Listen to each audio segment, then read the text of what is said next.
Chapter 840. At this moment, Li Wangyu couldn't care less about what Pai Lupi was thinking. When he heard that his beautiful boss actually brought the masks and alcohol, he was very happy. With the help of these two divine tools, the elimination of the epidemic in Yanling County would be more assured. He turned to Pai Lupi again and bowed. This time, he didn't call him, "Your Majesty, Uncle, I'm not trying to show off. It's just that I'm afraid that I can eliminate the epidemic in Shuzhou in the shortest time possible. I know that Uncle is worried about my safety, but I'm not saying this because I'm hot-headed." Li Wangyu turned his head to look at Su Changqing. "Bring me a mask. I'll demonstrate it to Uncle." Su Changqing immediately agreed and called for someone to bring the masks. These masks were all made by the female workers in the lingerie shop after she returned to Chang'an. The masks she brought were sewn with high-quality white cotton cloth and an inner layer of activated charcoal as an adsorbent. Although it was simple and crude, in this era, it was already the best protection. Pai Lupi looked at the thing in Li Wangyu's hand and didn't know what it meant. "Zio, what is that thing in your hand?" "Uncle, this thing is called a mask." "Oh. What is it used for?" Li Wangyu put on the mask and smiled at Pai Lupi. "Uncle, this mask is used to filter the breath that enters the mouth and nose." "What's the point?" Pai Lupi still didn't understand. Li Wangyu explained, "Uncle, I've said before that the epidemic is actually caused by germs. And those invisible germs will splash out along with saliva because of people's breathing, coughing, spitting, and so on. If there is no mask to filter out these germs, healthy people will easily be infected after coming into contact with the infected." "Oh. Could it be that what you said is all true? The plague really wasn't caused by the plague ghost?" Pai Lupi was skeptical. Li Wangyu shrugged his shoulders and said, "Of course not. I can't prove it to you now. When you return to Chang'an, you can summon old immortal Sun to the palace and let him bring the microscope to the palace. Then you can see it." Pai Lupi was still a little hesitant. After all, what Li Wangyu said completely overturned his previous understanding. It was not Pai Lupi's fault. After all, before the invention of the microscope, no one knew about the existence of microbes. Li Wangyu had invented a microscope, but he hadn't shown it to Pai Lupi, so it was normal that he didn't know about it. When Li Wangyu saw Pai Lupi hesitating, he felt helpless. He only hated Lu Xinwei for not bringing the microscope to Shuzhou. However, when he turned his head and saw Qing Chumo and the other fops, he remembered that the fops often went to Dingzhou village. They were also frequent visitors. Others might not have seen microscopes before, but this group of rich kids had seen them before. Not only had they seen it, but they had also played with it. When these bastards were in the microscope, they almost fought over the right to view the microscope. The old Taoist son Simiao was so angry that he almost went berserk. Only then did the fops calm down. "Uncle, if you don't believe in the existence of germs, you can call Qing Chumo and the others over. They were in old immortal Sun's microscope and saw the existence of germs with their own eyes." Pai Lupi immediately reached out and called the fops in front of him. After a series of questions, the answers he received were the same as what Li Wangyu and Lu Xinwei had said. Now Pai Lupi was somewhat convinced that the plague was caused by germs. He reached out and asked Li Wangyu for a mask. He imitated him and put it on his face. Wearing a mask for the first time made Pai Lupi feel that it was a novelty. "Zio, what kind of mask is this? Can it really prevent the spread of the plague?" "Yes, Uncle. Although it can't completely eliminate the plague, it can reduce the spread of the plague to the greatest extent." Li Wangyu's words finally made Pai Lupi nod his head in agreement. "Well, in that case, I will leave Shuzhou to you to deal with. I only have one request. Go back to Chang'an safely. Don't forget that Chang'an is still waiting for you." Hearing Pai Lupi mention Chang'an again, Li Wangyu suddenly didn't want to talk to him anymore. Damn, his heart was so tired. Uncle, please board the ship as soon as possible. Leave the matter of Shuzhou to me. Li Wangyu now only wanted Pai Lupi to leave as soon as possible. He didn't want to see this middle-aged man again. He turned his head and said to Su Changqing, Changqing, you also go back to Chang'an with His Majesty. Don't worry, with the mask and alcohol you sent, I will take good care of myself. Su Changqing shook her head, no, I want to stay. You asked me to go back to Chang'an before to prepare the mask and alcohol. What is it for now?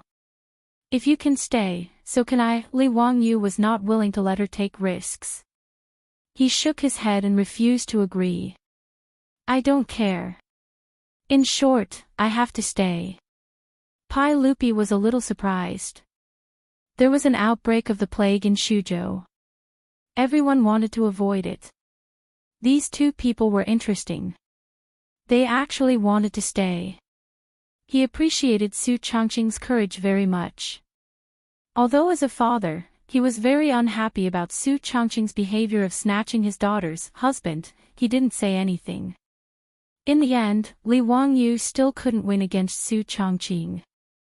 Pai Lupi's dragon boat slowly sailed away from the dock in Changji County, heading north against the current and returning home. Li Wangyu stood on the dock and watched the dragon boat leave. After a while, he rubbed his face hard. Now was not the time to be in a daze. There were many things waiting for him to do.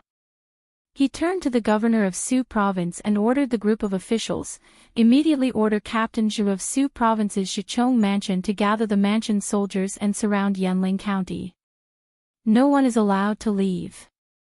Before Pai Lupi left, he generously gave Li Wangyu the authority to command Shuzhou's military power. Su Prefecture was central prefecture, Shichong Prefecture had 1,000 prefecture soldiers, 1 Shichong commandant, 1 Shichong commandant, 1 left, and Gua-yi commandants. In addition to the 500 imperial guards that Li Qingqian and Li Tai left behind for Li Wangyu had 1,500 soldiers in his hands. These mansion soldiers and imperial guards were first deployed by Li Wangyu to the periphery of Yanling County, sealing off the entire city and preventing people from entering or leaving. Sealing the city was a choice that had no other choice. If the people of Yanling County were allowed to enter and leave freely, the virus would spread everywhere. That would be out of control. Taking 10,000 steps back, if the virus really couldn't be cured, then Li Wangyu could only harden his heart and sacrifice the people of a city to save the people of a province or even a road. At this time, he couldn't be soft-hearted. Li Wangyu's order made the Shuzhou officials hesitate slightly. Marquis, if we seal off Yanling County and prohibit people from entering or leaving, I'm afraid there will be a revolt, the Shuzhou governor said with a bitter face. The Yanling County magistrate was tactful about the outbreak of the virus and didn't dare to make it public. He just hurriedly sent people to Changji County to ask for help. However, the people on the streets weren't fools. This kind of thing couldn't be hidden for long. If the people discovered the virus, they would definitely panic. If they sent the mansion soldiers to seal off the city at this time, wouldn't the people panic even more? Li Wangyu shook his head, there's no need to say more. Pass down the order. If anyone dares to cross the line, kill them without mercy. Chapter 841. Yanling County was only 70 to 80 li away from Changji County and could be reached in 2 hours. Yanling County was just a lower county with less than 1,000 households. Based on the average of 5 people per household in the Tang dynasty, there were only 4,000 to 5,000 people. However, after the flood, many refugees came to Yanling County. Originally, most of the disaster victims had gone to Changji County, but because of the strict hygiene ban Li Wangyu had implemented in Changji County, many of the disaster victims found it too troublesome. As a result, they all dragged their families and would rather travel several dozen li to Yanling County to find a bite to eat than stay in Changji County and be controlled by others. Thus, in the small Yanling County, there were tens of thousands of refugees, more than the people in the original county. As for the county magistrate of Yanling County, he did not follow Li Wangyu's example and placed the disaster victims outside the city. Instead, he opened the city gates and allowed the disaster victims to enter the county city and distribute food inside the city. Because there were too many refugees, the county magistrate of Yanling County cancelled the curfew and allowed the refugees to set up camp on the streets of the county. Regarding this, the county magistrate of Yanling County was very proud and felt that he was implementing a benevolent government. As for the hygiene ban from the Chang'an provincial governor's manor, the county magistrate of Yanling County scoffed and only ordered the bailiffs to spread the ban. As for whether the people were willing to follow it, he was too lazy to ask. It was already the beginning of summer and the weather was getting hotter. There were tens of thousands of people in the small Yanling County. There were no public toilets in the city, so one could imagine the sanitary conditions. All kinds of filth could be seen on the streets. The garbage after the flood had not been cleared out and new garbage was added. Rats were running everywhere and mosquitoes were flying everywhere. It was a disgusting sight. Even in such an environment, the county magistrate of Yanling County was still very proud. He felt that taking in so many refugees without causing any trouble was a great achievement. When he arrived at the city, there were reports that there were people with fever, coughing, and even coughing up blood. It was the same for the refugees gathered on the streets of the city. Facing such a situation, the county magistrate of Yanling County panicked and the word epidemic jumped out in his mind. The county magistrate panicked and hurriedly sealed off the news. At the same time, he ordered the bailiffs to get on their horses and immediately report to Chang'an County. However, the county magistrate of Yanling County did not expect that a few hours after he sent the bailiff to Chang'an County to report the news, it was not the doctors sent by Chang'an County, but hundreds of government soldiers. These soldiers did not enter the city. Instead, some of them surrounded the 4 city gates of the county. When the Yanling County magistrate received the report from his subordinate, he hurriedly put on his official robe and went out to welcome them. However, before he walked in, he was shocked to find that all the soldiers were wearing a white mask that covered their mouths and noses. Only their eyes were exposed. "Stop! Stay there and don't come over." Before the Yanling County magistrate could get close, he was stopped by the soldiers.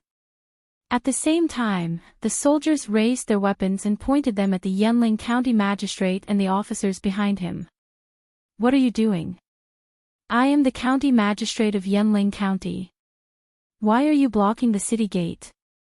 The Yanling County magistrate could not help but be enraged. He pointed at the soldiers and scolded them. A Guai field officer walked out from the soldiers. He also wore a white mask that covered his mouth and nose. "I am the right Guai field officer of Zhejiang residence in Su province. I am under the orders of the founding Marquis of Hu County and the Zhe envoy of Hunan province to seal off the entire Yanling County. No one is allowed to enter Yanling County without permission. Violators will be killed without mercy." Guai field officer's words naturally caused an uproar among the officers and bailiffs of Yanling County. "What? Why are they sealing off the county? What is the reason? Why are we not allowed to enter the county? Ming House, what is going on? Why are the soldiers sealing off the county for no reason? What is going on?" At the city gate, the commoners who were watching the commotion started to clamor when they saw this scene. Many people crowded around and walked out of the city. As more and more people gathered, the soldiers who were in charge of sealing off the city gate started to hesitate. "Field officer, what do we do now?" Guai field officer gritted his teeth and ordered fiercely, "If anyone disobeys the order and tries to force their way out of the city, kill them." "Yes, sir." With Guai field officer's order, the soldiers raised their weapons again and pointed them at the officers and commoners of Yanling County. The soldiers might not know about the epidemic in Yanling County, but field officers Guai and Zhejiang knew about it. When Li Wangyu ordered the soldiers to seal off Yanling County, he summoned the three of them and told them about the epidemic in Yanling County. When they heard that he wanted them to go to the epidemic area, even Zhichong felt nervous. Who wouldn't be afraid of the epidemic? If they accidentally contracted it, the epidemic wouldn't care if they were the emperor or commoner. Li Wangyu saw their hesitation and comforted them with a smile. You don't have to worry too much. You just need to guard the city gate and prevent anyone from entering or leaving. That will be a great achievement. I won't let you go like this. Do you see this thing on me? It's called a mask and is used to isolate the epidemic. Wear it and you won't have to worry about being infected. In response to Li Wangyu's words, Commandant Zhichong and Commandant Guai looked at each other. Although they didn't say anything, their eyes revealed that they didn't believe that the small white thing in Li Wangyu's hand could isolate the disease. Seeing that the three of them didn't believe him, Li Wangyu rolled his eyes and said, "Haven't you heard of my abilities?" Field Officer Zhichong and the others looked at each other again and nodded. Of course we've heard of your many abilities. Even though we're in Shuzhou, we've heard of your great abilities. To tell you the truth, this mask isn't an ordinary thing. It's a treasure I made with my immortal powers. Wear it and you'll be immune to all poisons. Li Wangyu's words were a complete lie, but in order to let the soldiers of Shuzhou's Zhichong Manor lock down Yanling County without worry, he could only use this plan. Field Officer Zhichong and Field Officer Guai Field Officer were somewhat skeptical of his words. Shuzhou wasn't too far from Chang'an, and they had naturally heard of what happened in Chang'an. They had also heard of the Marquis's abilities.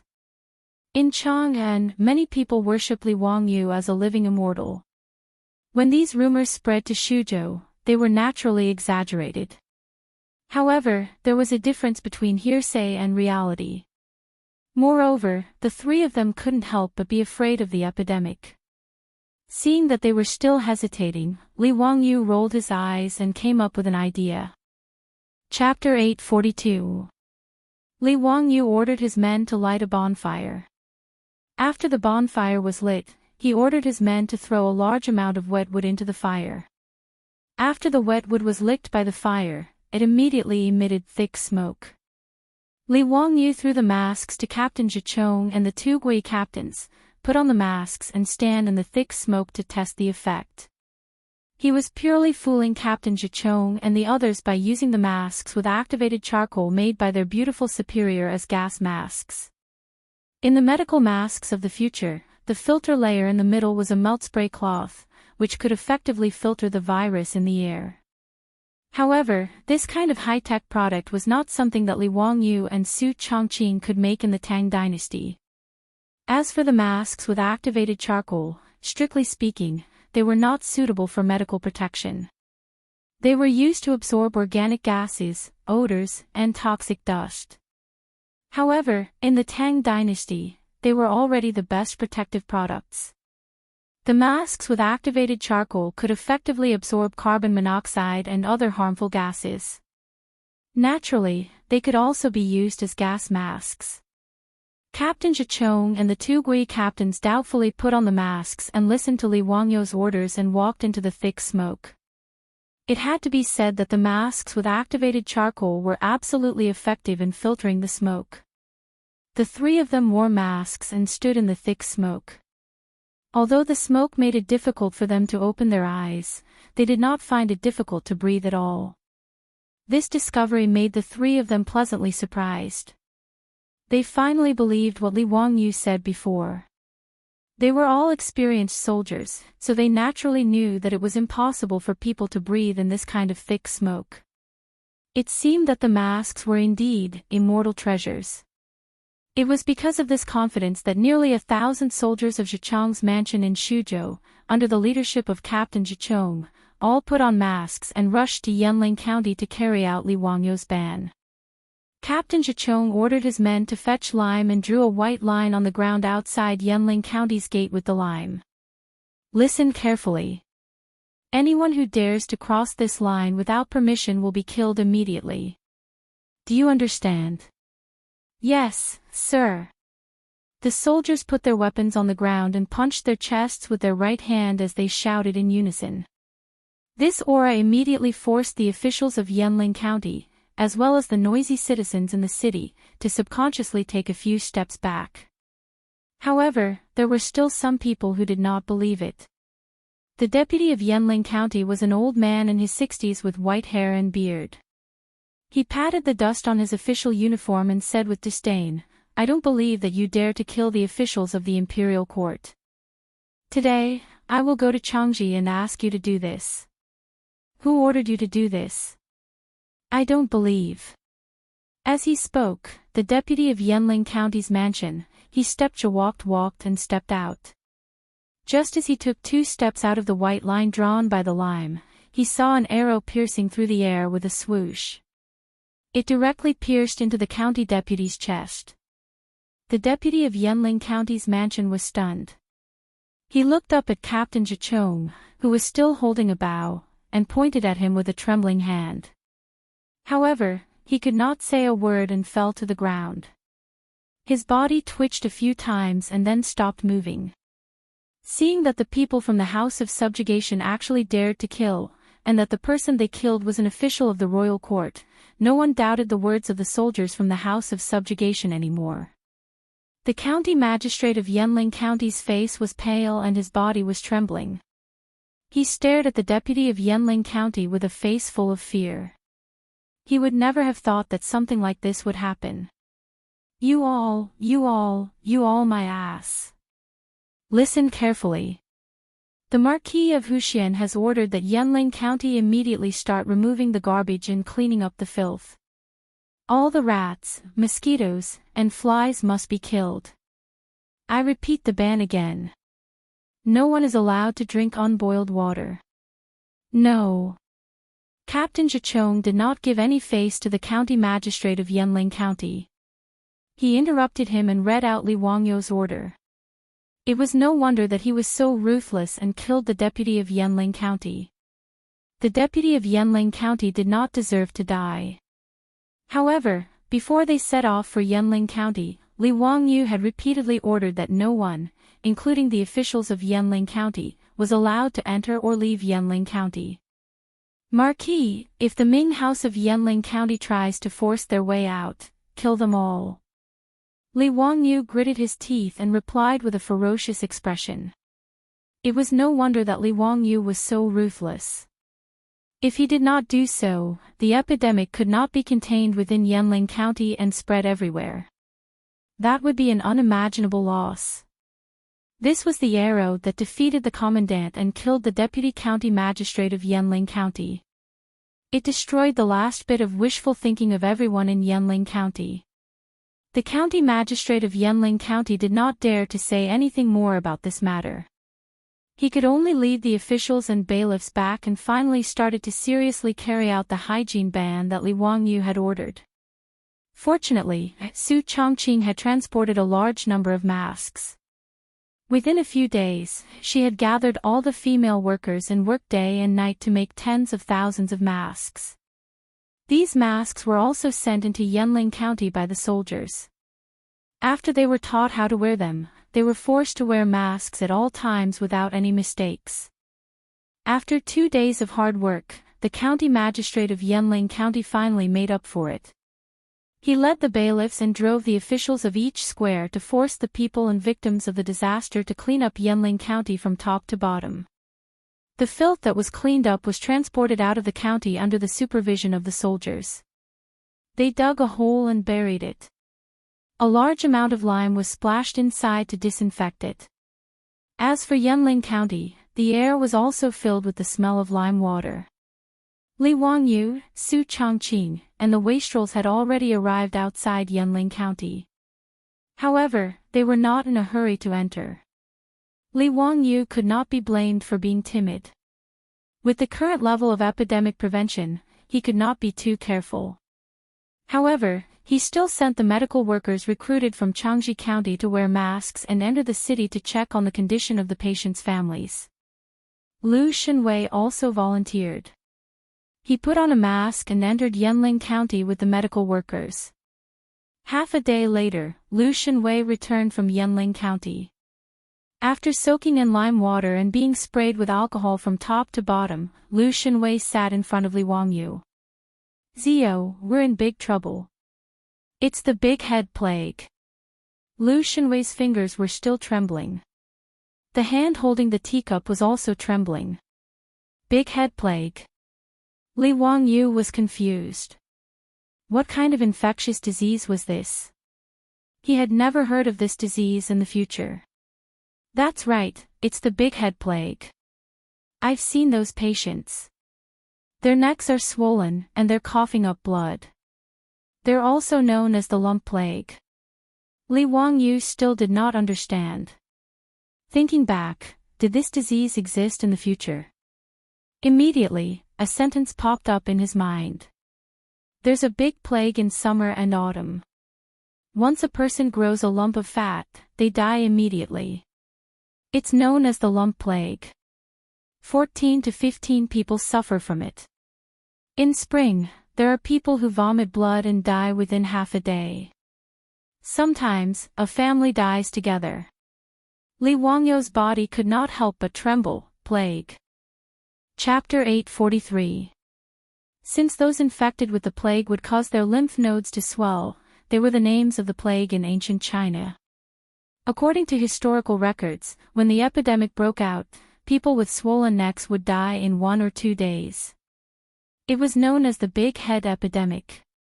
People with the disease would first develop nuclei under their armpits or between their thighs or die after vomiting blood. The reason why Li Wangyu panicked when he found out that the plague in Yanling County was the plague was because he knew how contagious the plague was. The plague recorded in China's history had brought about huge disasters. In the 14th and 16th year of Chang'an in the Ming dynasty, the plague broke out in the capital twice. Many scholars even believe that it was the plague that reduced the number of soldiers in the capital by 200,000, laying the groundwork for the fall of the Great Ming dynasty. Since TCM in China was more advanced than Western medicine at that time, many physicians came up with many crude and mature prescriptions to treat the plague and achieved a certain effect. Thus, the plague didn't cause a calamity in China.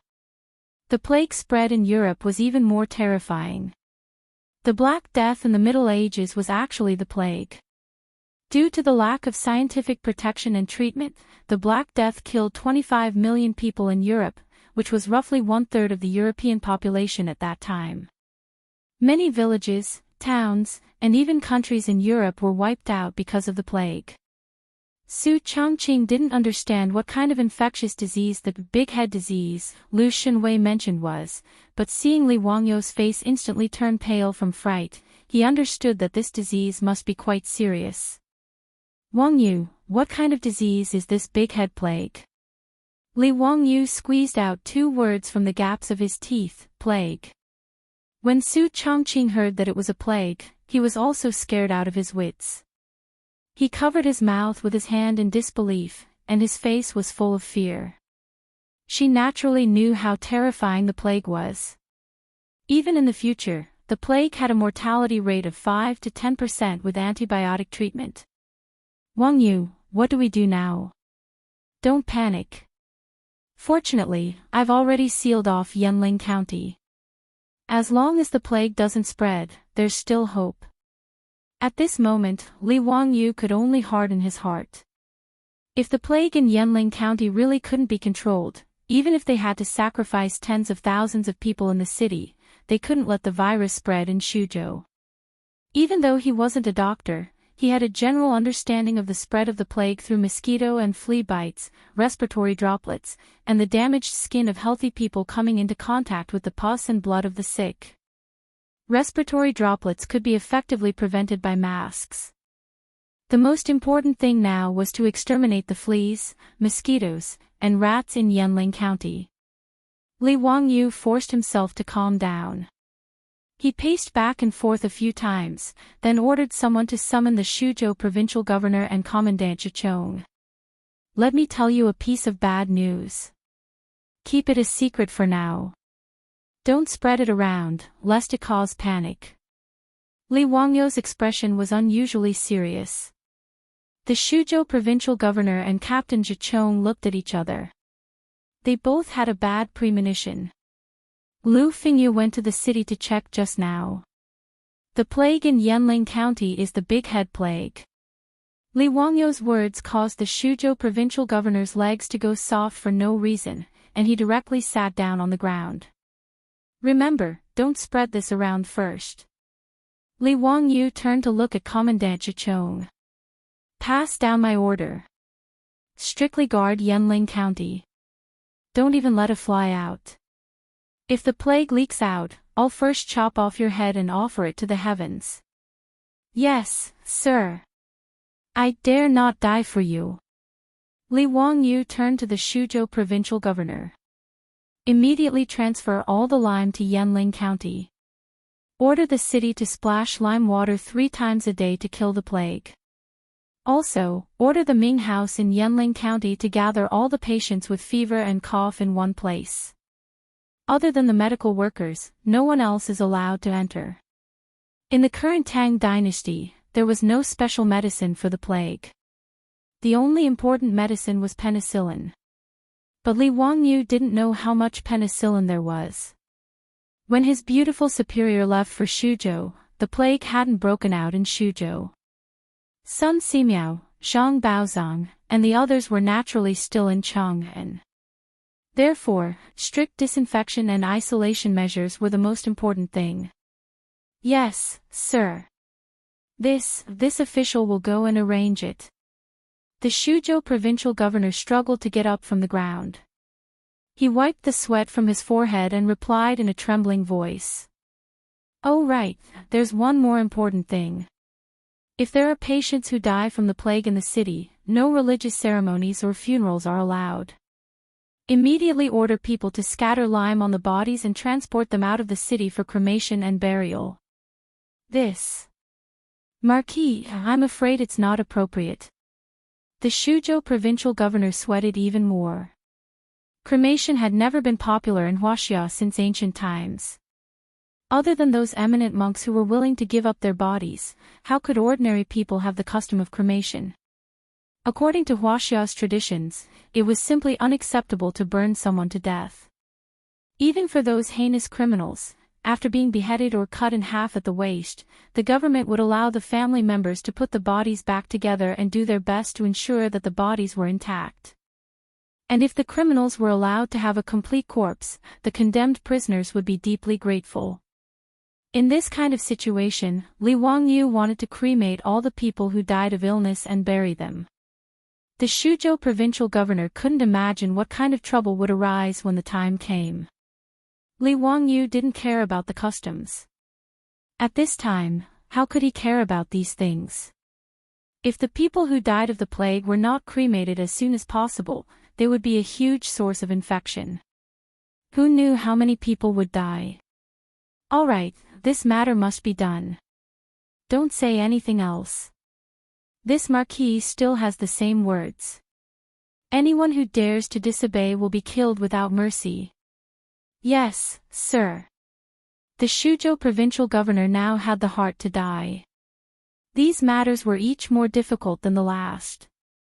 In addition, summon all the medical workers and doctors in Suzhou, as well as the medicine from the various pharmacies to Yanling County. Have them wear masks and go to the city to treat the patients. Li Wangyu continued to instruct. The Suzhou provincial governor was somewhat hesitant. I'm afraid that those medical workers won't be willing to go to Yanling County. Lord Marquis, this is the Big Head Plague. The Suzhou provincial governor's words were naturally not nonsense. In the face of the plague, the doctors of this era were no different from ordinary people. In the face of the plague, they were all naked. In fact, because they came into contact with more patients, their chances of contracting the plague were even higher. These ordinary medical workers and doctors also didn't have any good treatment methods for the plague. Therefore, when many medical workers heard of the plague, the first thing they thought of was how to escape. Naturally, this couldn't be blamed on them. However, Li Wangyu didn't care so much at this time. This marquis will give you 100 imperial guards. Even if you have to capture them, you must capture them and bring them to Yanling County. Li Wangyu stared into the Shuzhou provincial governor's eyes and roared in a low voice. Yes, sir. This official obeys.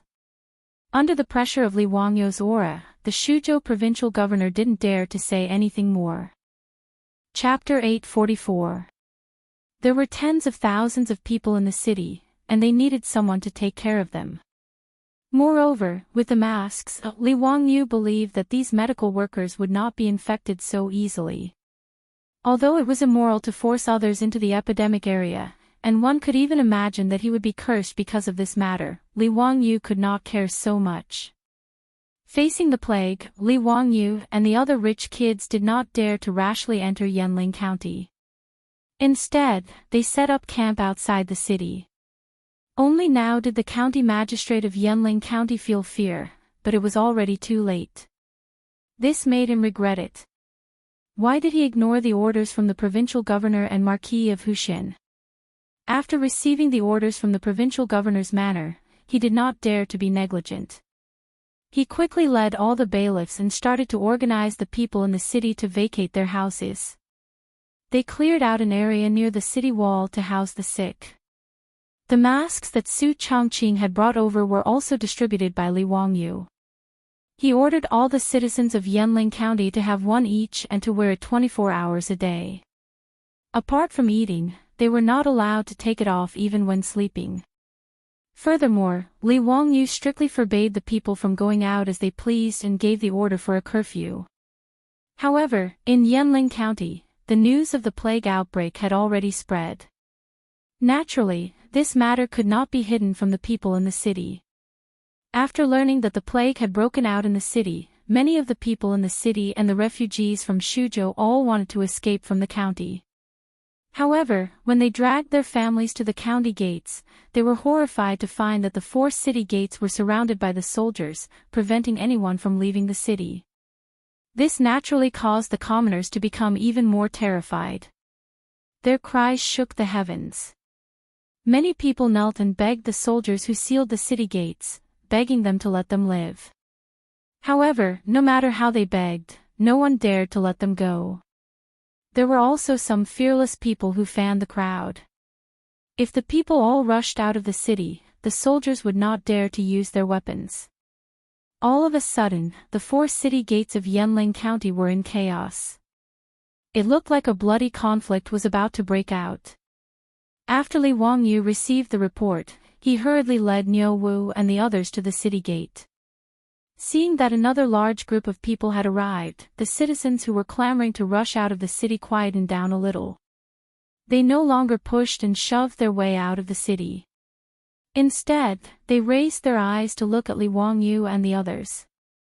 When Li Wangyu was about 10 paces away from the crowd, he pulled on the reins of his horse. Gathering his qi in his dantian, he loudly shouted at the common people, "This marquis is the founding county marquis of Hu County, Hunan's Taoist envoy. Why are you not obeying the order and making a ruckus here?" There was a commotion among the crowd at the city gate when they heard this. An elderly man walked out and bowed to Li Wangyu from afar. Replying to the marquis, "Old me and the others only wish to leave the city to seek refuge. Please be merciful and let us go. Now that the plague has begun to appear in the city, if we continue to stay in the city, only death will await us." Li Wangyu shook his head. "No.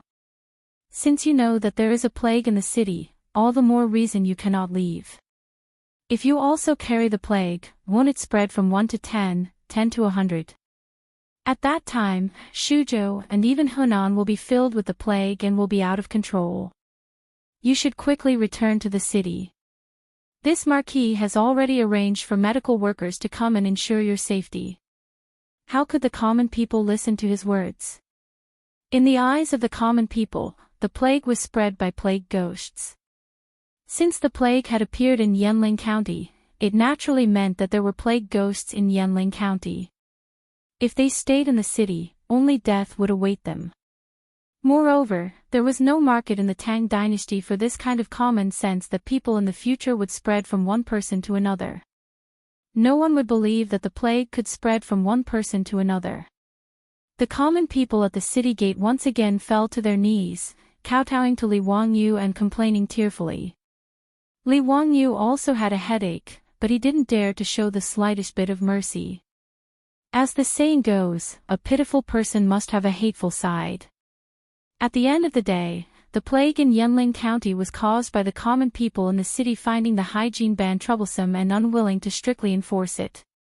If he became soft-hearted because of the pitiful common people, he would only harm more common people. Not to mention the distant ones, if Chang'an County was infected by the plague, the consequences would be unimaginable.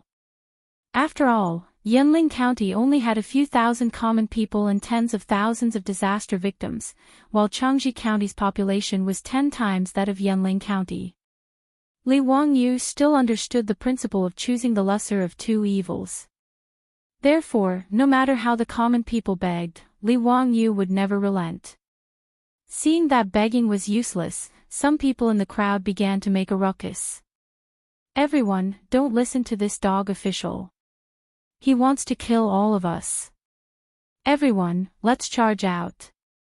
I don't believe that they can shoot all of us to death. Yes, we're going to die either way. Why don't we fight it out with them? It's better than staying in the city and waiting for death like a ghost." Following the ruckus from the crowd, the common people who were kneeling on the ground all stood up. They looked like they were ready to charge out of the city and fight the prefecture soldiers outside. Li Wangyu's back was covered in a layer of white sweat. If he didn't control it well today, who knew how many people would die?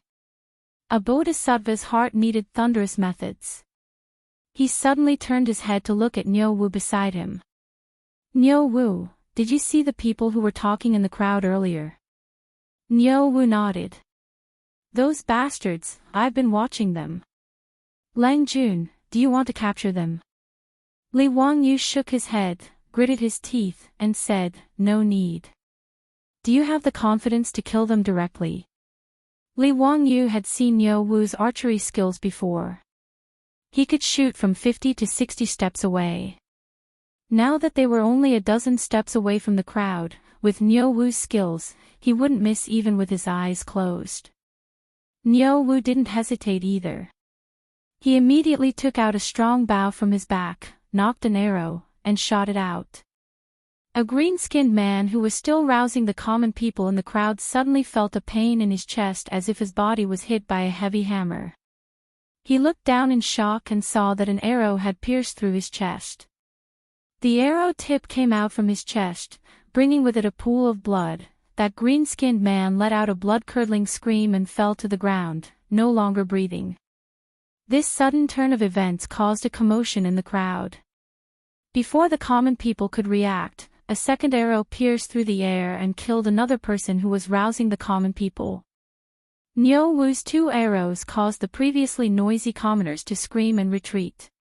Only now did they know that the young marquis wasn't joking with them.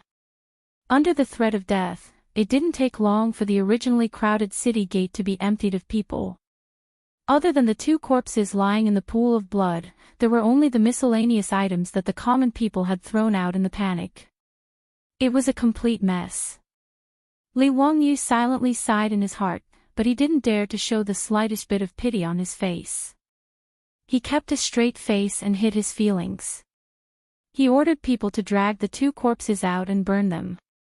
Li Wangyu's thunderous methods finally made the common people of Yanling County stop trying to escape. They all retreated into their homes and closed their doors. 2 days later, the provincial governor of Su province finally completed his mission. Over 100 imperial guards escorted over 100 medical workers gathered from all over Su province to the outskirts of Yanling County. Chapter 845. Hundreds of medical workers and doctors were recruited by the Su province provincial governor from all over Su province. Originally, these physicians did not know what was going on, but when they were pulled out of Yanling City, they happened to encounter the carriages transporting corpses out of the city.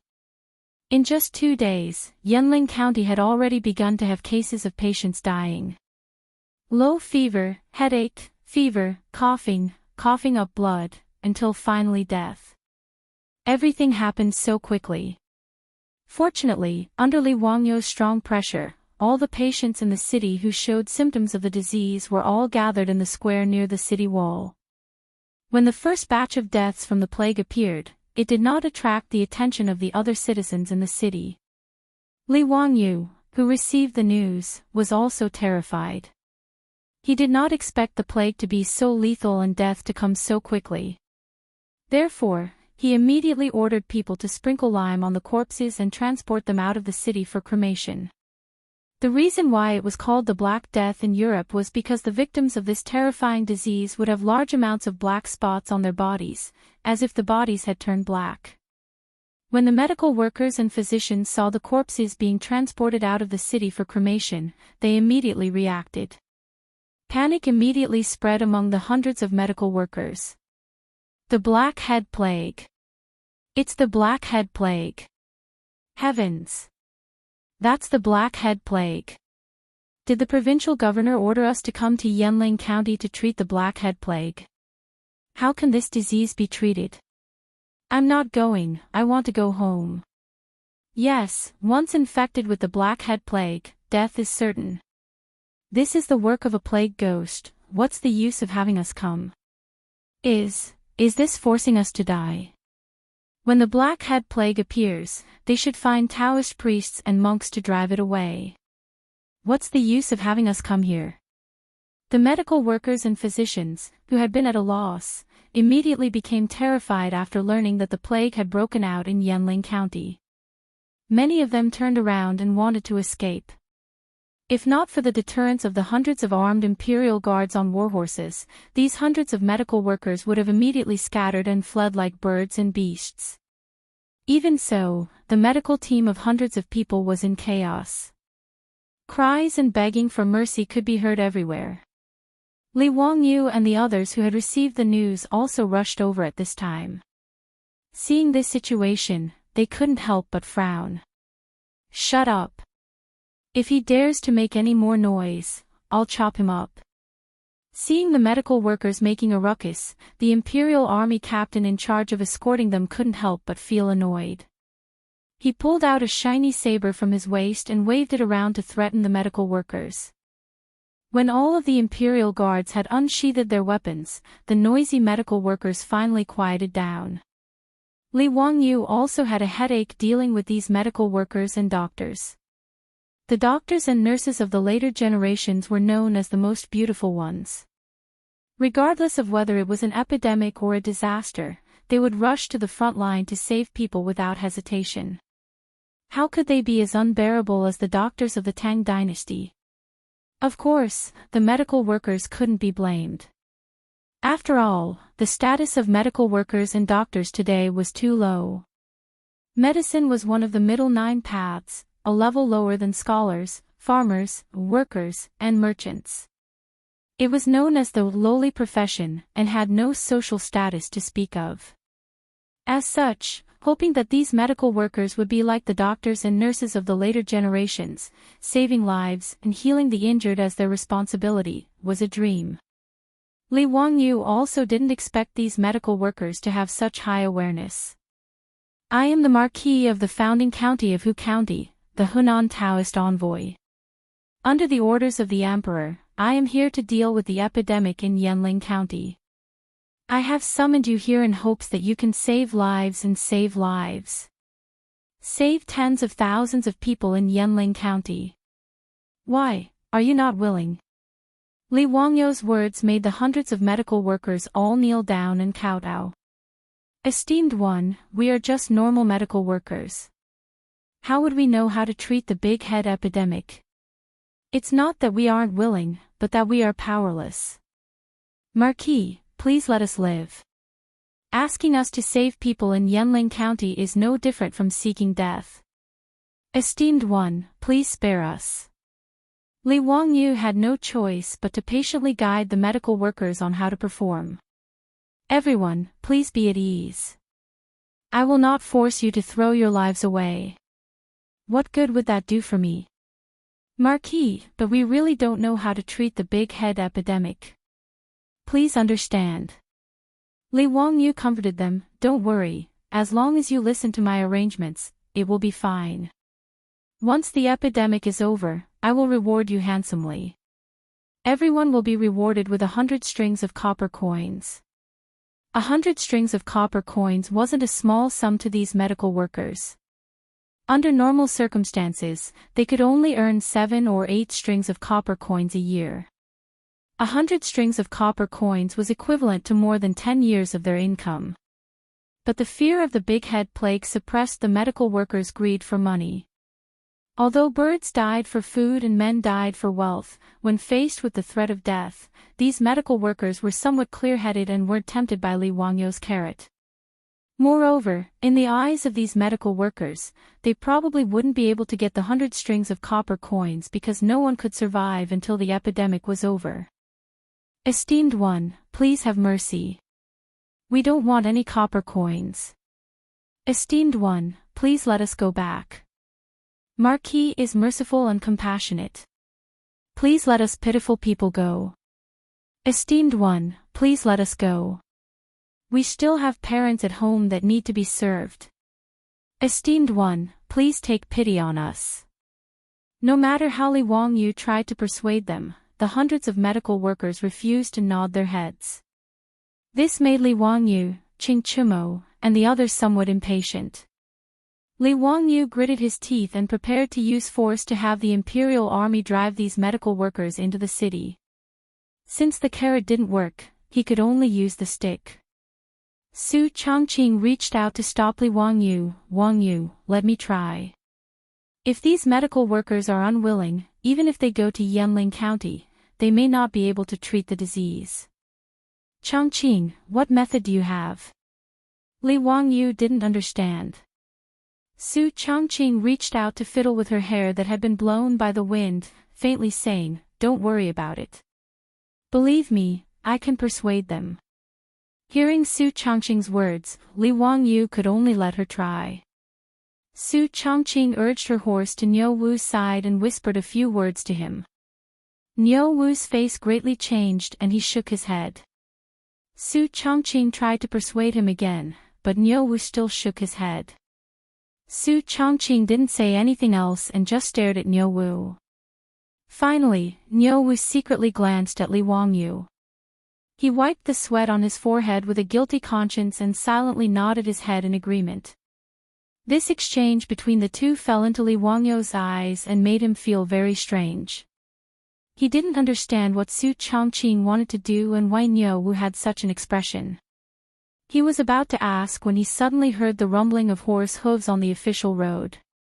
Everyone quickly looked in the direction of the sound and saw smoke and dust billowing on the official road.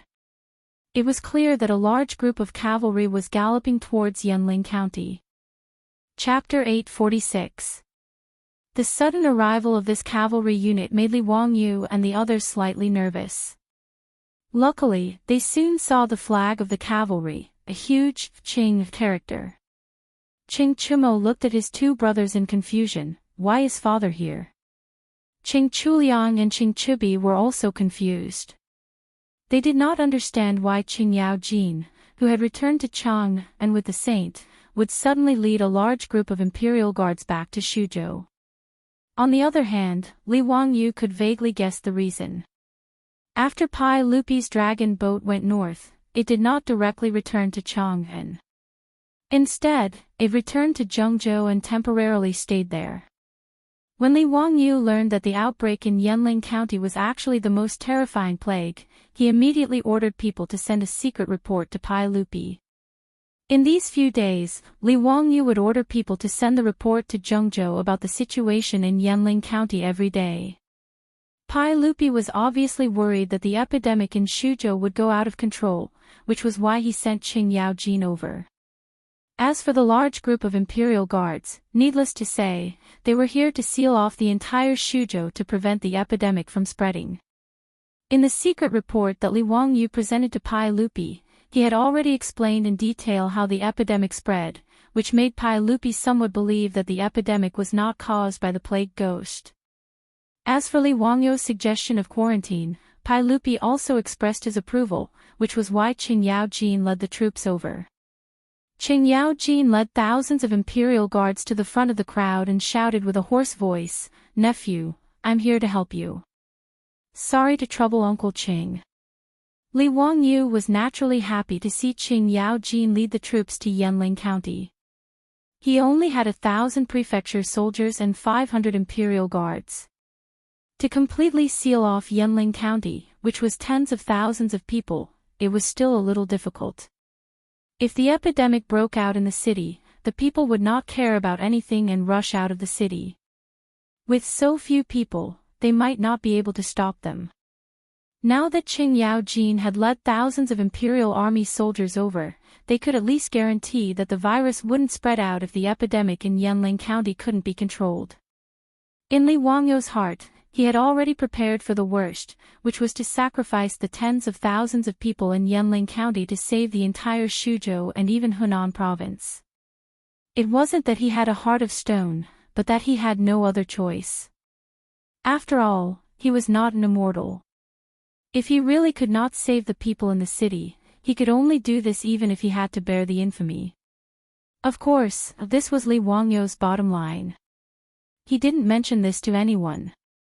After all, even Pai Lupi, the greatest emperor of all time, could make up his mind to abandon tens of thousands of people. Chang'an looked at the doctors and workers kneeling on the ground, then looked at Li Wangyu. "Nephew, what are you doing? These people seem to be medical workers?" "Yes, these are the medical workers and doctors that I ordered people to recruit from all over the Su province. I am preparing to arrange for them to enter Yanling County to treat those patients.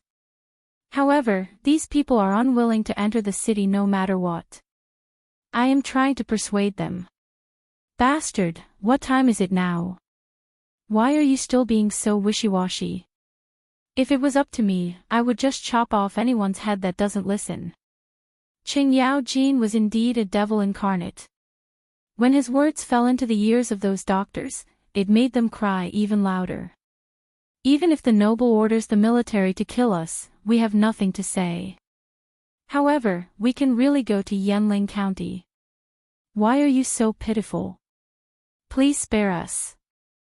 We have not done anything that offends the heavens and reason. Why is the Marquis forcing us?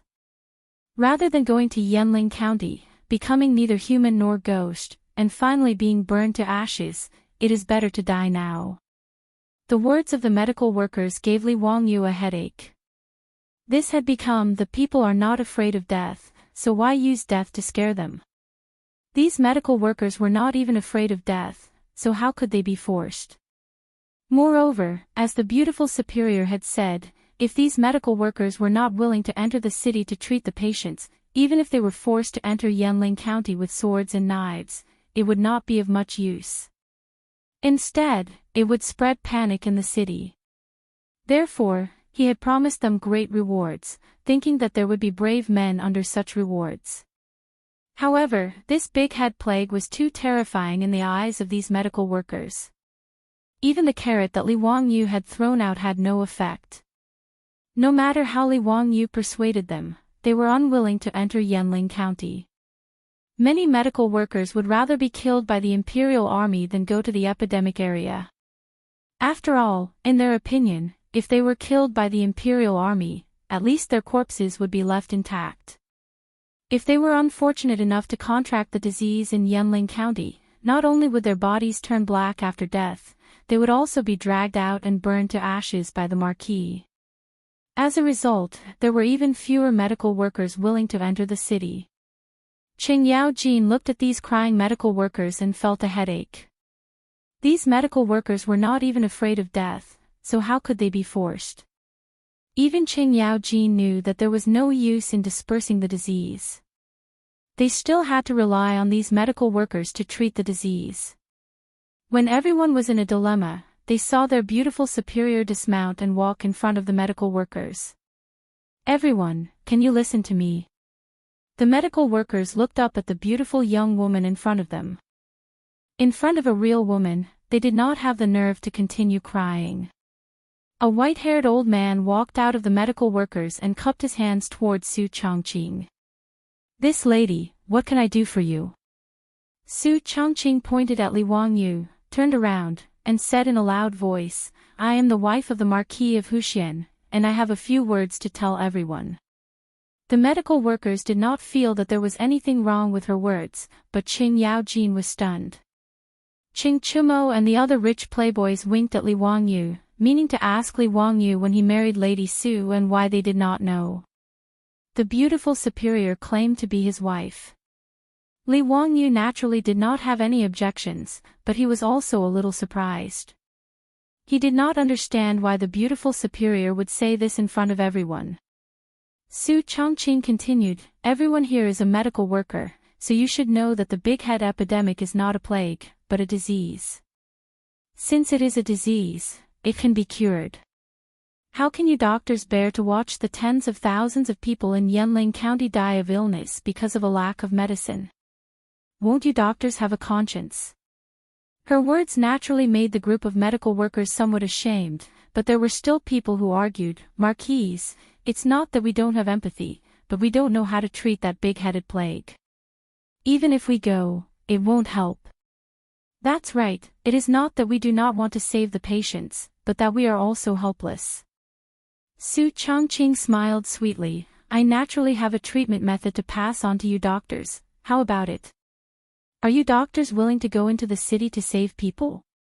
This.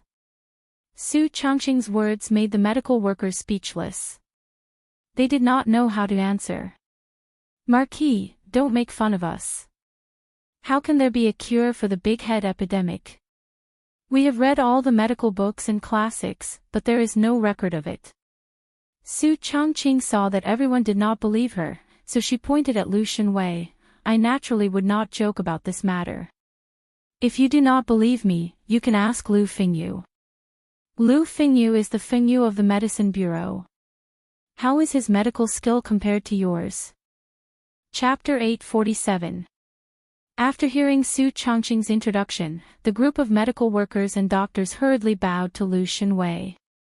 In the medical profession, the saying that the one with the most experience is first was still very important. This was especially true in an era where knowledge was passed down from master to disciple through word of mouth. Many of the medical school's secret prescriptions were only passed down to sons and not daughters, and they would not easily show it to others. In this era, doctors would not write prescriptions for patients because they were worried that their secret prescriptions would be leaked. Therefore, most of them would just grab the medicine directly from the medicine store and boil it for the patient to take. The purpose was to keep it a secret. Therefore, the medical school respected famous doctors and divine doctors more than ordinary people. Their purpose was self-evident. They hoped to get some guidance from them so that they could enjoy it for the rest of their lives. The reason why Sun Simiao was famous in the later generations and was crowned with the title of Medicine King was because Sun Simiao wrote 1,000 gold prescriptions, Ming Tang acupuncture chart, 1,000 gold wings prescriptions, and other medical techniques. He also made them public, so he was respected by people. In the eyes of the medical school, as the Fingyu of the Shangyao Bureau, Lu Shenwei's standard was self-evident. Su Changqing waited for everyone to greet Lu Shenwei before continuing. "If everyone is willing to enter the city to save the people, since Lu Fingyu is willing to teach everyone how to treat the big head plague, what do you think?" Her words naturally caused the medical school to hesitate. If they could receive guidance from the Fingyu of the Shangyao Bureau, it would naturally be a good thing. However, this was the big head plague. If it was said that Lu Shenwei definitely knew how to treat it, these medical school might not believe it. Seeing that they were not speaking, Su Changqing took out a mask and continued, "Everyone, this item is called a mask. It is a protective device created by the Marquis of Huxian with his immortal skills. Wearing this mask to cover your mouth and nose can prevent you from being infected by the big head plague. You also don't have to worry about being infected by the big head plague after entering the city." She raised her voice again and said, "Everyone, with this mask, you can protect yourself from getting infected. You can also receive the reward of 100 strings of coins from the Marquis of Huxian and Lu Shenwei's medical skills. Where else can you find such a good thing? Why are you still hesitating?" Don't tell me that I have to wait until the blade and axe come down on me before it's too late for regrets. Su Changqing's words caused the group of doctors to immediately discuss. Some people felt that what she said was reasonable, but more people did not believe her at all. They thought that she was just fooling everyone.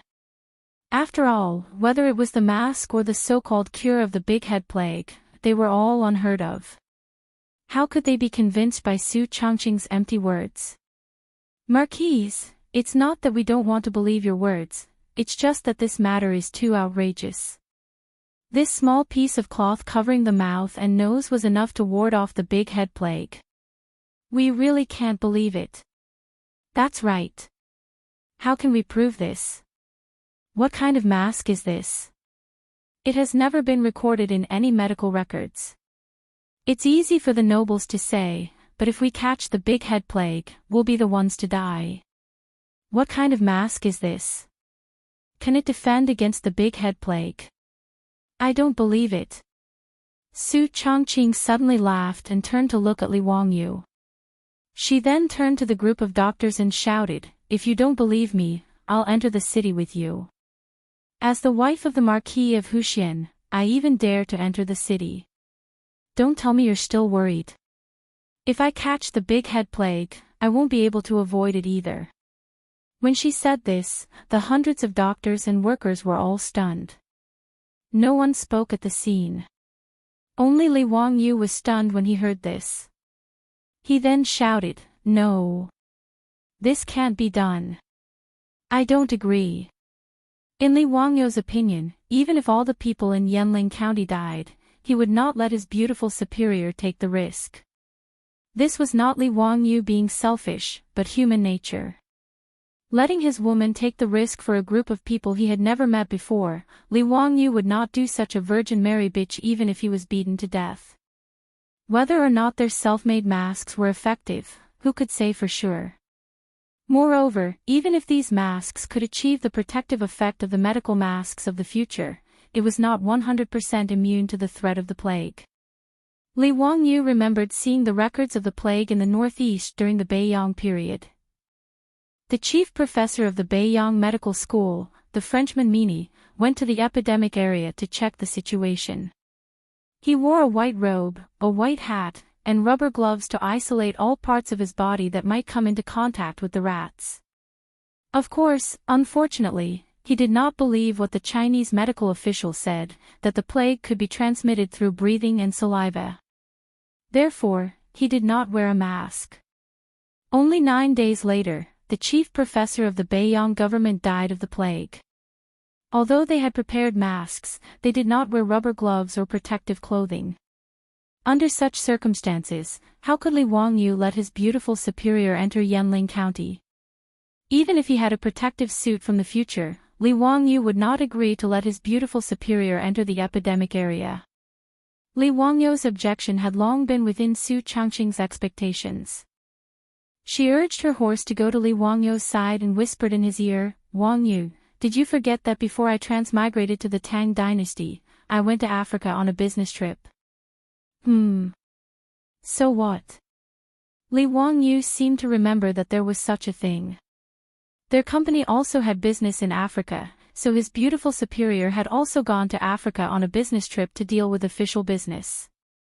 Did you forget that all employees who went to Africa had to go to the hospital to get vaccinated first? Li Wangyu recalled and said with uncertainty, "I think so. I remember that they had to get vaccinations for cholera, yellow fever, epidemic encephalitis, hepatitis A, and so on." No, you don't want to say that you were injected with the plague vaccine, right? I don't remember needing such a vaccine. Su Changqing fiddled with the hair in front of her bangs, smiled charmingly at Li Wangyu, and nodded. That's right, I was also injected with the plague vaccine. How is that possible? Su Changqing shrugged, it's just a test. Su Changqing was naturally not lying. She had indeed been injected with the plague vaccine. But there was one thing that Li Wangyu did not know. The plague vaccine had been widely used, but it had not been proven to be effective in preventing the plague. Even doctors did not think that the plague vaccine could be used to directly protect the human body in the case of a plague outbreak. Moreover, the plague vaccine was not a one-time injection that gave lifelong immunity. Generally speaking, the plague vaccine needed to be injected again about a year after it was injected. Su Changqing had transmigrated to the Tang dynasty for more than 2 years. Even if the plague vaccine she had been injected with was effective, it had already reached the expiration date of her immunity. Li Wangyu did not know about these things, but Su Changqing was well aware. As early as when she was vaccinated, the doctor had already explained these things to her. The reason Su Changqing used this as an excuse to deceive Li Wangyu was naturally to save the tens of thousands of people in Yanling County. She was not a saint, but she also could not watch as the people in the city all died because of the disease. At least, she could not be as cold-hearted as Li Wangyu. This was perhaps the difference between a woman's sensibility and a man's rationality. Therefore, when Su Changqing saw that the medical workers and doctors were unwilling to enter the city to save the patients, she decided to step forward and personally enter the city to lead the medical workers to save the patients. In order to increase her persuasiveness, she deliberately announced in front of everyone that she was Li Wangyu's wife, using her identity as the Marquise to express her attitude. Chapter 848. But Su Changqing's words moved the group of medical workers and doctors. What kind of noble status did the Marquise Madam have? She actually wanted to enter the city with them. At this time, Lu Xinwei also stood out. I will also enter the city with you to treat the patients, how about it? Do you all dare? The Marquise Madam, a woman, dares to enter Yanling City to treat the patients. As doctors, are you all so cowardly? If this matter were to spread out, would you still have the face to enter your ancestral tombs? Su Changqing and Lu Xinwei's words caused the hundreds of doctors to be speechless. Each and every one of them was so embarrassed that their faces turned red. Li Wangyu pulled Su Changqing and growled in a low voice, "Changqing, don't mess around. That's the plague, you can't joke about it." "No, I definitely won't agree to let you enter Yanling County." Su Changqing's beautiful eyes glanced at him. She didn't care about shocking the world. She leaned over and gently kissed Li Wangyu's face. "Be good, be obedient, it's fine." "You." Li Wangyu's heart was filled with anger, but his beautiful superior's kiss made it disappear. He simply swung his horsewhip. "All right, since you want to enter the city, then I'll go with you. Don't mess around, you haven't been injected with the plague vaccine. Why would you enter the city?" Su Changqing wouldn't allow Li Wangyu to enter Yanling County and immediately rejected him.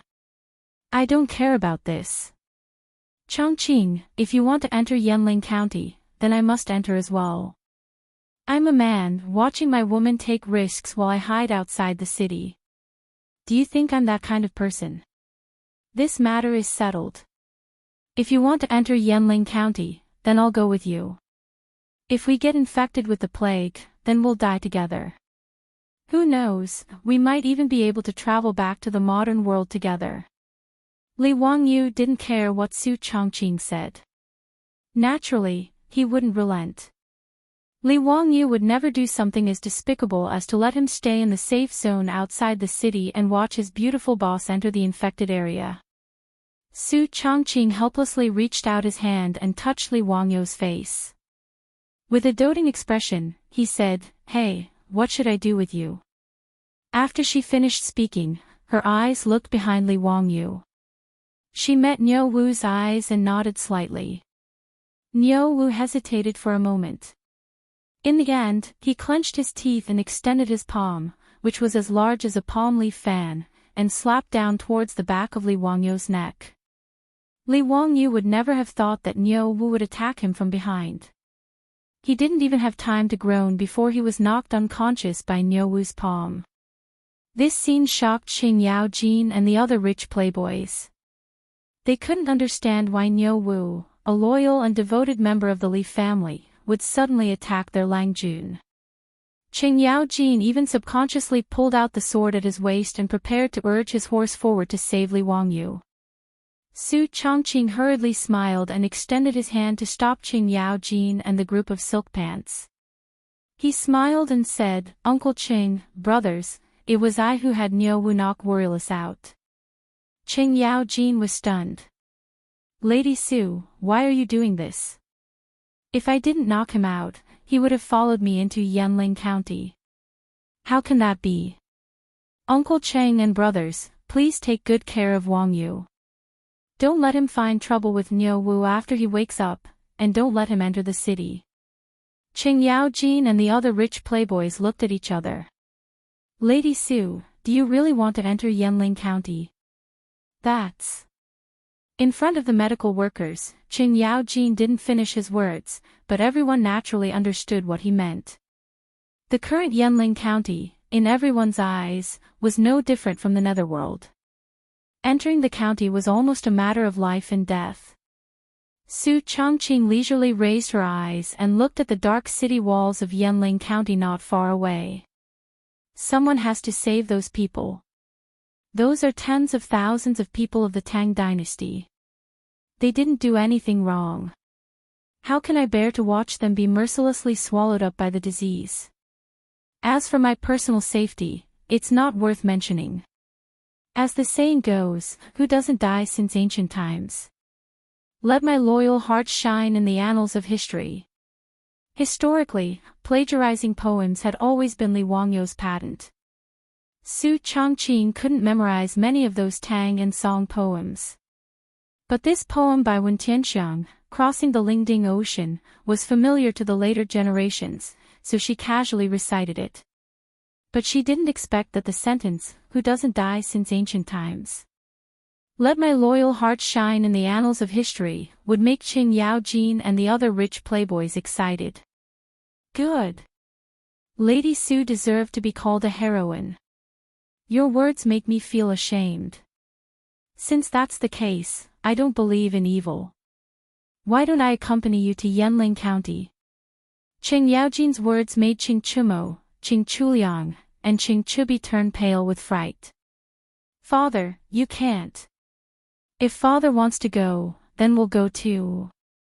Hearing this, Qing Yaojin was furious and slapped Qing Chumo and the others on the head. "Damn bastard, I'm already old. I killed my way out of a mountain of corpses and a sea of blood, so I dare to say this.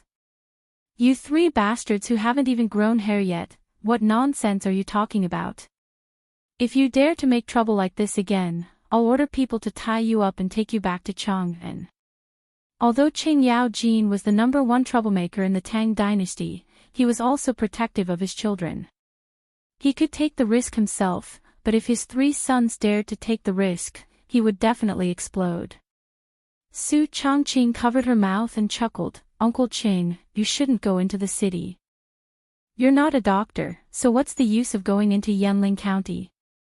Why don't you help mobilize resources and manpower outside the city to support the patients in Yanling County?" Hearing this, Qing Chumo and his brothers hurriedly persuaded Qing Yaojin. Lu Shenwei also persuaded him from the side, making Qing Yaojin embarrassed and give up the idea. "Lady Su, you really want to go into the city? If you go into Yanling County, I'm afraid Zio will go crazy when he wakes up." Su Changqing smiled, "Then we need Uncle Cheng to suppress him even more. Don't let him be confused and do anything stupid." Qing Yaojin sighed, "Okay, I'm here. I won't let this bastard fool around." He turned his head to look at the group of wastrels. "You bastards, keep an eye on Zio 24/7. Even if he's sleeping or defecating, you're not allowed to leave your sight. Do you understand?" How could the wastrels dare to disagree? They hurriedly agreed, but everyone looked at Su Changqing with admiration. Even these fearless wastrels felt their legs tremble when they heard the words, "Big Head Plague," let alone take the initiative to enter Yanling County. And Su Changqing actually wanted to lead a group of medical workers into Yanling County to save the people. This made the wastrels feel a little ashamed, but they were also full of admiration for her.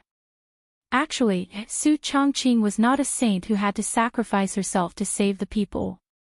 She had also seriously considered this matter.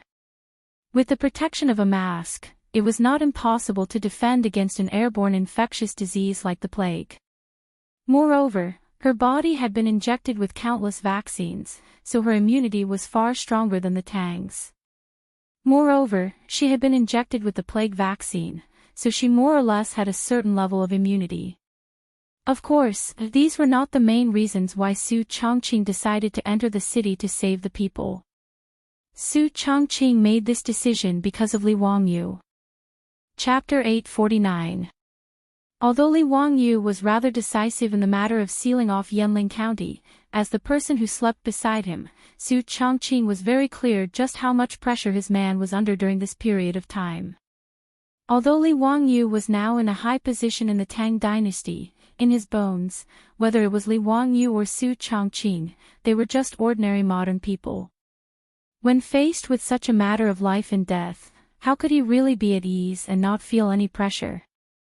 At least, Su Changqing knew that Li Wangyu had been waking up in the middle of the night many times in the past few days, sweating profusely in his dreams. Even though he was only 18 years old, Su Changqing could see a strand of white hair on his head. If he ignored it, or even because the people in the city lacked medical treatment and no one taught them how to isolate and fight the epidemic, causing countless people to die of disease, Su Changqing suspected that Li Wangyu would really collapse because of this. Li Wangyu naturally did not tell anyone about the pressure in his heart, but how could he hide it from Su Changqing? Therefore, Su Changqing made this decision after thinking about it from left to right. She knew that Li Wangyu would definitely not agree to let her enter Yanling County, so she forced Niu Wu to agree to knock Li Wangyu out. She planned to do what was done and forcefully enter Yanling County before Li Wangyu woke up.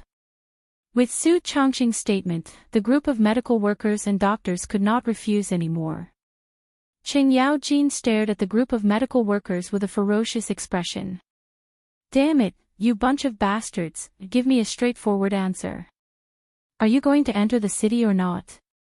If you don't enter the city, I will chop you all to death right now." More than 100 medical workers and doctors, facing the fierce Duke Lu Cheng Yaojin, did not dare to say a word. They all nodded and agreed with a sad face. After all, if they followed the Marquis and the Minister of Medicine into the city to treat the patients, they might die, but there was still a glimmer of hope and a huge reward. Everyone had the desire to live. If they could live, who would want to die? Seeing that the doctors had nodded in agreement, Su Changqing did not waste any more time. He immediately ordered people to send over masks and taught the doctors how to wear them. "Ladies and gentlemen, I can tell you with certainty that the big head plague is mainly transmitted through human saliva, and is definitely not a plague ghost. Therefore, as long as you wear a mask, cover your mouth and nose, and be careful not to come into contact with the blood of the patients, you won't be infected easily. Now, follow me into the city and save those people." After Su Changqing finished speaking, she turned around and walked towards the city gate of Yanling County, while Lu Shenwei did not hesitate and directly followed behind her. The group of doctors looked at each other, but could only helplessly follow behind her. Su Changqing was a woman, but she led everyone without hesitation towards Yanling County, which everyone regarded as a ghost town. This made Cheng Yaojin and the group of silk pants speechless. After a long time, Cheng Yaojin sighed and said, "Lady Su is really an extraordinary woman. Today, if she can survive this disaster, this old man will go all out. No matter what, I will ensure that she marries that bastard Li Zio as his wife. If Her Highness the Empress does not agree, this old man will go and wreak havoc in Taiji Palace." Cheng Chumo and the group of silk pants also nodded silently. Many people looked at Li Wangyu, who was still unconscious in Niu Wu's arms, and their eyes were full of envy. With a wife like this, what more could a husband ask for? 2 years ago, when these silk pants had just met Su Changqing, they were disdainful that Li Wangyu actually liked such an old woman. In private, they used this matter to make fun of Li Wangyu. However, Su Changqing's performance later made these silk pants look at her in a new light. She was such a capable woman. Countless officials and nobles in Chang'an were drooling over this goddess of wealth, who was famous throughout Chang'an. If it wasn't for Li Wangyou's increasingly prominent position and his close relationship with Pai Lupi, it wouldn't be just the two brothers from Xinjiang family who had designs on their beautiful boss. Today, Su Changqing's courage made these silk pants have a new understanding of her.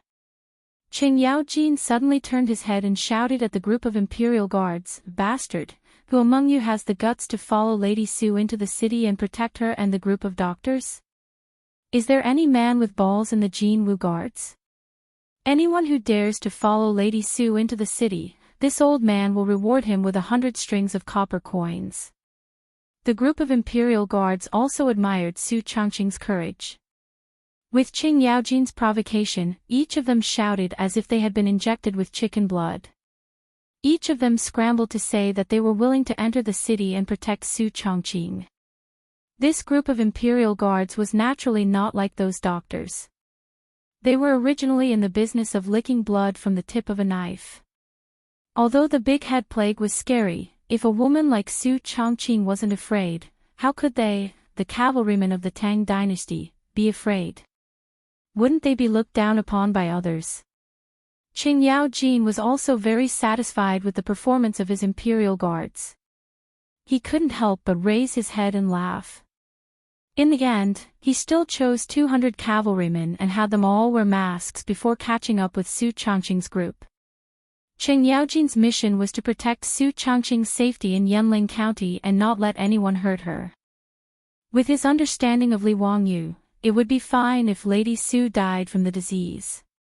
However, if she was harmed by some rascal in Yanling County, that brat Li Wangyou might even massacre the entire city. Protecting Su Changqing was also protecting the people in Yanling County. The imperial guards acknowledged the order and urged their horses to catch up with Su Changqing's group. Su Changqing naturally understood Qing Yaojin's meaning. She turned around and curtsied to Qing Yaojin from afar to express her gratitude. When the soldiers of Shuzhou who surrounded Yanling County city gate learned that Su Changqing was actually going to lead hundreds of doctors into the city to treat the patients, they all looked at Su Changqing differently. In the past few days, these soldiers had also learned of Su Changqing's identity. With Su Changqing's noble status, she actually wanted to personally enter Yanling County. This made many soldiers of Shuzhou put down their weapons and directly kneel on the ground to kowtow to Su Changqing. These soldiers of Shuzhou all had their families in Shuzhou. Among the 1,000 soldiers, there were even dozens of people whose families were in Yanling County. When they learned that the big head plague had broken out in Yanling County, these soldiers of Shuzhou were actually incomparably tormented. On one hand, they also knew that the Marquis of Huxian and the Hunan Circuit Commissioner Li Wangyou's order to seal the city was correct. However, from an emotional point of view, they could not accept it. Many soldiers even felt a trace of hatred for Li Wangyou. However, due to the Tang army's strict military orders, no one dared to express it. After all, Li Wangyou's order to seal the city was cutting off their family's path to survival. However, today, Li Wangyou's woman was actually going to personally lead a group of doctors into the city to treat the people in Yanling County. How could these soldiers not be moved to tears? Chapter 850. Within Yanling County, the county magistrate, county lieutenant, and other officials had already received the news and hurried to the city gate. Many commoners in the city also knew about this matter and disregarded the ban to leave the city. They all rushed towards the city gate and looked at the weak woman, Su Changqing, with complicated gazes as she led hundreds of medical workers and doctors into the city. No one knew who started it, but a voice suddenly rang out from the crowd, "This commoner kowtows and thanks the noble one. Thank female bodhisattva." More and more common people began to kneel and prostrate themselves towards Su Changqing's group. The female bodhisattva they spoke of was a term used in the Tang dynasty for women. Because of the existence of the bodhisattva, the Tang were also used to calling beautiful women bodhisattvas. In the end, even the officials of Yanling County prostrated towards Su Changqing. "Thank noble lady." The officials and common people of Yanling County did not know of Su Changqing's identity and could only call her noble lady. However, the captain who had led the 200 Imperial Army soldiers into the city to protect Su Changqing was quick-witted. He immediately called out to the Imperial Army soldiers and shouted, "The Marquis's wife has entered the city to save the people! The Marquis's wife has entered the city to save the people!" With the cries of the Imperial Army, the officials and common people in the city learned of Su Changqing's identity and were even more shocked. No one had expected that the Marquis of Huxian, who had sent out the Imperial Army soldiers to forcefully seal off Yanling County, would send his wife into Yanling County. Because of the several bloody conflicts in Yanling County, the common people, including the officials of Yanling County, feared and even hated Li Wangyu. No matter who it was, after being cut off from their escape route and trapped in an epidemic county, they would not feel any gratitude toward Li Wangyu. Even though Li Wangyu had ordered people to deliver masks and various grains and herbs, he could not stop the common people and officials from hating him. But at this moment, Su Changqing's appearance had caused the common people and officials of Yanling County to feel less hatred for Li Wangyu. To be able to let his wife lead hundreds of doctors into the city to treat the patients, this naturally caused the commoners to be deeply grateful. This commoner thanks the Marquis. The Marquis is a living bodhisattva, a living Buddha. We're saved. The Marquis has led the medical family into the city. In the small Yanling city, the cheers grew louder and louder. The citizens trapped in the city had finally vented the fear in their hearts for the past few days. The officials of Yanling County hurriedly and respectfully invited Su Changqing to rest in the county office, but were rejected by Su Changqing. She knew that it was a race against time. The sooner they could implement the strictest quarantine measures, the sooner they could reduce the spread of the plague virus. It was absolutely unacceptable for the citizens to gather together because of her entry into the city today. As Su Changqing's order was passed down, the commoners who had run out to watch the commotion were driven back to their own houses by the bailiffs and imperial guards. In order to control the epidemic, Su Changqing divided the entire Yanling County into 4 areas for quarantine and monitoring. He sent the hundreds of medical workers and doctors to the various workshops to treat the patients. Patients with fever, cough, or swollen necks had to be sent to special quarantine houses once they were diagnosed with the big head plague. No one was allowed to visit them. Apart from the bailiffs and the 200 imperial guards who had risked their lives to patrol the streets, no one was allowed to walk on the streets. When Su Changqing began to deploy anti-plague measures in the city, Li Wangyu finally woke up outside the city. Niu Wu naturally had a sense of propriety in his actions and did not harm Li Wangyu. He only fainted for a little over 2 hours. When Li Wangyu woke up, the first thing he did was to look for traces of his beautiful superior. Niu Wu naturally did not dare to say it, while the other wastrels also hesitated. No one dared to tell Li Wangyu that his woman had led hundreds of doctors into Yanling County. What exactly happened? Niu Wu, tell me honestly, where did Changqing go? Li Wangyu could not help but be anxious as he could vaguely guess the result. Did she go to Yanling County? Tell me. Lang Jun, I. Niu Wu opened his mouth but did not know how to reply. On the other hand, Qing Yaojin strode over and slapped Li Wangyu's shoulder. All right, lad, your woman has entered Yanling County. Amazing. Other than the sage's sister, Princess Pingyang, I have never seen such an amazing woman in my life. When Li Wangyu heard this, his eyes widened and he looked like he was about to swallow someone whole. Niu Wu, why didn't you stop Changqing? Before he could finish his words, Qing Yaojin slapped him on the shoulder again. Lad, since things have come to this, don't let your woman take the risk to enter Yanling County for nothing. What kind of ruckus is this? Don't act like a little girl. Bastard, have you forgotten that you are the Hunan Taoist envoy? Right now, the hundreds of thousands of people in Suzhou are still counting on you. Qing Yaojin's angry rebuke made Li Wangyu sober up a little. His body swayed a little before he finally stood firm. Li Wangyu did not want to say anything at this moment. He only silently walked out of the tent and raised his head to look at the walls of Yanling County not far away.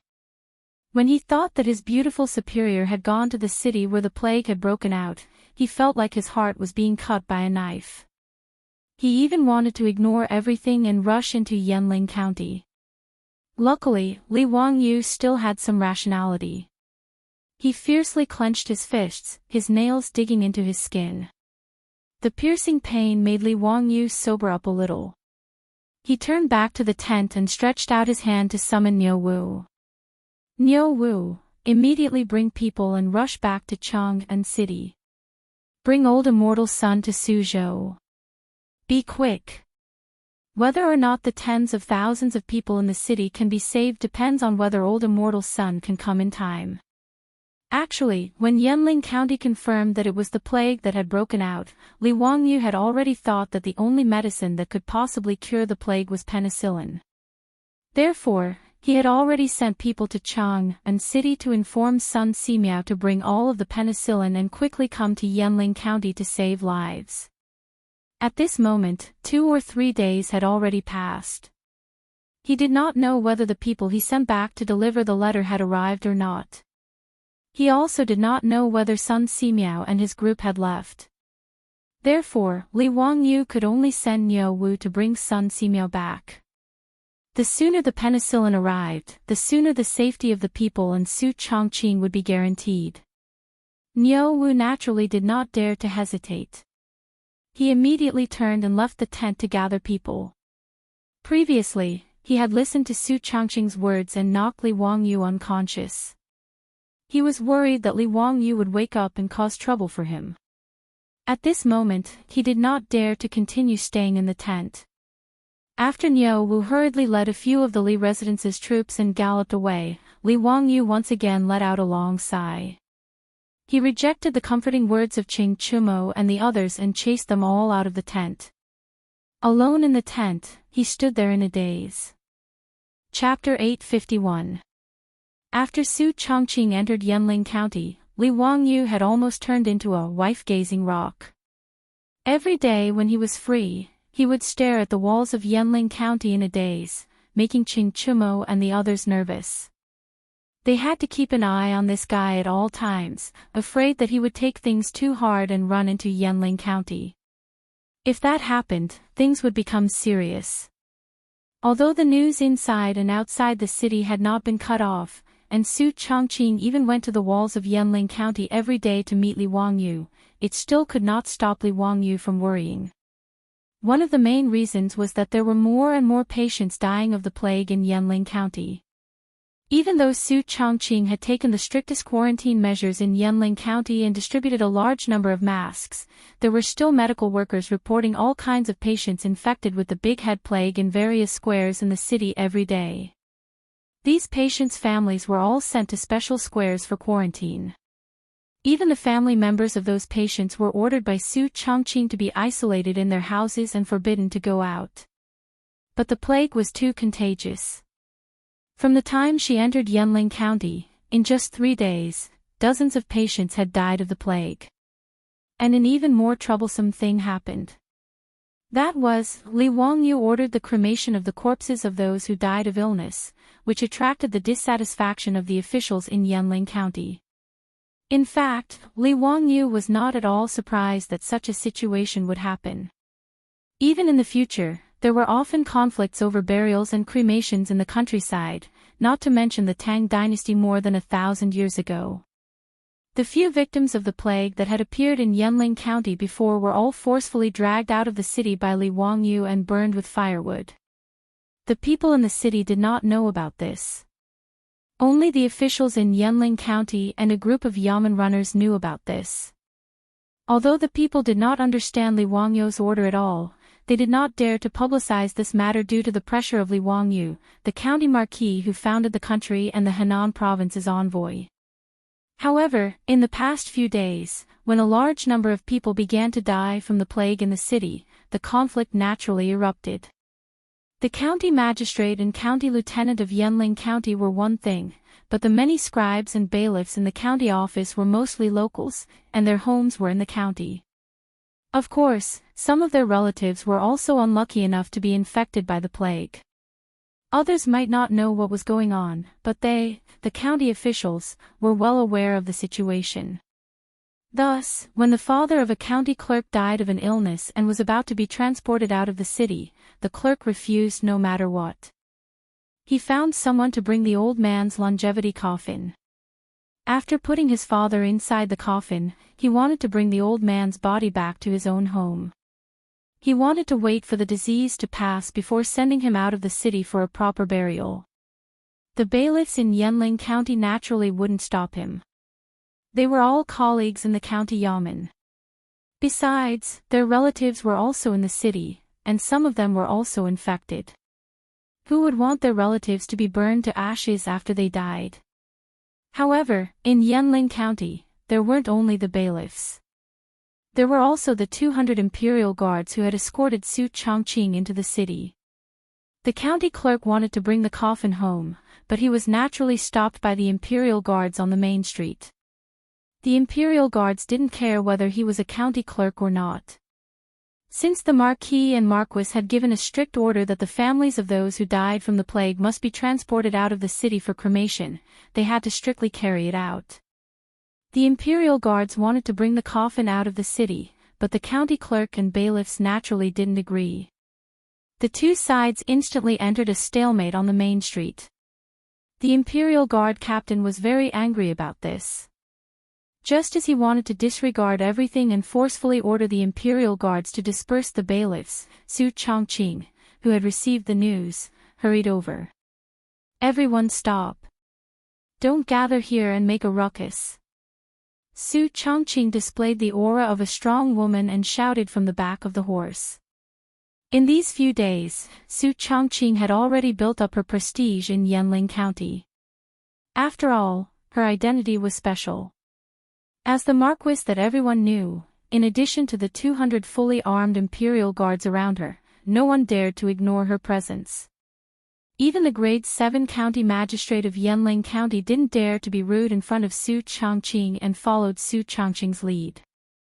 Secondly, Su Changqing had taken the risk to enter the city and lead 100 school of medicine into Yanling County. The people in the city had already treated her like a living bodhisattva. There were even people who set up a Marquis memorial tablet in their homes and prayed to her every day. Seeing Su Changqing appear, the two sides that were arguing shut up. The Imperial Guard captain, Su Changqing, cupped her fists and reported, "Madam, in this coffin is a family with the plague who had just passed away. I noticed that they were preparing to bring the coffin back to my residence, so I stopped them and requested them to bring the coffin out of the city and burn it. Not only did they not agree, they even dared to insult us. Madam, please be clear about this." Su Changqing's brows were tightly knitted. She and Li Wangyu had already expected such a thing to happen. But she still felt that it was troublesome when facing it. Su Changqing looked at the family of the deceased and advised, "Everyone, the dead can't be brought back to life, so please restrain your grief. But this plague cannot be neglected and the corpse must be brought out of the city to be cremated." Since Su Changqing had spoken, the scribes and bailiffs in the county office didn't dare to go against her and knelt on the ground. "Marquis, how can this person be cremated? Even those heinous criminals were allowed to be buried. Why did our relatives have to die without even a single bone remaining? We can't burn them, we can't burn them." "That's right, Marquis. This skin and hair were given to us by our parents, so how can it be easily destroyed? What's more, if we burn my father's body, how can I, this unfilial son, have the face to meet my ancestors in the underworld? Please have mercy, Marquis. This person really can't be burned. If Marquis wants to burn them, why don't you burn all of us together?" Everyone was talking at once. Some were pleading for mercy, some were threatening, which made Su Changqing's head hurt. "Everyone, burning the corpse is a last resort.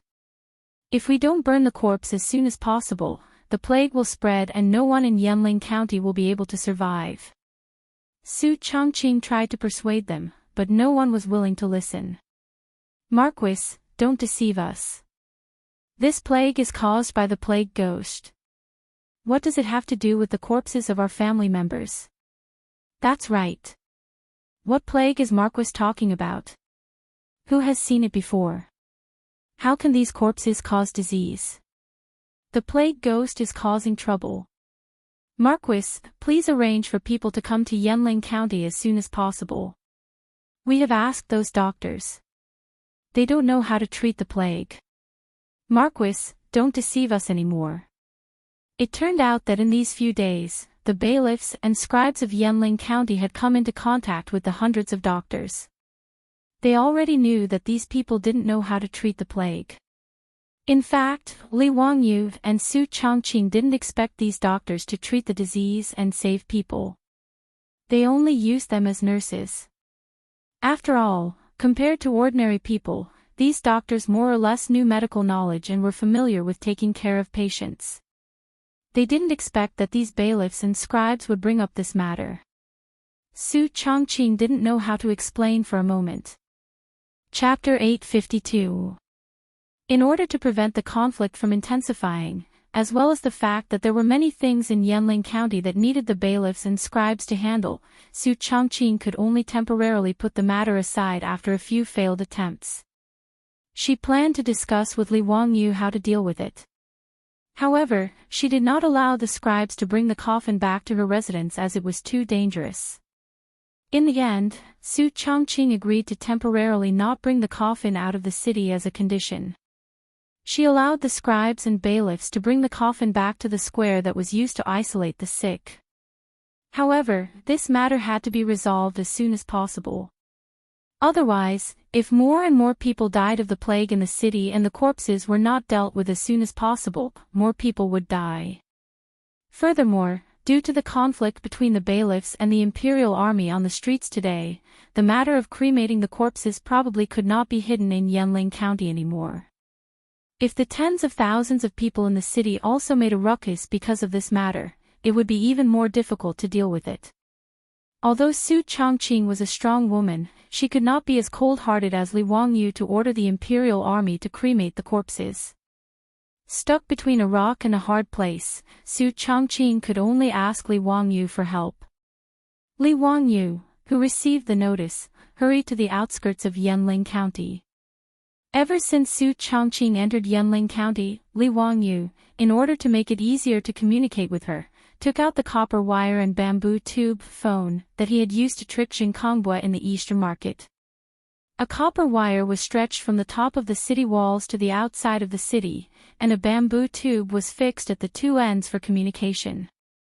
After all, he and Su Changqing only shared their thoughts. There were some things that he was embarrassed to say in front of everyone, right? Even if Li Wangyu was thick-skinned, he still had to consider the face of his beautiful superior. Li Wangyu couldn't help but feel a lump in his throat as he looked at his beautiful superior's increasingly thin figure on the city wall. He said to Bamboo Tube, "Changqing, are you all right?" "I'm fine, Wangyu. Listen to me. There's a bit of trouble in the city right now. How are we going to deal with the corpses of the people who died from the plague today?" Su Changqing was not in the mood to ask about Li Wangyu's well-being. He directly told him about the trouble caused by cremation in the city. When Li Wangyu heard this, he frowned. This matter was really quite troublesome. If he forcefully ordered people to transport all the corpses out of the city for cremation, under the pressure, it was hard to guarantee that there would not be a mass uprising in Yanling County. The dead should be respected, and the dead should be buried in peace. This was the most fundamental ethic of the Tang dynasty. In fact, not to mention the Tang dynasty, even in later generations, there were still many obstacles in the process of cremation, and even bloody conflicts broke out. If Li Wangyu ordered people to forcibly cremate the corpses, this matter might even be brought to the court, and it was very likely that he would be impeached. Of course, due to the urgency of the matter, although Li Wangyu had reported this matter to Pai Lupi, he did not receive a clear answer. Obviously, Pai Lupi, Fang Xianling, and the other big shots also had quite a headache about this matter. However, Li Wangyu could not just let it happen. The corpses of the victims who died from the plague were placed in Yanling County, which would only cause more serious consequences. He was also very angry about the problem Su Changqing was facing. It was already early summer, and the weather was gradually getting hotter. Those corpses definitely could not be stored in the city for a long time. Changqing, if it doesn't work, I'll send troops into the city and forcibly transport those corpses out of the city for cremation. No, that will only continue to provoke conflicts. If tens of thousands of people in the city make a fuss, things will get even more out of hand. Su Changqing immediately rejected his proposal. Unless it was a last resort, Su Changqing was not willing to send the imperial army to do such a thing. Wang Yu, think of another way. It's best if you can persuade the people, but don't use violence directly. Li Wangyu angrily scratched his hair. How can I persuade them? This virus can't be seen or touched. Not to mention that there is no microscope. Even if there is, can those country bumpkins understand that what is under the microscope is the virus? How could Su Changqing not know this logic, but he could only let out a long sigh. Is there no other way? Even if it's just to scare them, didn't you pretend to be a ghost in Chang'an city and fool those ministers? Why don't you think of another way to scare the people in the city? Li Wangyu thought that this was also a way.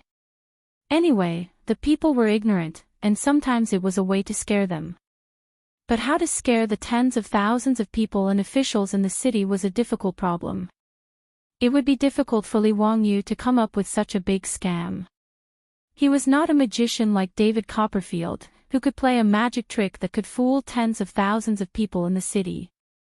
Monk Wenzai's trick could only fool a portion of the people. It was too difficult to convince the people in the city to agree to cremate their relatives who died of the plague. For a moment, both Su Changqing on the city wall and Li Wangyu outside the city had no idea. The two of them stared at each other speechlessly. Li Wangyu was speechless and looked up at the sky in a daze. The early summer sun was already a little glaring, and he could not help but raise his head to block the sunlight. Suddenly, Li Wangyu thought of something. He turned his head and shouted to the foppish sons behind him, "Brothers, what day is it today?" The foppish sons looked at each other, not understanding why Li Wangyu would suddenly ask about this. "Fourth year of Chang'an, 27th of the fourth month, Ziyu, why are you asking about this? Have you become muddle-headed?" Li Wangyu ignored the foppish sons and turned his head to Su Changqing, who was on the city wall, and grinned. "Changqing, I have an idea, ah." "What idea? Tell me." The two of them whispered for a long time on the phone, making the foppish sons very curious. When Su Changqing returned to the city, he immediately summoned the captain of the Imperial Guard and had him immediately order the Imperial Guard to announce something to the entire city. Due to the plague ghosts causing havoc in Yanling County, the Big Head Plague had broken out. However, the plague ghosts were rampant. After killing the families of the victims, they hid their filthy energy in the corpses of the victims. This was also why the corpses of the victims of the Big Head Plague were black. The filth of the plague ghost could only be cleansed by burning it with fire. If the filthy energy left in the corpses of the plague ghosts wasn't burned, the plague ghosts would use this filthy energy to pollute the earth and eventually devour the sun. The commoners in the city, including the yamen runners and scribes, naturally didn't believe these words. Although the corpses of the victims of the Big Head Plague had large amounts of black spots, they didn't believe that it was the filthy energy left behind by the plague ghosts. The yamen runners and scribes of the Yochi County Yamen even suspected that the Marquis was using this excuse to deceive them. Her goal was to force them to burn the corpses of the victims. However, on the second day, the Imperial Guard in the city sounded the gong again and rode fast horses around the city to announce that the plague ghosts were causing havoc in Yanling County. If the corpses were not burned and the filthy energy removed, the heavens would be furious and a great disaster would soon descend. Naturally, no one believed these words. On the third day, the imperial guard in the city was out on the streets again. Chapter 853. This time, the imperial army was beating gongs and drums all over the city. Their words caused the commoners, bailiffs, and scribes to be slightly shocked. Originally, they didn't believe the words of the imperial army and felt that the marquise was just fooling them. The Yochi County Yamen scribes and bailiffs were afraid that they couldn't win against the marquise, so they simply spread the news that the bodies of the victims of the plague were going to be burned. They wanted to incite the commoners to oppose this matter and cause them to panic.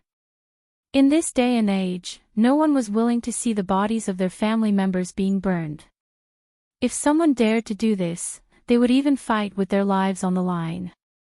Thus, 2 days ago, when the imperial army was beating gongs and drums to announce that the bodies were contaminated by the plague ghosts, no one believed it.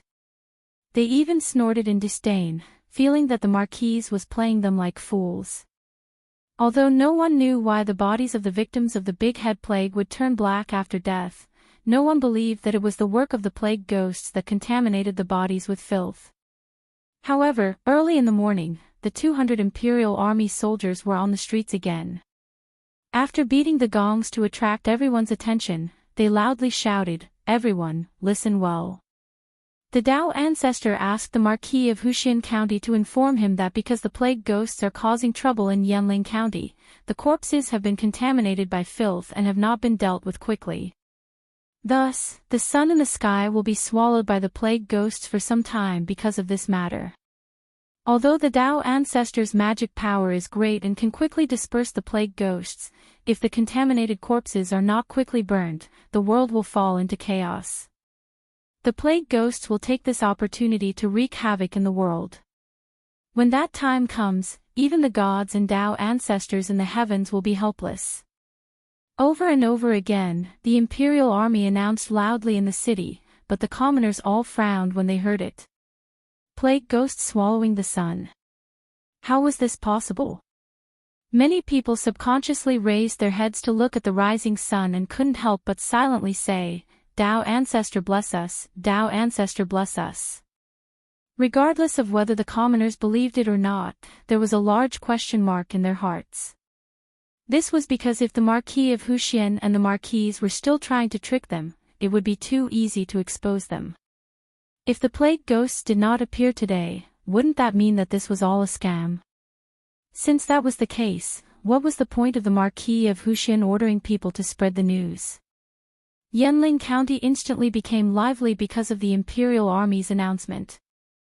Although everyone was strictly forbidden from leaving the square, the people in the square still could not suppress the shock in their hearts. They all walked out of their own houses and discussed with their neighbors in low voices. "Dalong, do you think this is true? Could it be that the corpses of the people who died because of the plague ghost were really contaminated by the filth?" "Bah, I don't believe such nonsense. In my opinion, this is definitely something that the Huxian Marquis is saying to trick us. None of these officials are good." "Everyone, you still don't know, right? A few days ago, many people had died in the inner square beside the city wall that was specially used to house the sick. The Marquis had ordered his men to drag them out of the city and burn them. Because of this, many family members of the patients are crying at the county yamen. TSK, do you think that the Marquis is crazy? He actually wants us to burn the corpse. This is something that has never been heard of since ancient times. If this corpse is burned to ashes, I'm afraid it will be even more torturous down there, right? Isn't that right? We are not the eminent monks in the Buddha's gate who can be led to the Western paradise after death. If this corpse is burned, our ancestors won't even receive incense offerings in the future. In my opinion, what plague ghost swallowing the sun? It's just nonsense." The yamen runners and scribes also gathered in the county yamen and whispered to each other about this matter. But no matter what, almost no one believed the imperial army in the city even though their throats were about to break from shouting. What the imperial army had been spreading in the city for the past 2 days was naturally what Li Wangyu had taught Su Chongqing. At that time, his mind was full of how to trick the people in the city, but his eyes were blinded by the sunlight in the sky. When Li Wangyu covered the sun with his hands, a sentence suddenly popped up in his mind. In the 4th month of the 4th lunar month, there will be a solar eclipse. This was recorded in the Comprehensive Mirror for Aid of Governance about the solar eclipse that occurred in the Tang dynasty in the 4th year of Chang'an. The 1st lunar month of the 4th lunar month was April Fool's Day in the future. After Li Wangyu asked the wastrels and found out that it was March 27th of the 4th year of Chang'an, he immediately thought of using the solar eclipse to trick the tens of thousands of people in the city. In the future, even elementary school students could clearly explain the principles behind solar eclipses. But in China, it was an ominous sign since ancient times. Under normal circumstances, people called solar eclipses the heavenly dog eclipse. The sun represented the emperor of heaven, and the emperor was the son of heaven. If there was a solar eclipse, it would be an ominous sign of a demon invading the emperor's rule. Solar eclipses were not only ominous, but also extremely ominous. In fact, it was not only China that was like this.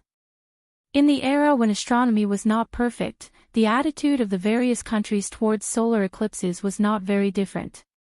Therefore, when a solar eclipse occurred, these events would be recorded seriously in the history books.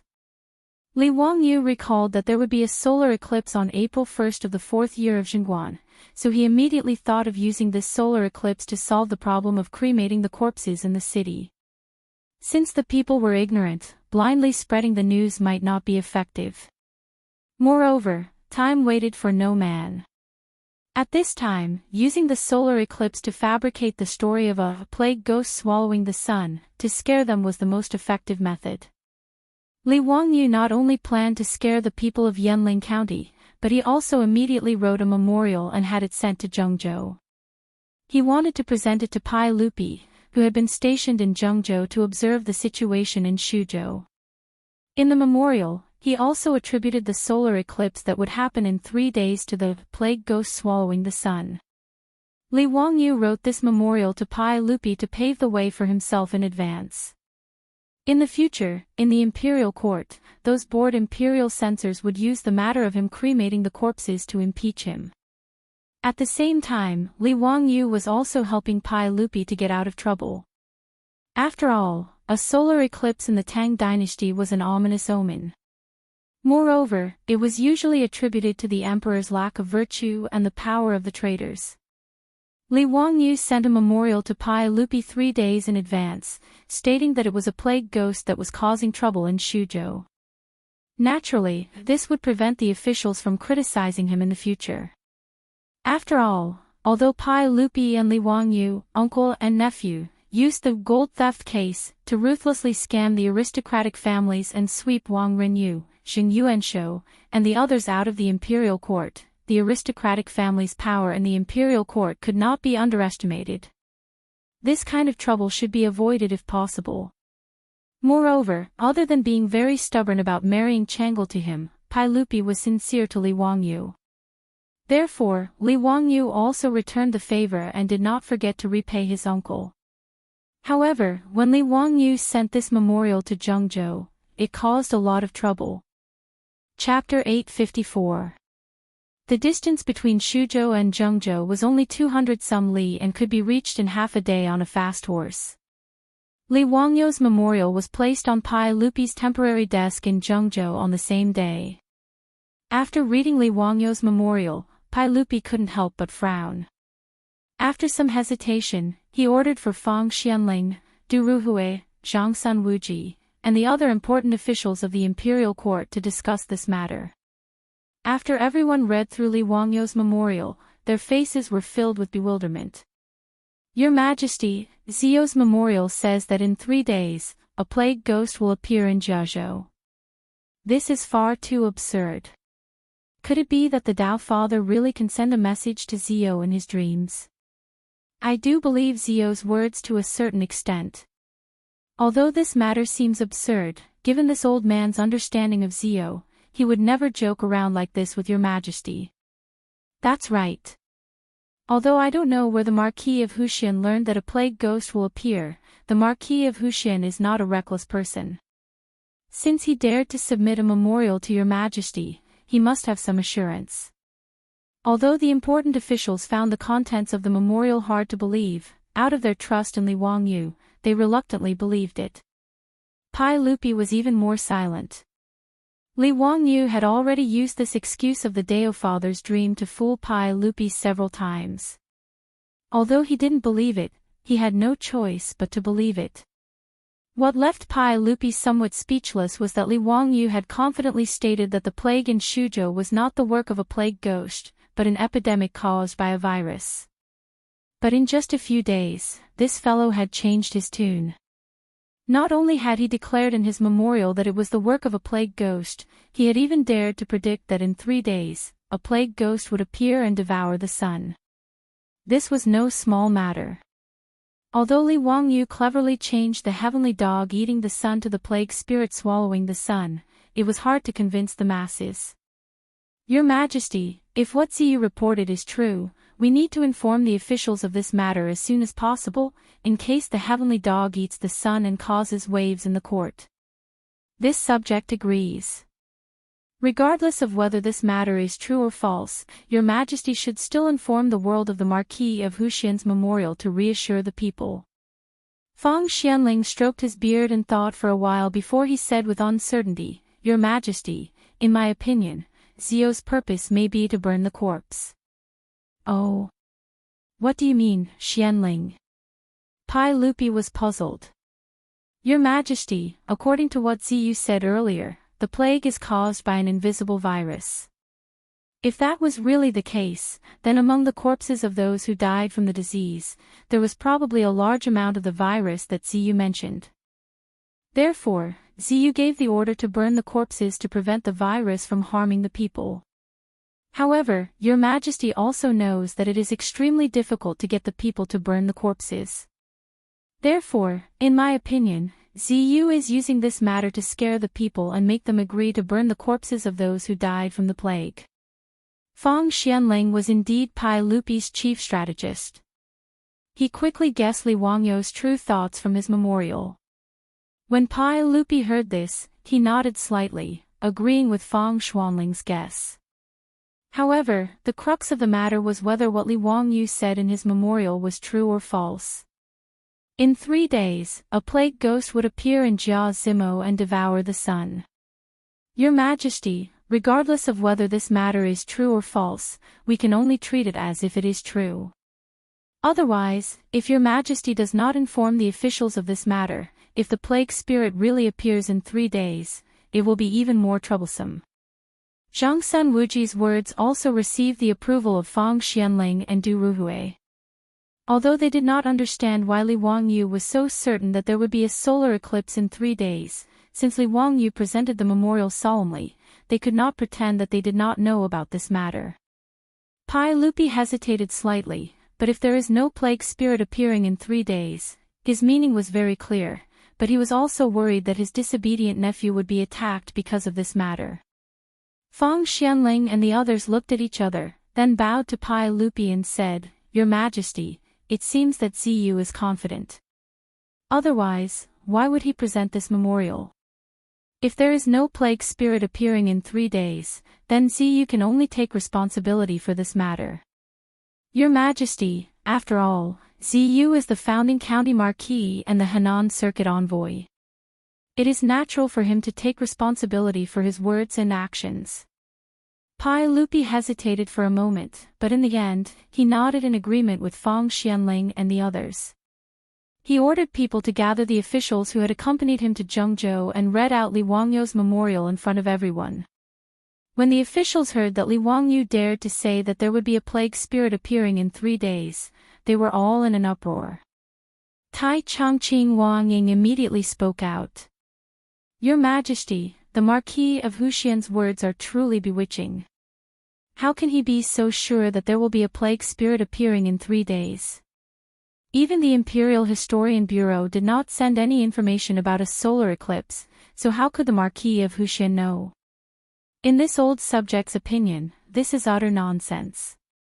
The Imperial Historian Bureau that Wang Ying spoke of was the imperial astronomer of the later generations. Its job was to observe the heavens, calculate the solar terms, and set the calendar.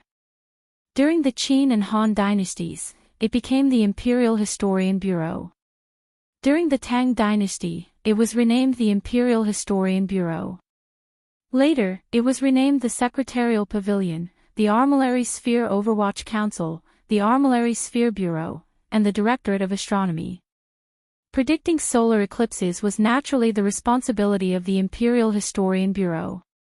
However, in an era where astronomy had not been perfected, predicting solar eclipses, especially accurately predicting solar eclipses, was extremely difficult.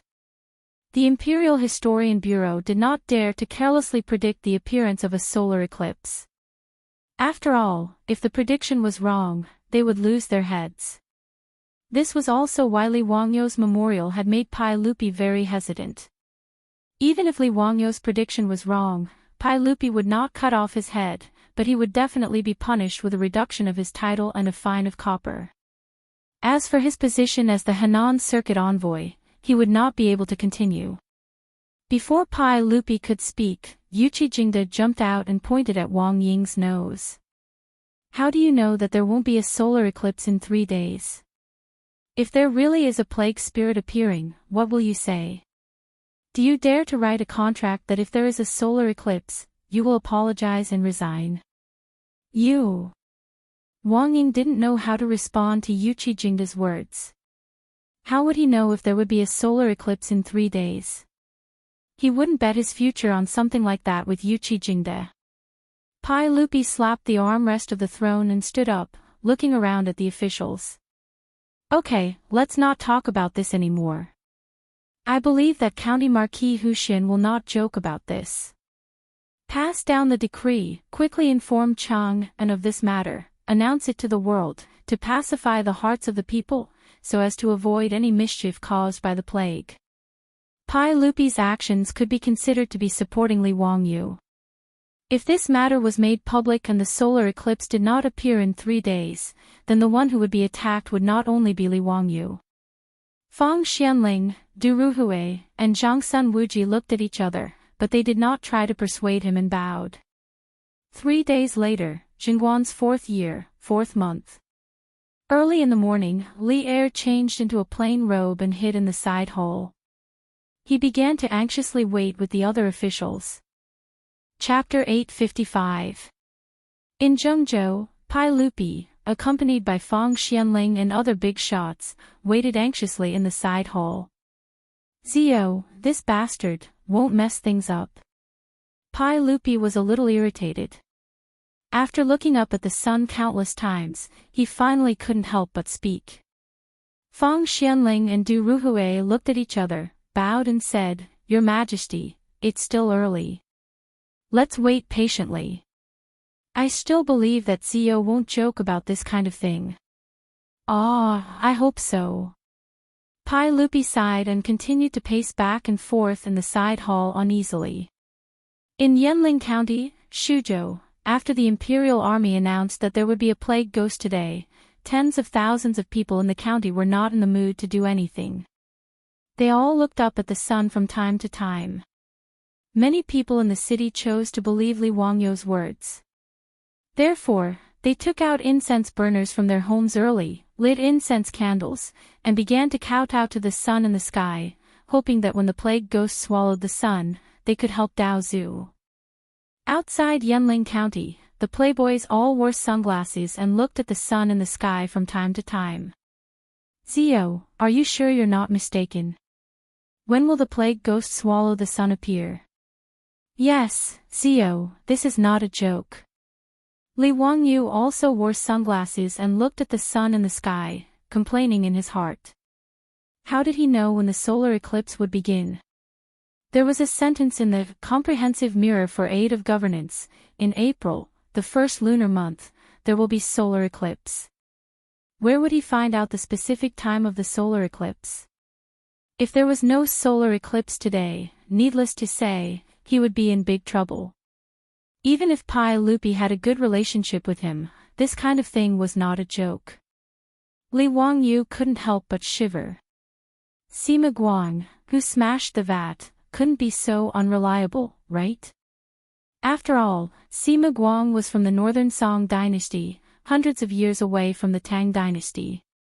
If there was a mistake in the comprehensive mirror for aid of governance, and the accurate time was not today, then he would be in trouble. But now it was too late to say anything. He couldn't regret it. Just you wait. The Tao ancestor told me in a dream. It definitely won't be wrong. It's still early, why are you in such a hurry? Li Wangyu looked very calm on the surface, but in fact, he was panicking inside. Su Chongqing also climbed up the city wall and looked at Li Wangyu from afar. His eyes were also filled with worry. On this day, everyone felt that time passed very slowly. The sun in the sky was almost motionless, and there were no signs of a solar eclipse. They had been waiting since sunrise, and this wait lasted until afternoon. The sun was still firmly hanging high in the sky. With the trip to Zhengzhou, Pai Lupi was not even in the mood to have lunch. He waved his hand and asked Mituo to take away the food. Mito looked at the untouched food on the table and said carefully, "Everyone, it's still early. Let's eat first. This servant has been keeping an eye on the sun in the sky. Once there are any changes, this servant will immediately report to everyone." "All right, take it away. I have no appetite today." "Yes." Mituo didn't dare to try and persuade him again. He could only signal for the servants to take away the food. The officials in the side hall saw that Pai Lupi was not in a good mood, so no one said anything. Only the Grand Chancellor, Wang Ying, jumped out again and impatiently criticized Li Wangyu in front of Pai Lupi. "Your Majesty, in this old servant's opinion, the Marquis of Huxian's words about a plague being devoured today are complete nonsense. It's already past noon, and there are still no signs of a solar eclipse. Your Majesty should not continue to wait here." Pai Lupi gave him a sidelong glance and was too lazy to talk to this guy. Wang Ying made a fuss and could only mutter a few words to himself before continuing to wait on the side. However, Wang Ying had already made up his mind. There were only a few more hours before the sun set. He had to properly impeach Li Wangyu and take revenge for the insults he had received from Li Wangyu. In Yanling County, the common people were discussing spiritedly, and the scribes and bailiffs in the county government snorted disdainfully at the plague being devoured by the sun. "Bah, this old man already said, what dog fart plague being devoured by the sun? It's just a trick to trick us." "That's right, that's the logic. In the end, they just want to trick us into giving them the corpses of our relatives and burning them. In short, if they want to burn my lord's corpse, this old man will fight it out with them." "Yes, that's the logic. That Marquis of Huxian outside the city is probably regretting it by now. To think that he would use such a childish excuse to trick us. Does he think that we are all ignorant children? Bah! If some plague being devoured by the sun appears today, this old man will go to the streets and bark like a dog and crawl in a circle. If the plague being devoured by the sun doesn't appear today, can you make that dog fart Marquis crawl in a circle on the ground? I heard that in Chang'an County, that Marquis was called the Marquis of Dirty Marquis. Now it's even worse. After coming to Yanling County, not only did he not allow us to leave the city to seek refuge, but he also forced us to burn the corpses. The way I see it, that bullshit Marquis can't wait for us to all die in this city. Damn it, if that dog fart Marquis doesn't give us a way out, why don't we fight it out with them? Anyway, staying in this city is a dead end. That's right, if that Marquis doesn't give us a way out, we'll fight it out with them." The more the scribes spoke, the more excited they became. It looked like they were ready to rebel at any moment. Of course, this group of yamen runners and scribes also knew that they were just making empty promises. There were 1,000 government soldiers and thousands of the most elite imperial guards of the Tang dynasty outside the city. It was simply a joke for them to rebel with just a few people. Not to mention other things, just the 200 imperial guards in charge of protecting Su Changqing in the city were enough to kill all the people in the county office. These people in the county government were just talking nonsense. Outside Yanling County, Li Wangyu was on the phone with Su Changqing on the city wall. Wangyu, are you sure you didn't remember wrongly? Are you sure there will be a solar eclipse today? Li Wangyu scratched his head in annoyance. It shouldn't be wrong, right? I just don't know if Sima Guang is reliable or not. Su Changqing pondered for a moment and said worriedly, I remember that a total solar eclipse takes a few hours from the first eclipse to the second eclipse, but a total solar eclipse only takes a few minutes. It's already past 2:00 in the afternoon. If there are no signs of the first eclipse, I'm afraid there won't be a solar eclipse today. Li Wangyu looked up at the sun in the sky again.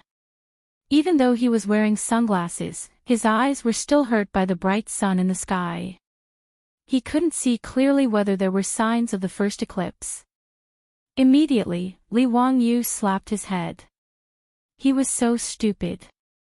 How could he forget the method of observing the solar eclipse with a basin of water? Li Wangyu greeted Su Changqing and immediately ordered people to find a basin of water, an inkstone, and ink to grind the ink for him. The debauches thought that he was still in the mood to write, but they didn't expect that Li Wangyu actually ordered people to pour all the ink that had been ground into the basin. The basin of clear water was now completely dyed black. Ching Chumo and the others were puzzled. Zio, what are you doing? Chapter 856. Observing the sun through the reflection of the ink was actually a relatively simple way to observe a total solar eclipse. After all, the sun's rays were too strong. Looking directly at the sun for too long would cause the ultraviolet and infrared rays in the sunlight to burn the retina. But wearing sunglasses to observe the sun was one of the most widely spread methods in the future. It was also the most dangerous method to observe the sun. Of course, Li Wangyu's method of observing the sun through the ink would still reflect a lot of sunlight into his eyes. But with the sunglasses he was wearing, it was enough to protect his eyes for a short period of time. Li Wangyu was not in a hurry to answer the wastrel's questions. Instead, he ordered people to move the basin of ink to an empty space. He put on his sunglasses and looked inside. When he found the right angle and saw the sun through the reflection of the ink basin, he could not help but be happy.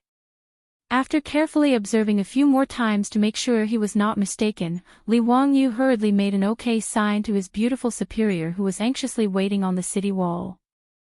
Thank the heavens, that guy who smashed the vat was still reliable. Seeing this, Su Changqing's hanging heart finally settled down. But Ching Chumo, Fang Yai, and the others became more and more confused. Ziyu, what are you trying to figure out?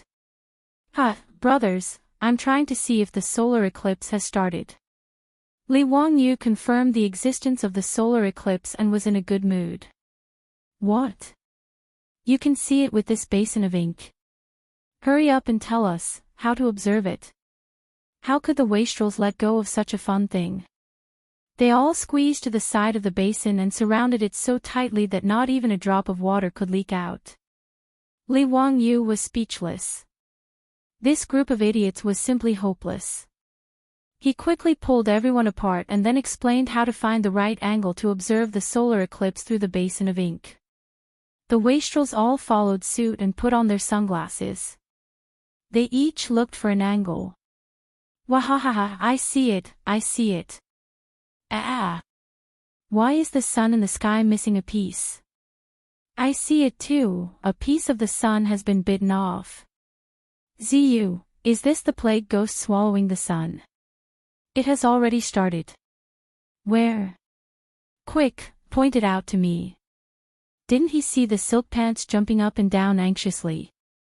When all of the silk pants confirmed through the reflection in the water basin that a piece of the sun was missing, they were all speechless. His gaze towards Li Wangyu was even more speechless. What this guy said that there would be a plague demon swallowing the sun in 3 days was actually true. Chingchumo stared at Li Wangyu for a long time. Zio, tell me honestly, are you an immortal from the heavens? You even know when the solar eclipse will occur. How are you going to explain that? Fang Yai and the rest also had the same expression, looking at Li Wangyu with an expression of looking at a celestial being. If it weren't for the fact that everyone was so familiar with each other, they might have even kowtowed to Li Wangyu at this moment. Li Wangyu rolled his eyes silently, too lazy to explain. In any case, there was no way he could explain it clearly.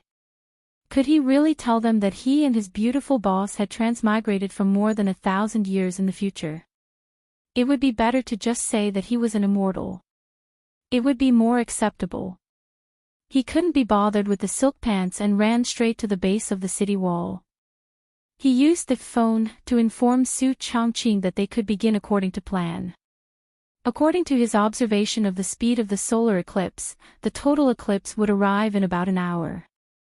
Su Chongqing nodded, turned around, and found the captain of the Imperial Army. He whispered a few words to him. Not long after, the sound of drums and gongs once again rang out in Yanling County, attracting the attention of the people in the city. Only then did he yell at the top of his voice. Citizens of the city, listen well. The plague demon has already begun to swallow the sun. In another hour, it will swallow the entire sun. Everyone, do not be afraid when the time comes. The heavenly Tao ancestor will disperse the plague demon. The Marquis of Huxian has already prepared a divine item to ward off the plague demon. When the time comes, we will lend a hand to the heavenly Tao ancestor to ensure the peace of the world. The voices of the Imperial Army quickly spread throughout the small Yanling County. The citizens of the city were in an uproar. What? Could it be that the plague demon is really going to swallow the sun? How could that be? I see that the sun in the sky is still as bright and dazzling as ever. How could there be a plague demon swallowing the sun? It must be that dogs hit Marquis trying to deceive us again. None of these dog officials are speaking the truth. I think that in the end, they just want to deceive us into burning the corpses of our family members. Bah! Don't even think about it. If anyone dares to do this, this daddy will fight it out with him. Who cares if he's a marquis or not? But the Imperial Army clearly said that in an hour, the plague demon will swallow the sun. How could this be fake? Then let's wait and see. This daddy wants to see if that dog's hit marquis is lying or not. There were also many citizens who completely believed the Imperial Army's words. They began to light incense sticks and kowtow to the sun in the sky. In the Yanling County Yamen, after hearing the Imperial Army's announcement, all the scribes and bailiffs, including the Yanling County Magistrate and the County Lieutenant, stopped mocking Li Wangyu and walked to the open space to look up at the sky. However, even though the solar eclipse had already happened, it was difficult to see it with the naked eye. Even though everyone's eyes hurt from looking at it and they were tearing up from the sunlight, they still could not see it clearly. However, since the Imperial Army had already announced that the plague demon would arrive in an hour, regardless of whether they believed it or not, they could only wait and see. Time passed by slowly. An hour was almost up, but the sky was still bright. Those who did not believe Li Wangyu in the first place began to make a ruckus again. Their words were full of mockery towards Li Wangyu. Just as everyone was talking, they suddenly felt their vision darken. They looked up at the sky in confusion, but there was no trace of the sun in the sky. In a few breaths, the originally bright land seemed to have turned into night. Many of the scribes' teeth began to chatter. It's a solar eclipse. It's really the plague demon swallowing the sun. Everyone in the county yamen, including the Yanling County Magistrate, knelt down as their legs turned to jelly. Tao Ancestor, please forgive us, Tao Ancestor. We were ignorant and did not know that the plague demon was causing trouble, causing the plague demon to swallow the sun. Tao Ancestor, please save all living beings, save us. The tens of thousands of citizens in Yanling County had the same reaction. No matter how much they had cursed Li Wangyu earlier, they all knelt on the ground, their hearts filled with fear. Just as everyone was panicking, they heard an uproar in Yanling County. It was as if thunder had exploded in their ears. The entire city was filled with the sound of thunder. The commotion scared the citizens so much that they all buried their heads in the ground and kowtowed as if they were pounding garlic. Some people were so frightened that they let out ear-piercing screams. For a moment, there were crackling sounds of explosions, babies crying, men and women shouting, and prayers everywhere. Chapter 857. At the same time, in Zhengzhou, the atmosphere in the side hall grew more and more oppressive as time passed. Not only was Pai Lupi silent, but even Fang Xianling, Du Ruhui, and the others were shaking their heads and smiling bitterly. Even Yuqi Jingde, who had supported Li Wangyu, was furious. On the other hand, Grand Chancellor Wang Ying couldn't help but smile. He was clearly in a good mood. At this moment, the door to the side hall was suddenly pushed open with a loud bang. Pai Lupi immediately raised his head in anger. Just as he was about to explode, he saw Mi Tuo scrambling in. Dear everyone, the solar eclipse, the plague ghost swallowing the sun, has begun. Only now did everyone come to their senses with astonishment, and when they raised their eyes to look over, the outside of the side hall had suddenly become pitch black like night. Because the candles in the side hall had been lit the entire time, they hadn't noticed. Li Er suddenly got up and walked to the door of the side hall in 2 or 3 steps. He lifted his foot and wanted to walk out, but he was blocked by Mi Tuo.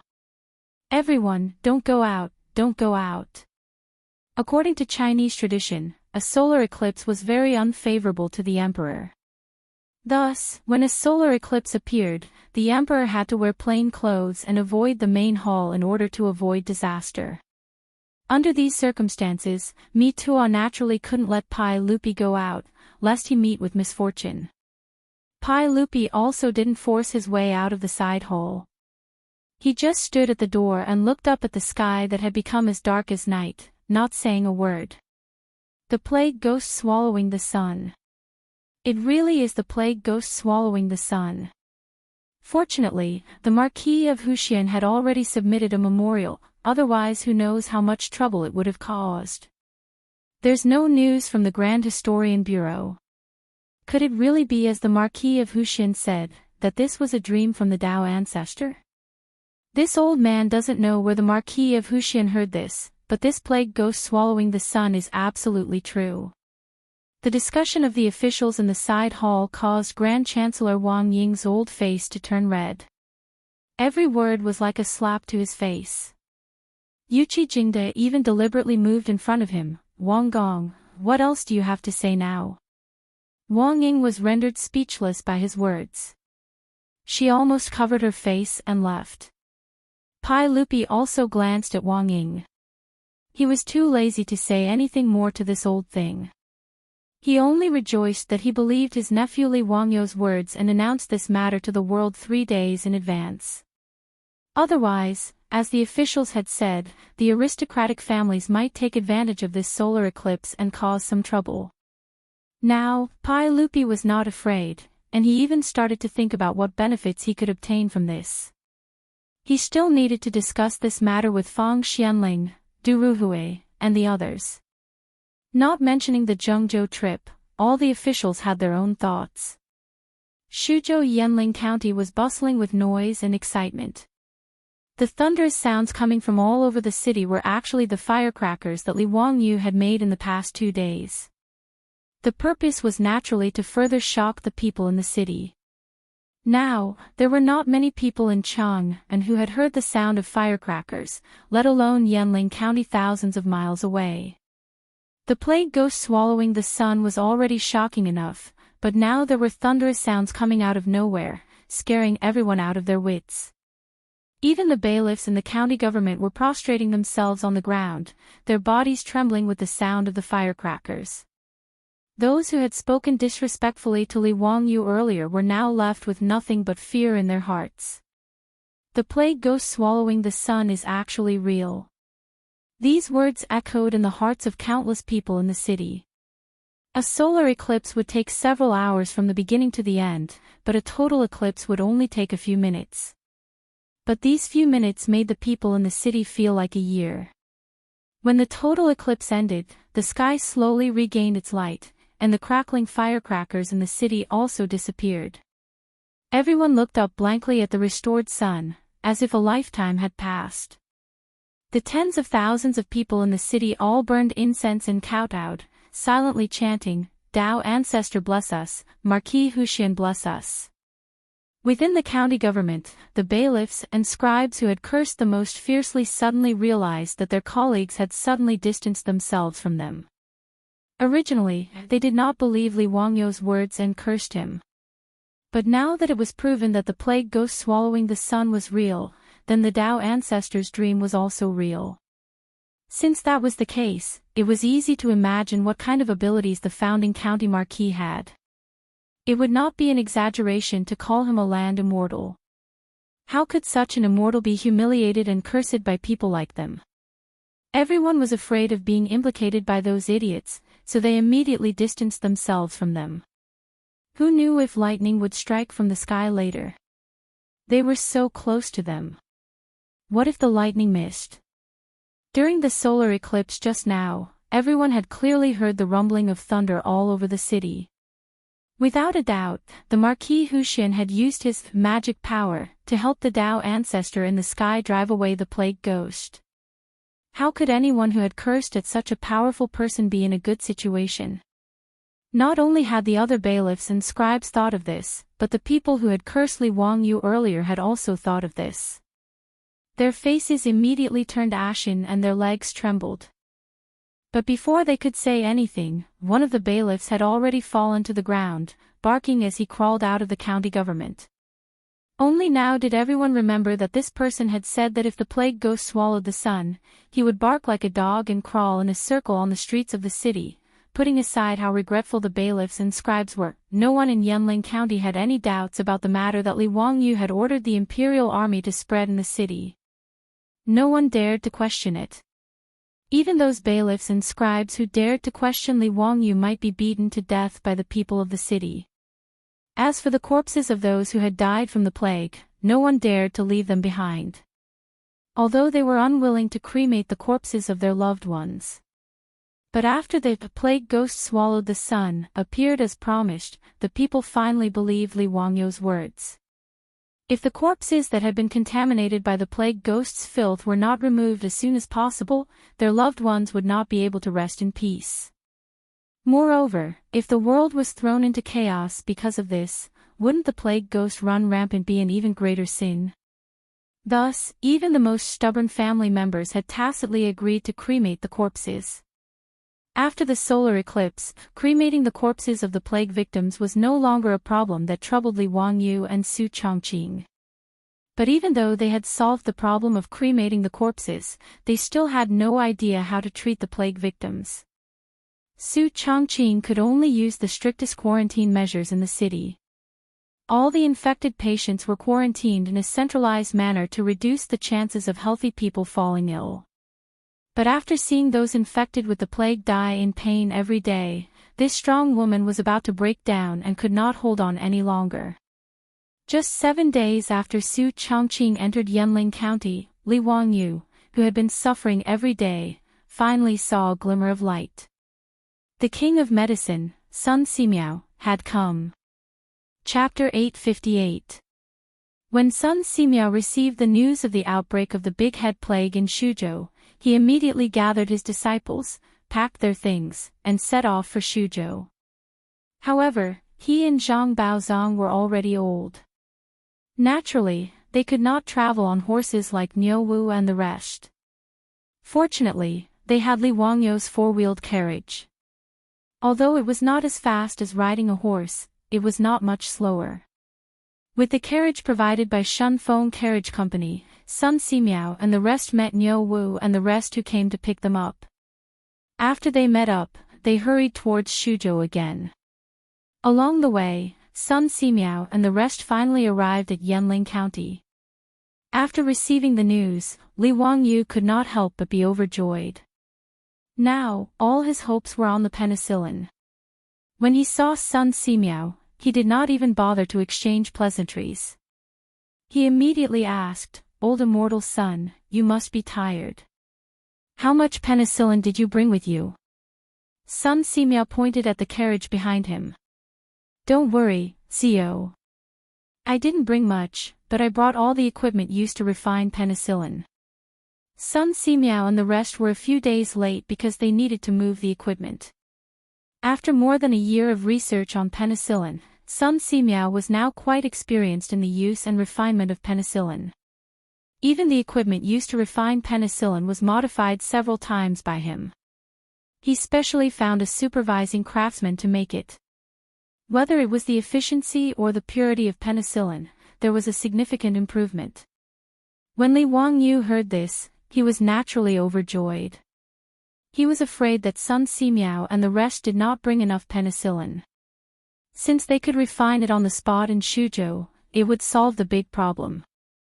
"Zio, what's the situation with the big head plague in Yanling County now?"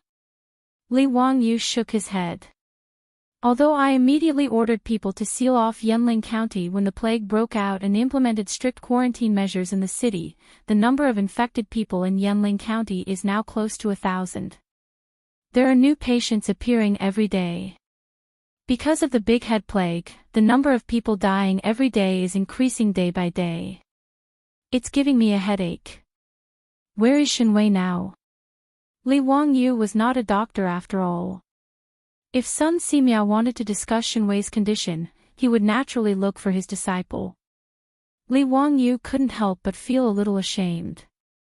"Old immortal son, 7 days ago, Brother Shenwei entered Yanling County with my family's Madam Su. Now, they are treating patients in Yanling County. As you know, the big head plague is highly contagious, so they can't leave the county for the time being."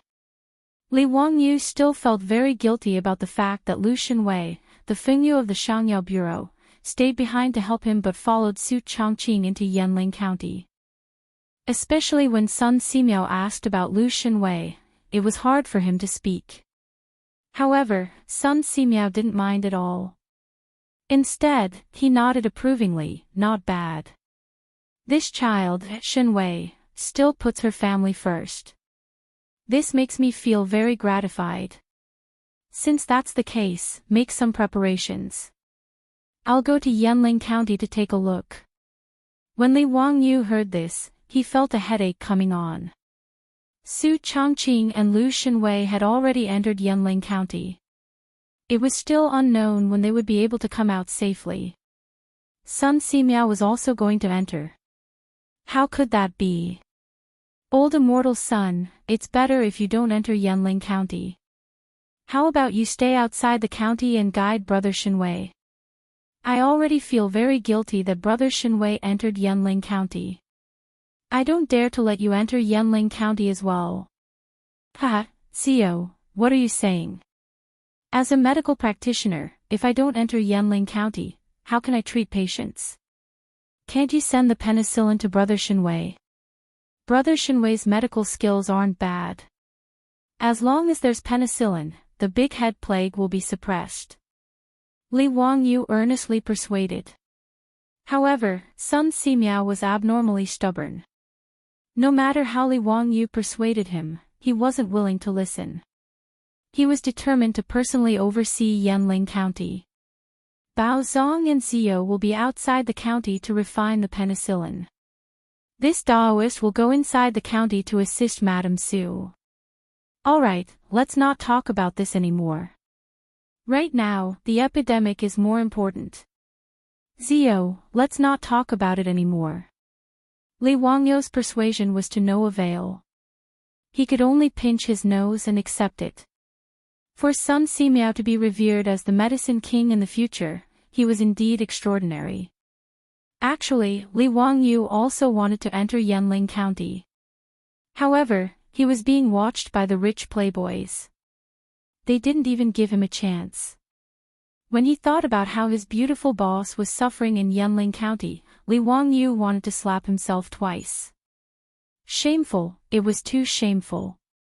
However, since things had already reached this point, he couldn't learn from those male leads in Cheong Yao's dramas.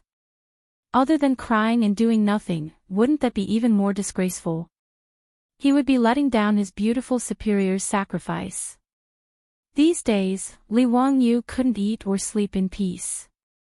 He was busy supervising the Shuzhou officials to transport food, herbs, lime, and other materials.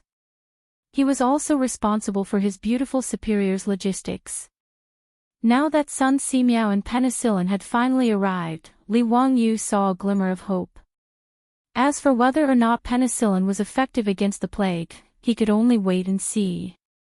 Under Li Wangyu's melancholy gaze, Sun Simiao led his disciples and grand-disciples into Yanling County. They wore masks and white cotton-padded coats that Li Wangyu had specially made. Li Wangyu and the other rich playboys could only bow to the old Daoist's back. After Sun Simiao entered the city, Li Wangyu could only urge Zhang Baozong and the other disciples of Sun Simiao to hurry up and extract the penicillin. The number of sick people in the city was close to 1,000, and it was still increasing every day. If Sun Simiao confirmed that the penicillin was effective, then they couldn't drop the ball outside the city. They had to be able to supply enough penicillin for the sick families. When Sun Simiao entered the city, Su Changqing naturally went to the city gate to welcome him. In the past few days, she had been mentally and physically exhausted. Even though she was wearing a mask, Sun Simiao could clearly see that Madame Su's eyes, which were usually bright, were now bloodshot. "Thank you for your hard work, Lady Su. I'll be fine here, you can go and rest." Su Changqing didn't reject him. In this era, she was the same as Li Wangyu. The only doctor she could trust was Sun Simiao.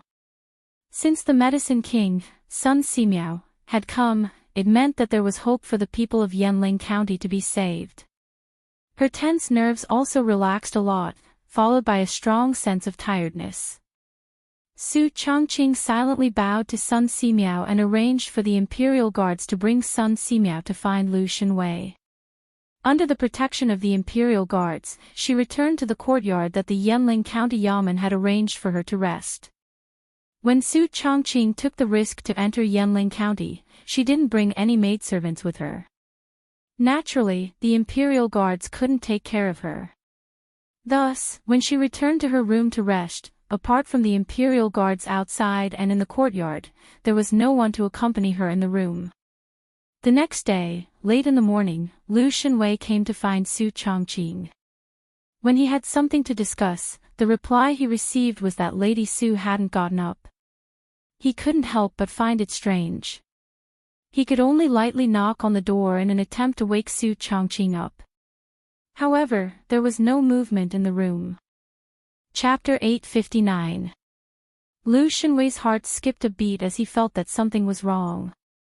He pounded harder on the door, banging it loudly, but there was still no response. Lu Shenwei wasn't the only one who panicked. The Imperial Guard also panicked. The captain hesitated for a moment before looking at Lu Shenwei. "Lu Fingyu, is Lady Su sleeping too deeply, or did something happen?" They wanted to break into the room, but they felt that it was inconvenient. After all, the person inside was the Marquis of Huxian's woman. It would be unreasonable for them to break in like this. The captain of the Imperial Army reacted quickly and immediately ordered someone to go to the county yamen and call for 2 maidservants. In truth, when Su Changqing brought a group of doctors into the city, the Yanling County magistrate didn't dare to be negligent and immediately prepared several servant girls to take care of Su Changqing. However, Su Changqing was worried that she would bring the plague germs back and infect the servant girls. Thus, she tactfully rejected the Yanling County magistrate's good intentions.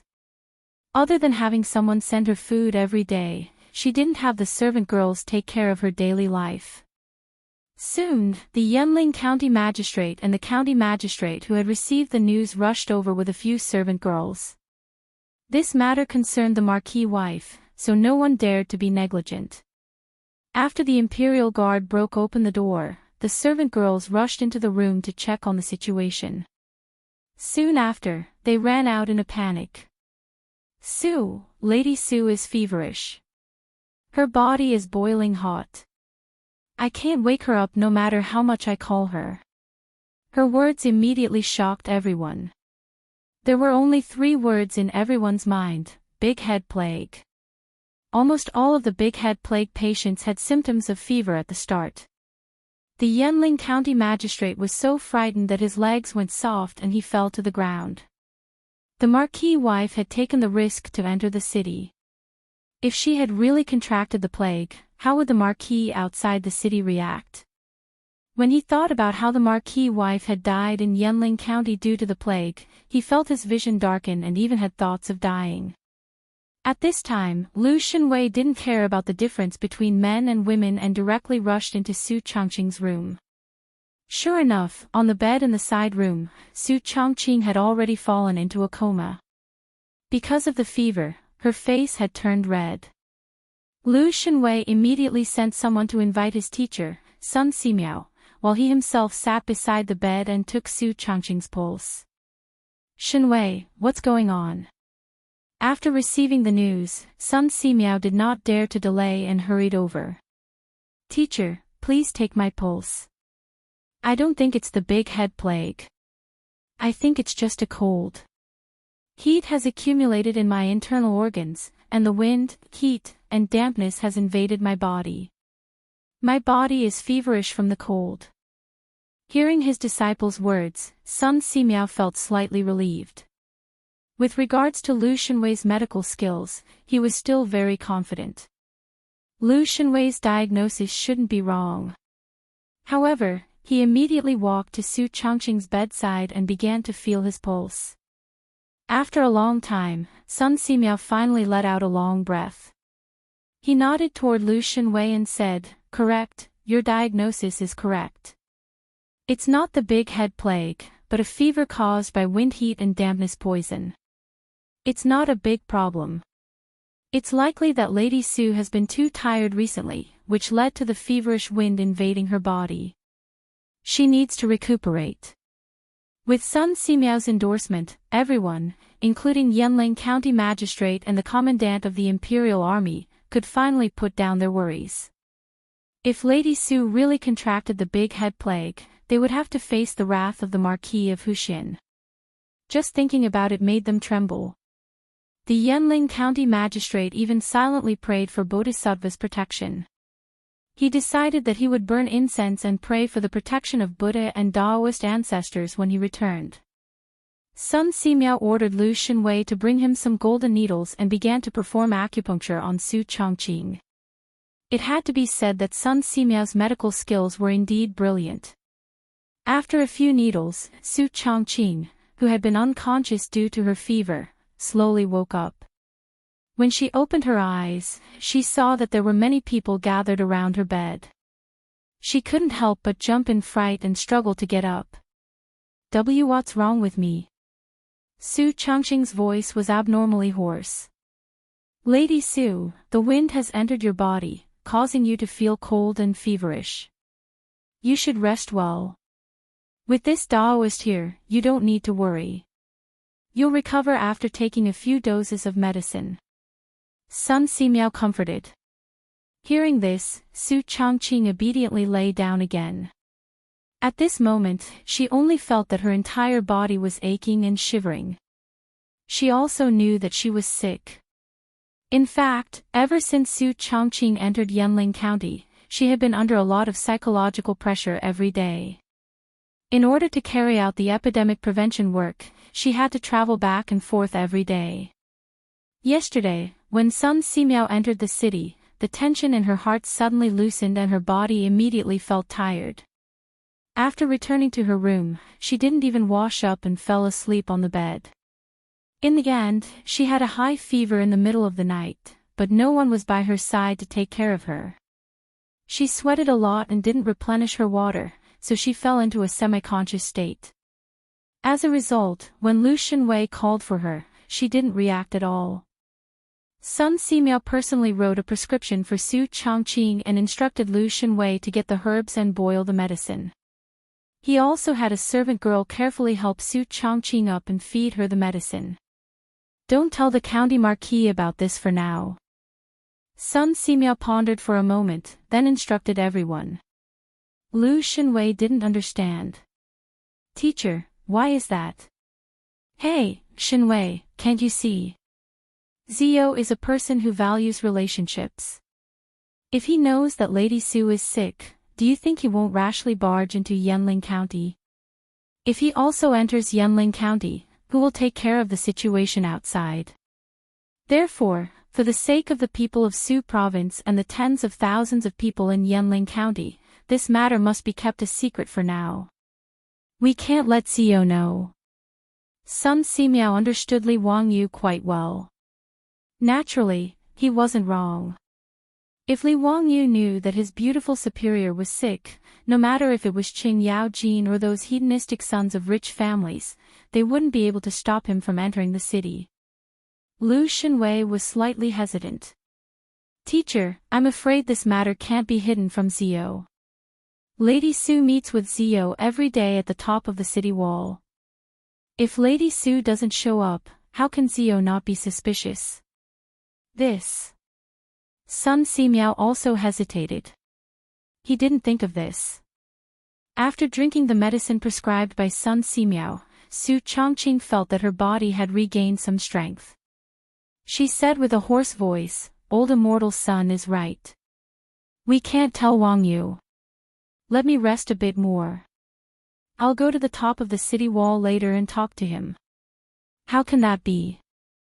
Lady Su, you need to recuperate from your illness. You can't go to the top of the city wall. You can't. But if I don't go and meet with Wang Yu, he'll definitely be suspicious. Sun Simiao twirled his beard and smiled. Lady Su and Zio are truly deeply in love. How about this, leave this matter to me. Lady Su, you just need to recuperate. I guarantee that Zio won't be suspicious. Although Su Changqing didn't understand what Sun Simiao wanted to do, she really didn't have any strength in her body and felt very uncomfortable. Therefore, she nodded lightly and agreed. Chapter 860. Actually, Sun Simiao's method was very simple. He only ordered someone to pass a message to Li Wangyu, saying that Su Changqing had been too tired recently. Therefore, he prescribed a few doses of medicine for Su Changqing to rest well. Therefore, he did not go to the city wall to meet Li Wangyu these few days. Li Wangyu did not doubt this at all. Instead, he agreed with Sun Simiao's method. It was not until a few days later that Su Changqing had basically recovered that she met Li Wangyu again across the city. This did not arouse Li Wangyu's suspicion at all. Li Wangyu only found out about Su Changqing's illness from others after Yanling County's ban was lifted. He could not help but feel heartache. He was naturally very angry about Su Changqing's disobedient behavior and taught his beautiful superior a lesson in the room.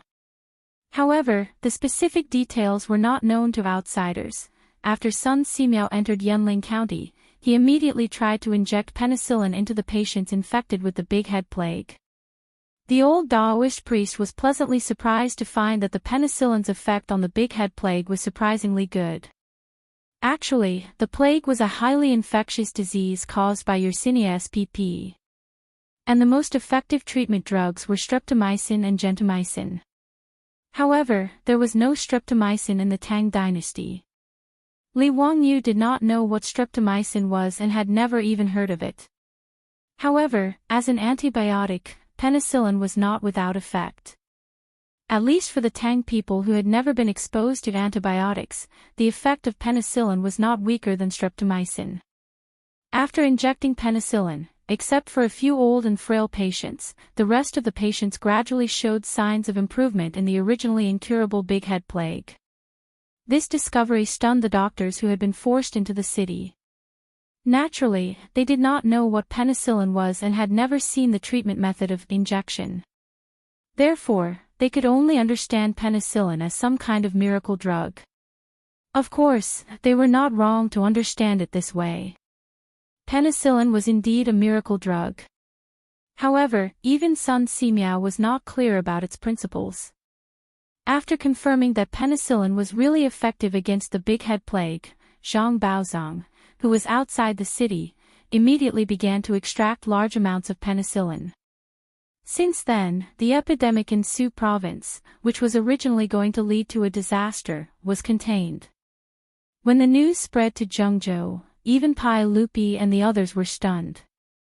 No one would have thought that the big head plague, which caused everyone to turn pale at the mention of it, could actually be cured. Although the plague in Yanling County had not completely disappeared and the lockdown had not been lifted, Pai Lupi was so excited that he issued an imperial edict to promote Li Wangyu, Sun Simiao, and the others. Whether it was Fang Xianling, Du Ruhui, or Zhang Sun Wuji, none of them objected to the promotion. After all, Li Wangyu's contribution this time was too great.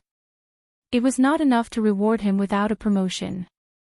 Li Wangyu was directly conferred the title of County Duke of the founding of the country, secondary class 2. His title was still Hu County. In other words, Li Wangyu, who had just been promoted for less than half a year, had not yet gotten used to being addressed as Duke. He needed to get used to being addressed as Duke again. The speed of promotion was so fast that after the establishment of the Tang dynasty, other than the generals who had followed Pai Lupi to conquer the world, there was no one else like him. Li Wangyu was only 18 years old now. To be a secondary class 2 county duke of the founding of the country at such a young age was like a scorpion defecating. As for Sun Simiao, he still declined Pai Lupi's conferment. The old Daoist did not want to enter the imperial court as an official. He only wanted to continue to stay in his Xianwei temple and study those new things. Ever since Li Wangyu created a microscope for him, the old Daoist was even more interested in studying all kinds of medicine. If it was not for the epidemic in Su province, Sun Simiao would not have left the Xianwei temple. When the news of the conferment reached Su province, the governor of Su province and the officials of Su province respected Li Wangyu even more. They almost worshipped him as their ancestor. Qing Chumo and the other foppish sons looked at Li Wangyu with more and more resentment.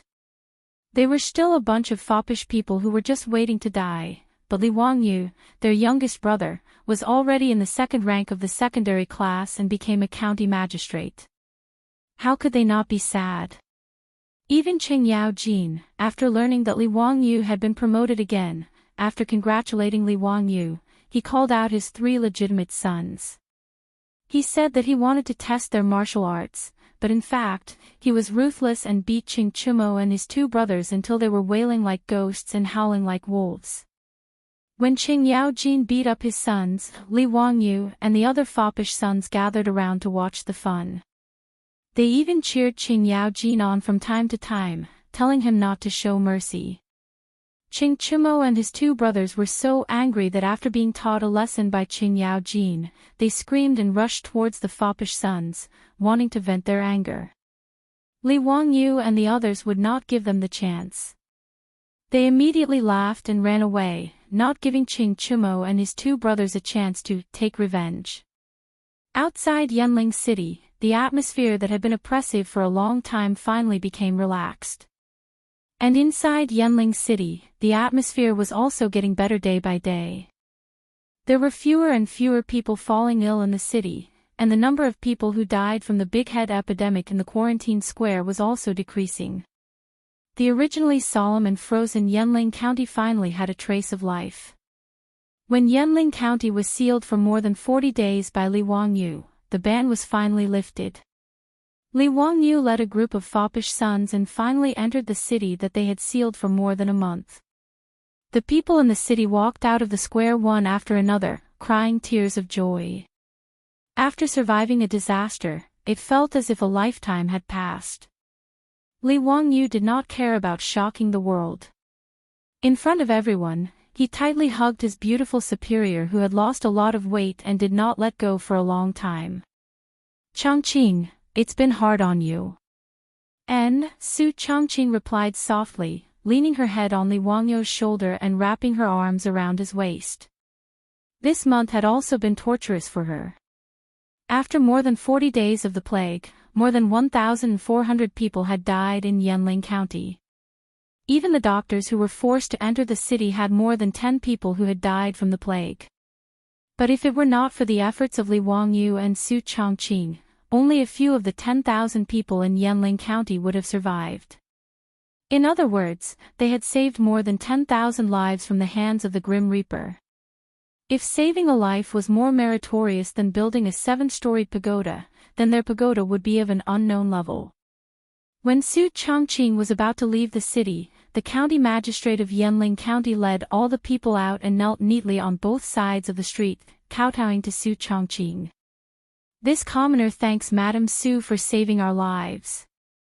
Female Bodhisattva, please protect us. The people's prayers and gratitude went straight to the 9 heavens.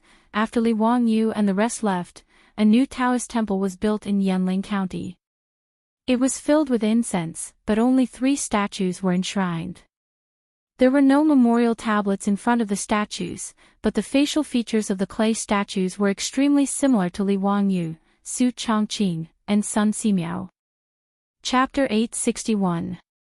After the epidemic in Shuzhou was eradicated, Pai Lupi, who had remained in Zhengzhou all this time, immediately issued an edict, revoking Li Wangyu's position as prefect of the Hunan province and summoning Li Wangyu to return to Zhengzhou for an audience. As Li Wangyu led Su Changqing, Qingyao Jin, and a group of silk pants to Zhengzhou, his mind was occupied with one matter. That was, how to obtain a noble title from Pai Lupi for his beautiful superior. Speaking of which, Li Wangyu felt that his beautiful superior had contributed the most to the epidemic in Shuzhou. She had even nearly lost her life because of the epidemic. Everyone's expressions changed at the mention of the big head epidemic. She had been duty-bound to lead hundreds of doctors into the city to treat the patients. It was not excessive at all for this merit to be exchanged for a noble title. In the history of Europe, there were many countesses and marquises. They had the same authority as men. Since Europe could confer noble titles to women, why couldn't the Tang dynasty do the same? Moreover, Su Changqing had made such great contributions. Why shouldn't he be conferred a noble title? Of course, Li Wangyu also understood that it would be very difficult for him to obtain a noble title for Su Changqing. If he were to confer the title of Lady of the State, Lady of a County, Lord of a County, Pai Lupi would definitely not bat an eyelid. Even if it were the highest rank of Lady of the State, Pai Lupi would definitely be willing to confer the title. However, it was extremely difficult to confer a noble title. In the Tang dynasty, noble titles were almost exclusively for men. It was impossible for a woman to be conferred a noble title. However, no matter how difficult it was, Li Wangyu still wanted to try. After all, he did not believe that his beautiful superior would be his vassal. Conferring titles like Lady of the State or Lady of a County might seem honorable, but when put bluntly, it was nothing more than a man's vassal. If Pai Lupi was unwilling to confer a noble title to his beautiful superior, Li Wangyu would probably go on strike. In reality, long before the flood in Shuzhou, Li Wangyu had already entertained the idea of eloping because of Pai Lupi's desire to betroth Princess Chang'an to him. However, before he could carry out his plan, he encountered a flood in Shuzhou. Following that, a plague broke out in Yanling County. In the blink of an eye, 2 months had passed. At this moment, Li Wangyu could not help but have this thought. After the trip to Zhengzhou, Pai Lupi gathered all the officials and praised Li Wangyu and Sun Simiao to their faces. Pai Lupi was very regretful that Sun Simiao was unwilling to accept the title, but he could not persuade the old Daoist, so he could only reward him with a lot of gold. When Li Wangyu heard this, he said with a smile, "Your Majesty, if old immortal Sun accepted the title, what title would you give him?" Ziyu, what is the meaning of this? If beloved official Sun is willing to accept, we will at least confer him the title of Marquis of the founding county. Pai Lupi did not understand Li Wangyu's words. Li Wangyu smiled and said, "Since old immortal sun wholeheartedly pursues the Tao and has no desire to be attached to the mortal world, your majesty should not force old immortal Sunday.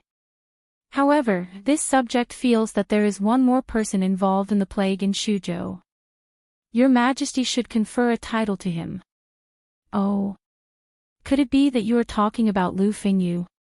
Li Wangyu shook his head. "Lu Fingyu naturally deserves a reward.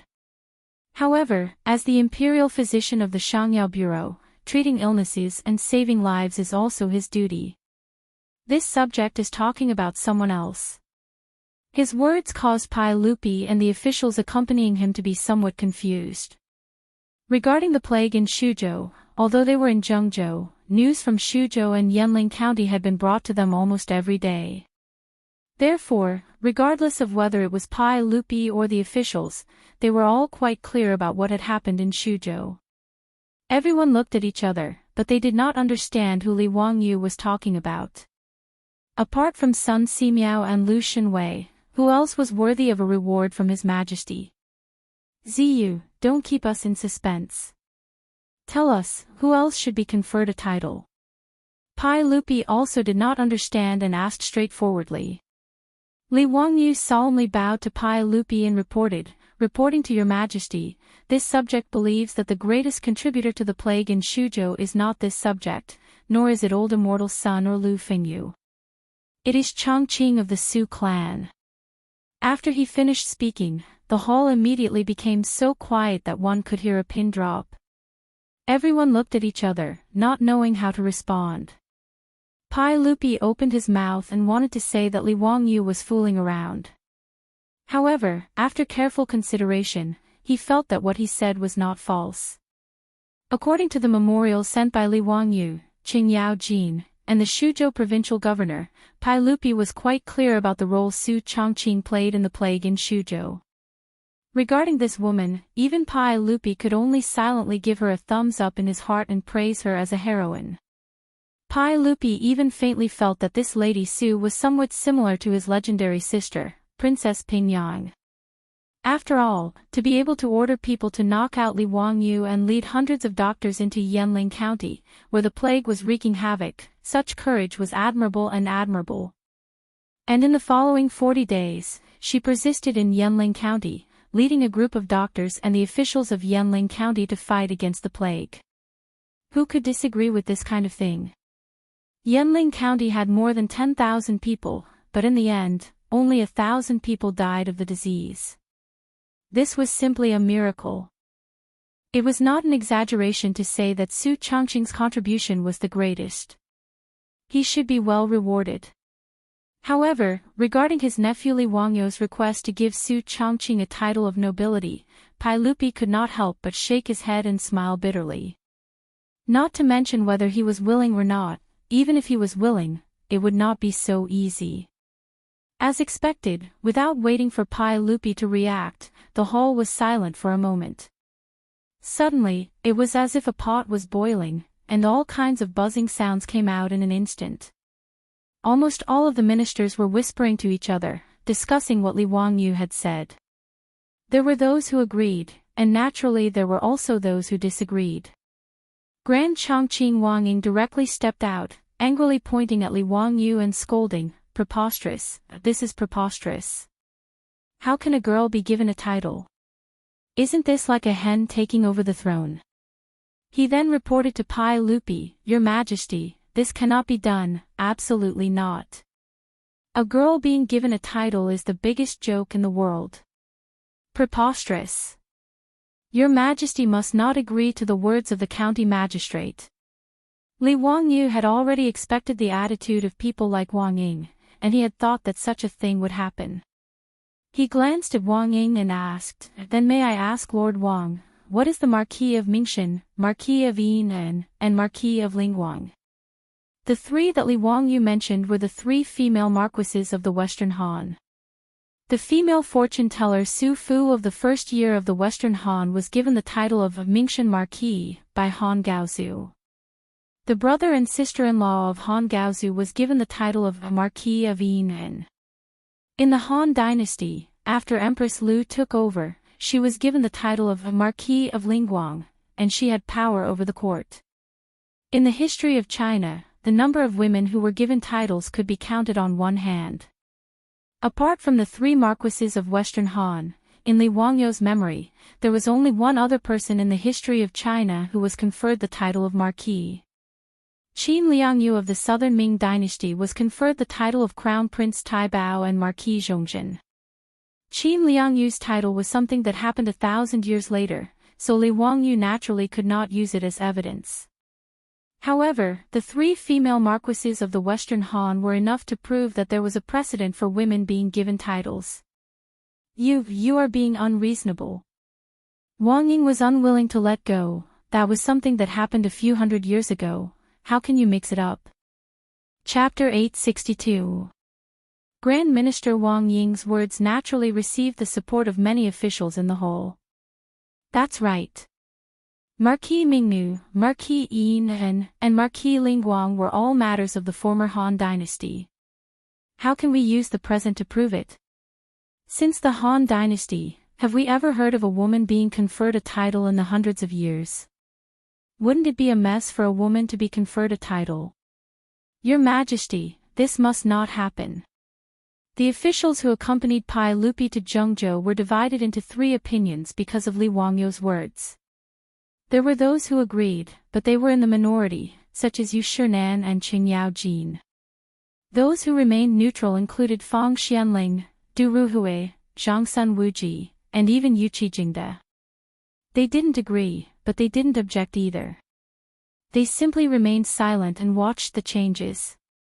Li Wangyou's proposal to confer a title to Su Chongqing was not essential to them. Therefore, their attitude was that Pai Lupi's decree was enough. No matter what decision Pai Lupi made, they did not care. The group of aristocratic family officials, led by Grand Minister Wang Ying, were the strongest opponents. For the aristocratic families, apart from being very displeased with Li Wangyu, it was also because they attached great importance to ethics. In their opinion, conferring a title to a woman was absolutely unacceptable. Because Qing Yaojin personally witnessed Su Chongqing entering the city to help with the disaster, he admired this extraordinary woman. Therefore, he absolutely supported Li Wangyou's words. At this moment, he directly rolled up his sleeves and started cursing at Wang Ying and the others in the hall. You be asterisk cheese. You shameless be asterisk stards. Lady Su, a woman, dared to enter Yanling County to fight against the plague for the people of Shuzhou. Why shouldn't she be rewarded for such a great service? But you bunch of cowardly old men, what right do you have to object? You ran faster than rabbits when facing the big head plague. What's the point of saying such nonsense now? Lu Guogong, please be careful with your words. We do not object to His Majesty rewarding Lady Su. Lady Su has done a great service and naturally should be rewarded. But conferring a title is too much. Qing Yaojin's spittle was all over Wang Ying's face. Bah! I can't bear to see you, you old bastard. Indeed, old men who don't die are thieves. His mother. Lu, High Duke Lu, how can you use such vulgar language? In front of His Majesty, you are humiliating him. Refined my ass. Qing Yaojin scolded as if he was scolding the streets. He went all out in the hall, scolding Wang Ying and the others until their blood pressure rose. When it came to cursing, how could these people be a match for Qing Yaojin, the #1 troublemaker of the Tang dynasty? If it wasn't for the fact that this group of people was so weak that Qing Yaojin was worried that he would beat them to death, the old hooligan would have rolled up his sleeves and started beating them up. Even if he didn't make a move, with the old hooligan's ability to scold people, Wang Ying and the others were naturally defeated. However, Wang Ying and the other ministers knew that they couldn't out-talk Qing Yaojin, so they couldn't be bothered to continue arguing with him. They all uniformly bowed to Pai Lupi. Your Majesty, you mustn't confer titles to women. If Your Majesty insists on conferring titles to women, we would rather beg for skeletons.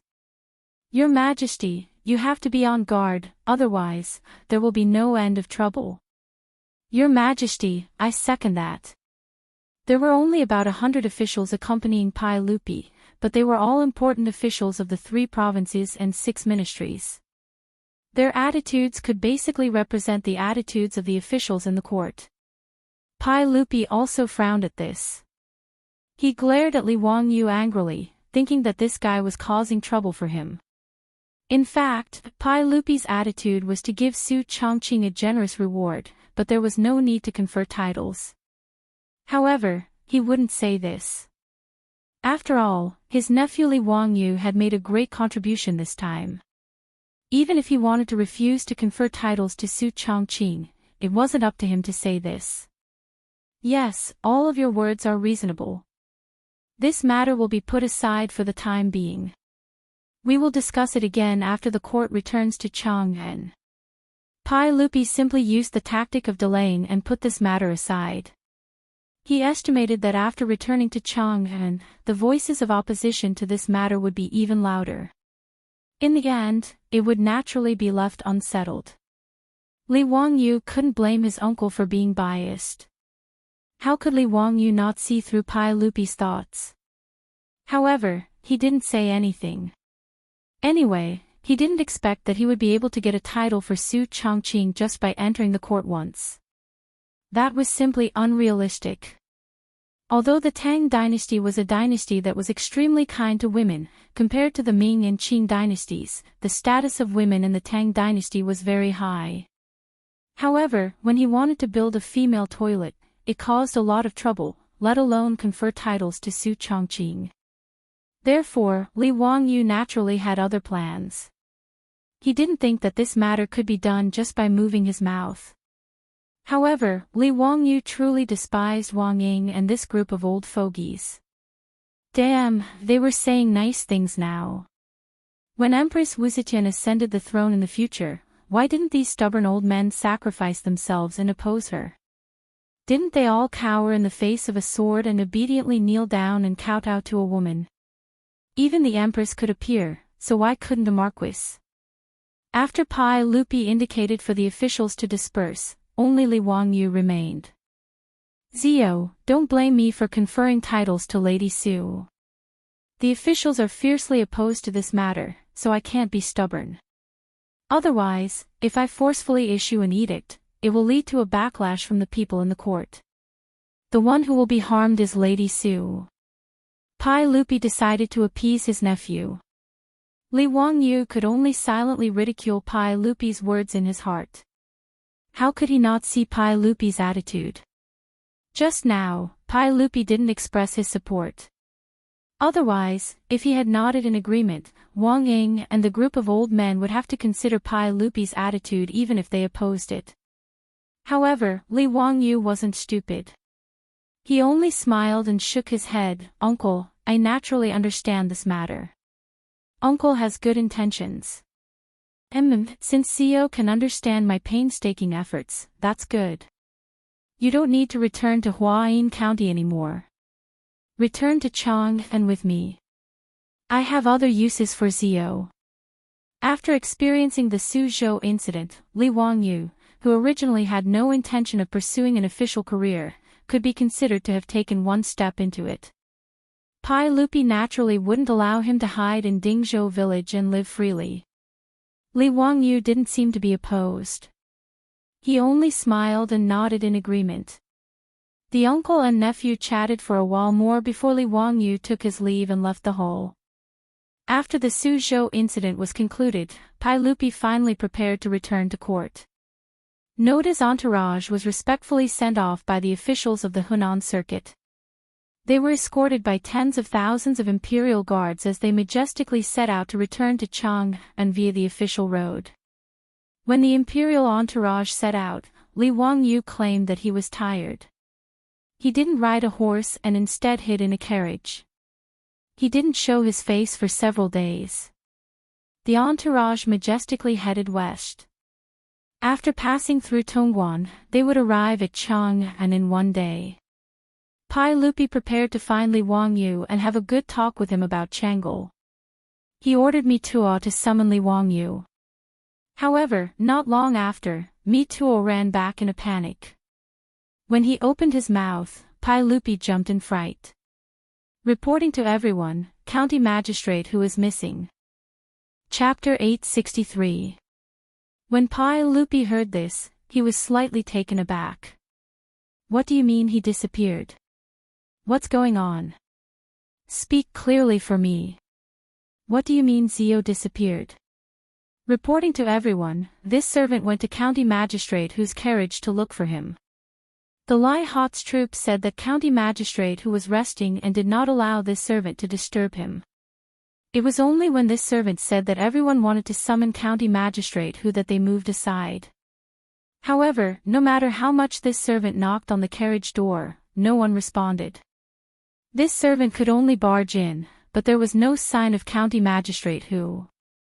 Not only was County Magistrate Hu not there, but Madame Su was also not there.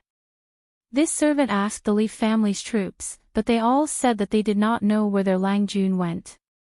Pai Lupi couldn't help but frown. Did Zio run to another carriage? The entourage stretched for several kilometers.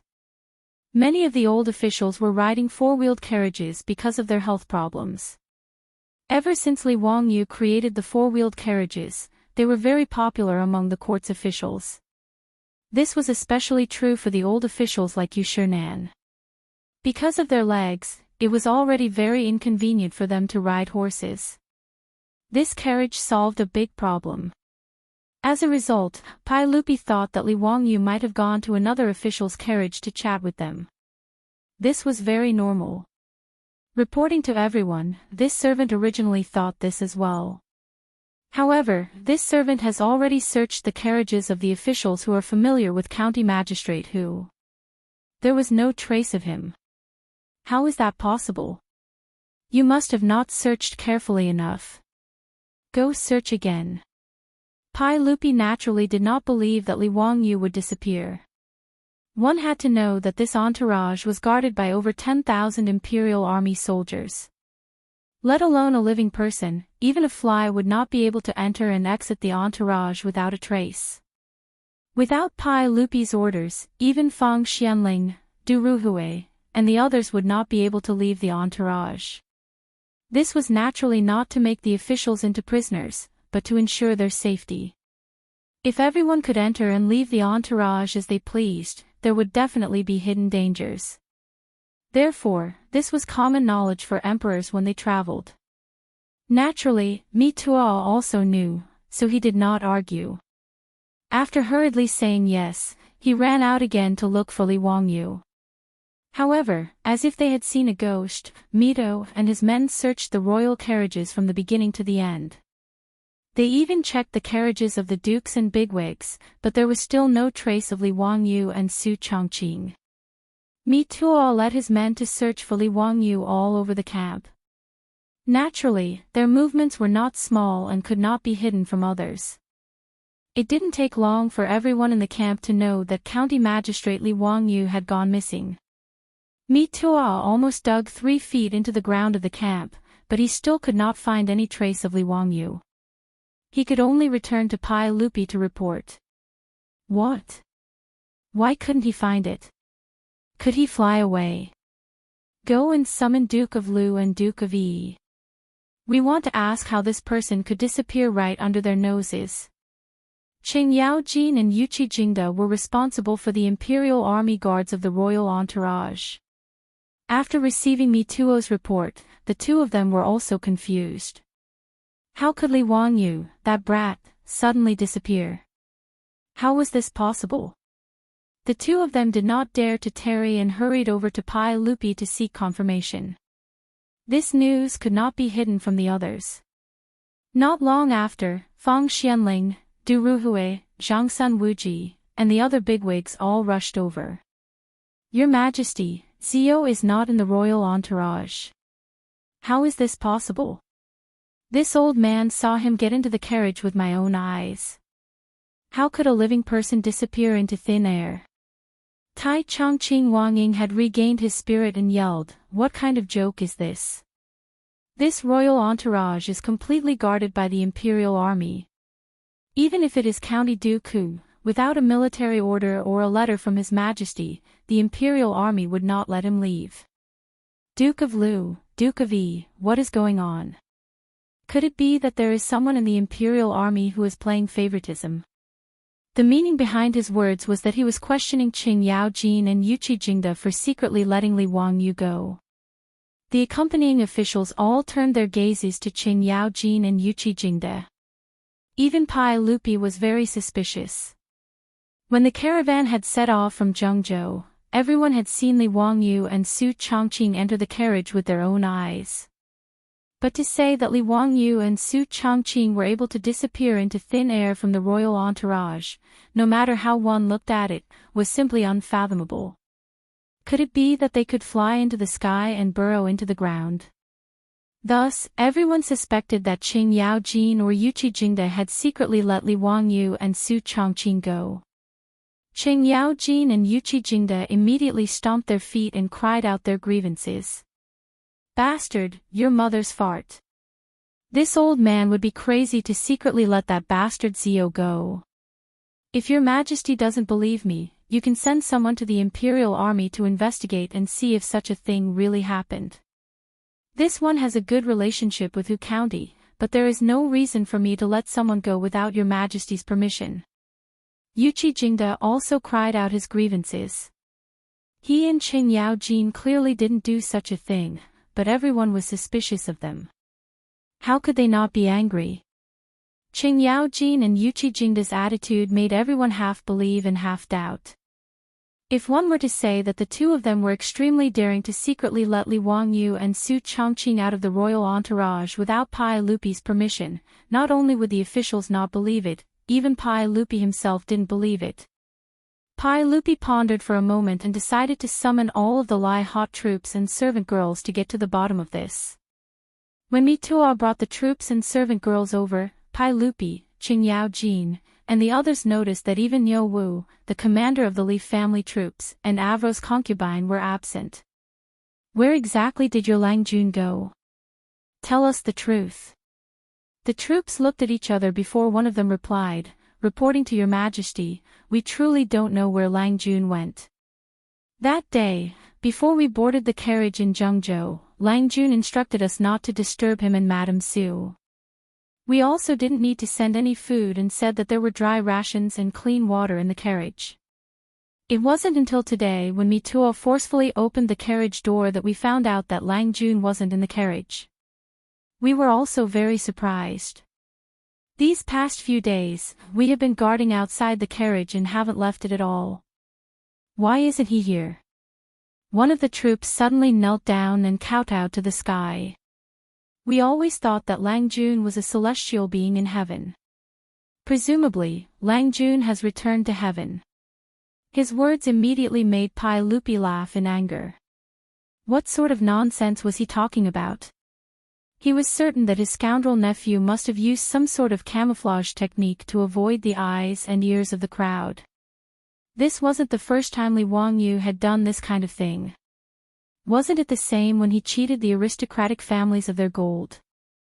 Those soldiers from the aristocratic families probably didn't understand why the gold that everyone had been eyeing had suddenly disappeared.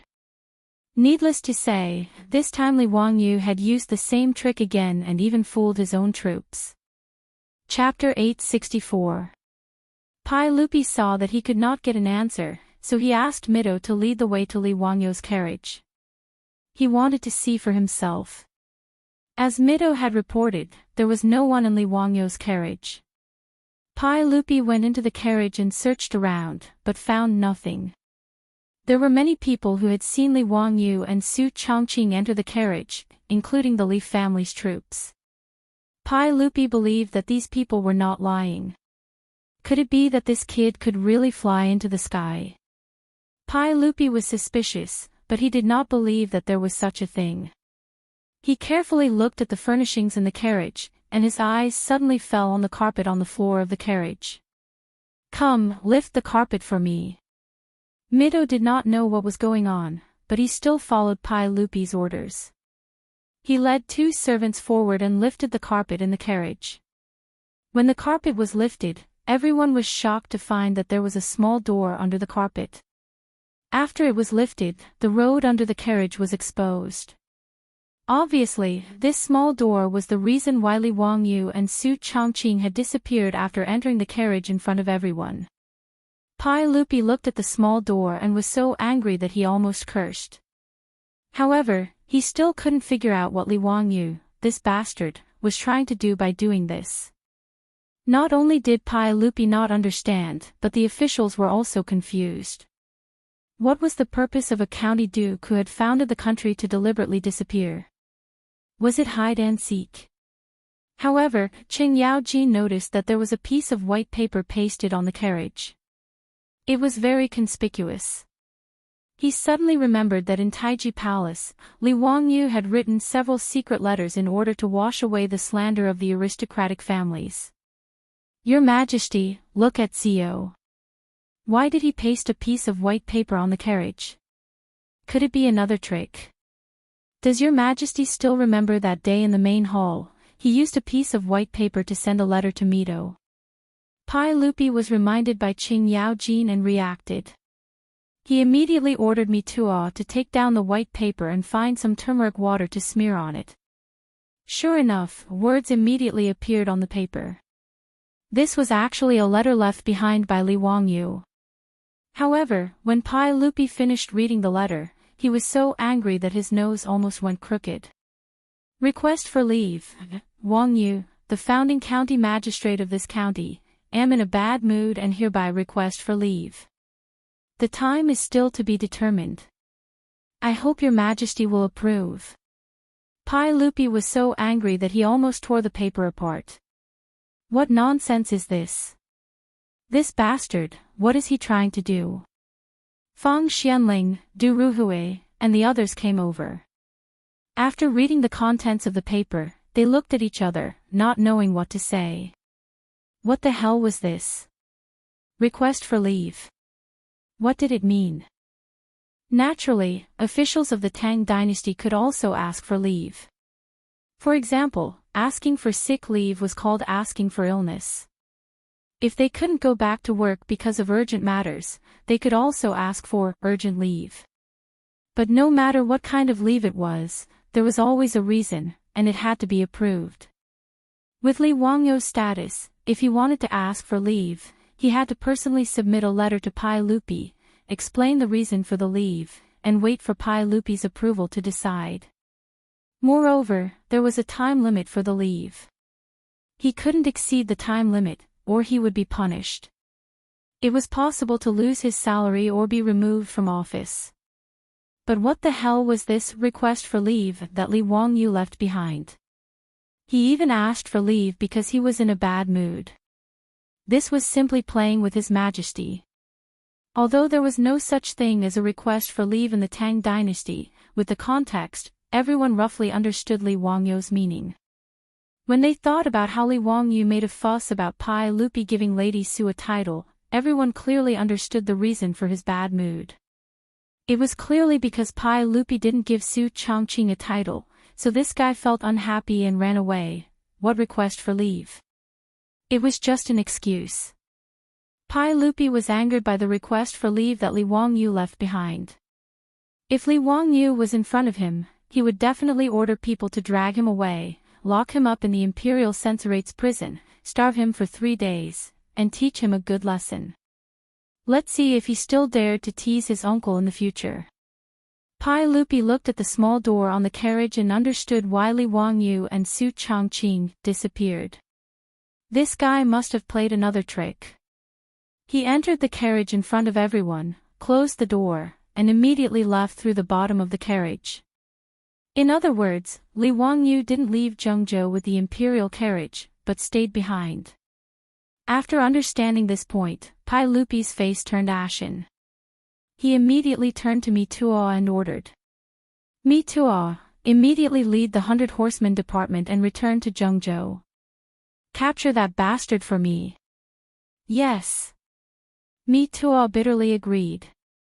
He knew that this was a difficult task even if he thought with his butt. County Magistrate Li Wangyu was an extremely intelligent person. If he wanted to hide, how could Mituo find him? Moreover, the imperial carriage had left Zhengzhou for several days. When he returned to Zhengzhou, where would he find Li Wangyu? If Li Wangyu wanted to avoid the eyes and ears of the imperial court, there were many ways to do so. Zhengzhou was backed by the Yellow River and the Tongji Canal. There were also official roads that extended in all directions. Where could he find Li Wangyu? Was he going to ask the government to issue an arrest warrant? Wasn't that crazy? Arrest the founding county duke of the dynasty. This joke was too big. Not to mention Mituo's headache, Li Wangyu's disappearance naturally caused a lot of discussion in the camp. When Chingchumo and the other playboys heard about this, they were so shocked that their mouths were wide open and they couldn't close them for a long time. Oh my god, Zio is such a playful brat. What is this? He actually tricked His Majesty and ran away. Bastard, such a fun thing, and he didn't call us along. Brothers, let's go, we'll return to Zhengzhou. We must capture that bastard. Brother Chumo is right. Such a fun thing, and he didn't bring us along. He really deserves a beating. Let's go, let's go. We must catch that bastard and teach him a lesson. Let's go, we must join in the fun. Let's see who can catch Li Wangyu first. The playboys immediately asked Qing Yaojin, Fang Xianling, Du Ruhui, and the other big shots for instructions. They said that they were familiar with Li Wangyu and that it would be safer for them to go find Li Wangyu. Pai Lupi naturally didn't have any objection to this. He waved his hand and agreed to this matter. Right now, he only wanted to quickly capture that bastard brat and give him a good spanking to vent the anger in his heart. He actually dared to quit his job and secretly run away from home because of a woman's matter. How hateful. Let's not talk about how Pai Lupi was sulking and how Mituo and the other playboys planned to find Li Wangyu. At this time, in a small post station a few miles away from Pai Lupi's team, a young couple was chatting. Wangyu, won't we be discovered if we follow Li Shiming and the others like this? Changqing, have you forgotten that the most dangerous place is the safest place? They would never think that we are following behind the royal team. Moreover, we want to go to Sichuan, so we have to pass through the middle road. It's safer to follow the royal team. That's true. They will definitely go back to Zhengzhou to find us. No matter how cunning you are, you will still have to drink the water that I wash my feet with. Chapter 865. Pai Lupi could not have imagined that the missing Li Wangyu was just a few li behind him. Naturally, Fang Xianling, Du Ruhui, and Qing Yaojin could not have imagined this. In their minds, Li Wangyu had probably already sailed south or east. At this moment, it would be extremely difficult to find him. There was a reason why Li Wangyu had chosen to flee. Ever since Li Wangyu had proposed to confer a title to Su Changqing and had been tactfully declined by Pai Lupi, Li Wangyu had begun to ponder the matter of going on strike. Since Pai Lupi and the other old fogies of the court were unwilling to confer a title to Su Changqing, then Li Wangyu would no longer serve them. In any case, the matter of Pai Lupi bestowing a marriage to Chang'an had already caused Li Wangyu to have thoughts of fleeing. This time, he might as well use this opportunity to break away from Pai Lupi's line of sight and be free and unfettered for a period of time. This would also increase the pressure on Pai Lupi, allowing him to see his determination to confer a title to Su Changqing. Li Wangyu felt that he had done nothing wrong to Pai Lupi. Although he had not yet entered the ranks of the court, for this cheap uncle, he could be considered to have done his utmost. Regardless of whether it was helping Pai Lupi resist the condemnation of the aristocratic families in speech and writing, or coming up with so many inventions that benefited both the country and the people, Li Wangyu felt that he had contributed greatly to Pai Lupi. However, Pai Lupi was constantly giving him trouble. This naturally caused Li Wangyu to feel dissatisfied. Li Wangyu clearly knew that he and Su Changqing were mutually in love, yet he insisted on giving him Princess Chang'an as his wife. This was simply causing trouble for Li Wangyu. In addition, Su Changqing had taken such a great risk in dealing with the epidemic in Shuzhou, yet Pai Lupi was not even willing to confer a title to him. This caused Li Wangyu to feel even more sullen and depressed. Therefore, after a mental struggle, Li Wangyu resolutely came up with a plan to run away from home. Regarding this, Su Changqing did not have any objections. In fact, he was very much in agreement. Although she was magnanimous enough to accept Li Wangyu taking concubines and Aphrodite and Perrin as his concubines, she couldn't accept Li Wangyu marrying Chang'an. Although she didn't say it, she also felt it was rather awkward. She had no small complaints about Pai Lupi and Empress Zhongsun. Thus, the two of them hit it off and quickly discussed how to run away from home. Li Wangyu wasn't just planning to run away. He had also prepared a series of package plans to be implemented. He didn't believe that he couldn't get a title for his beautiful boss. Anyway, he had made up his mind that as long as Pai Lupi did not confer a title to Su Changqing, he would not return to Chang'an. It was precisely because of this mental preparation that Li Wangyu began to plan his escape. If they wanted to escape, they naturally couldn't all run together. That would make them too big of a target and too obvious. Therefore, Li Wangyu arranged in advance for Niu Wu to lead 2 trusted troops to escort Aphrodite and Perrin. Li Wangyu agreed with them that they would meet in Chang'an County when the time came. Chang'an County, also known as Baoji in the future, would pass through the Lianyun Road and reach Hanzhong. Then, through the Taurus Road, they would enter Shu Commandery. Niu Wu and the others were not conspicuous, so naturally, no one would notice that a few people were missing from Li Wangyu's side. Li Wangyu, on the other hand, had ordered people to secretly dig out a hiding place under the carriage. On the day of departure, he and Su Changqing boarded the carriage in front of everyone and sneaked out through the small door at the bottom of the carriage. After the carriage set off and everyone dispersed, Li Wangyu and Su Changqing finally slipped out of their hiding place.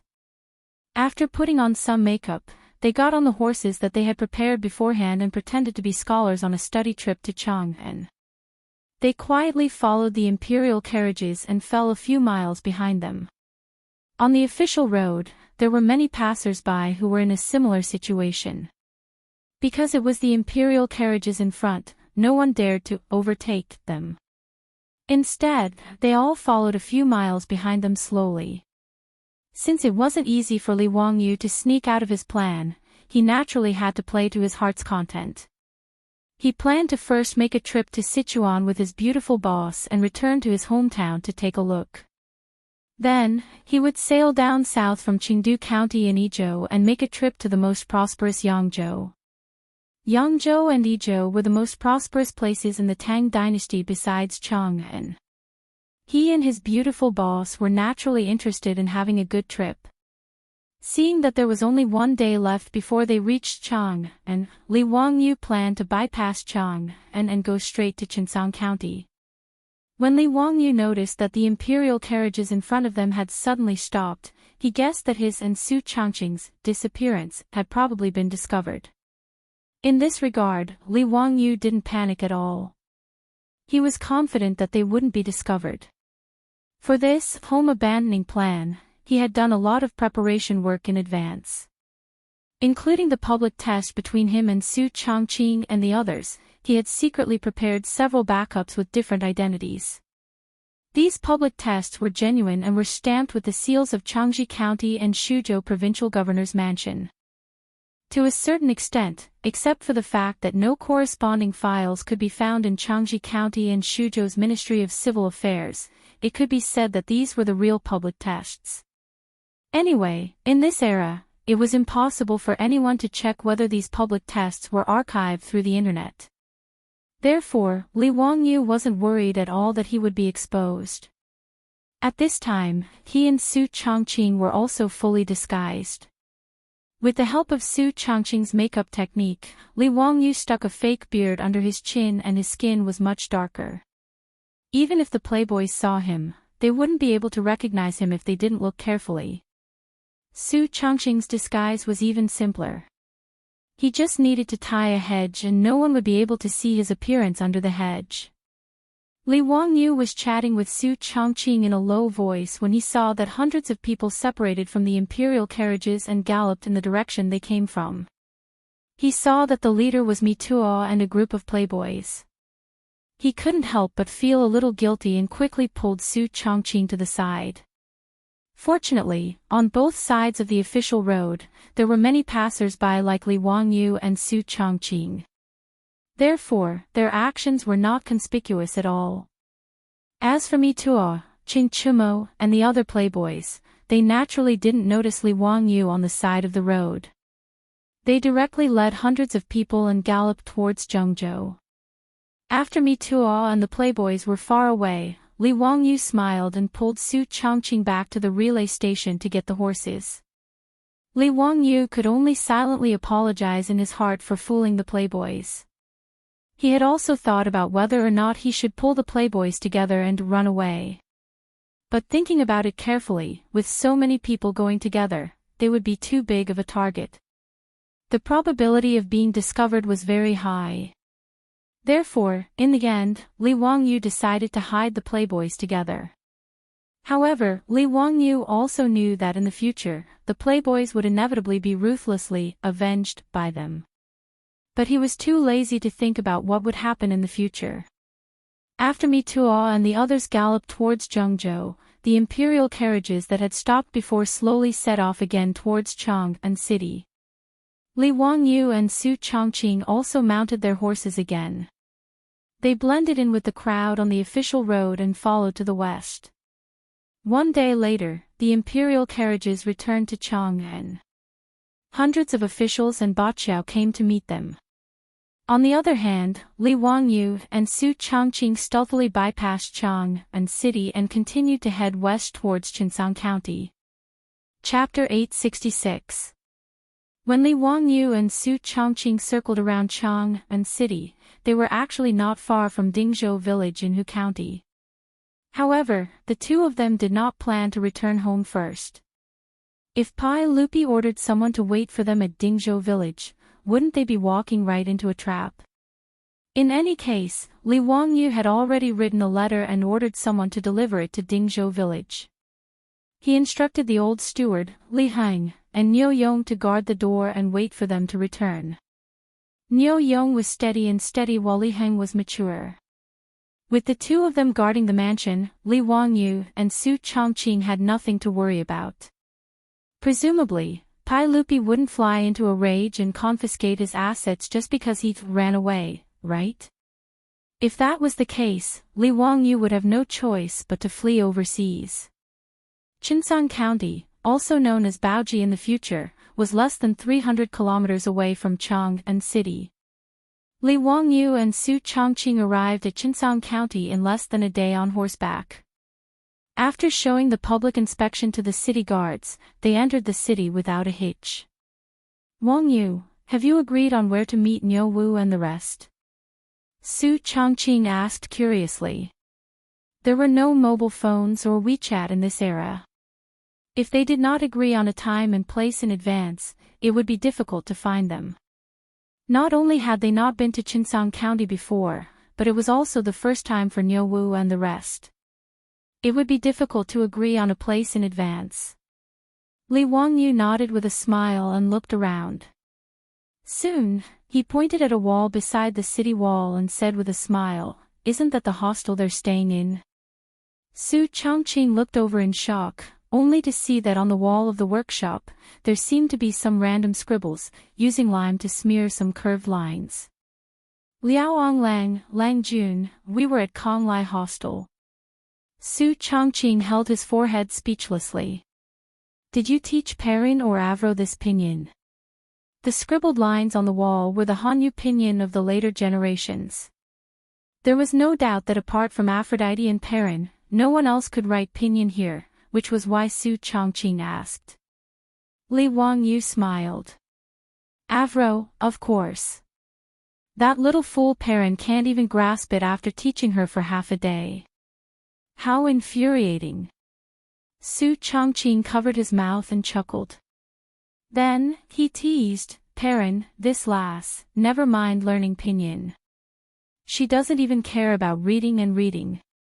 In my opinion, you should take her in as your concubine when she passes the Year 3 Academy exam.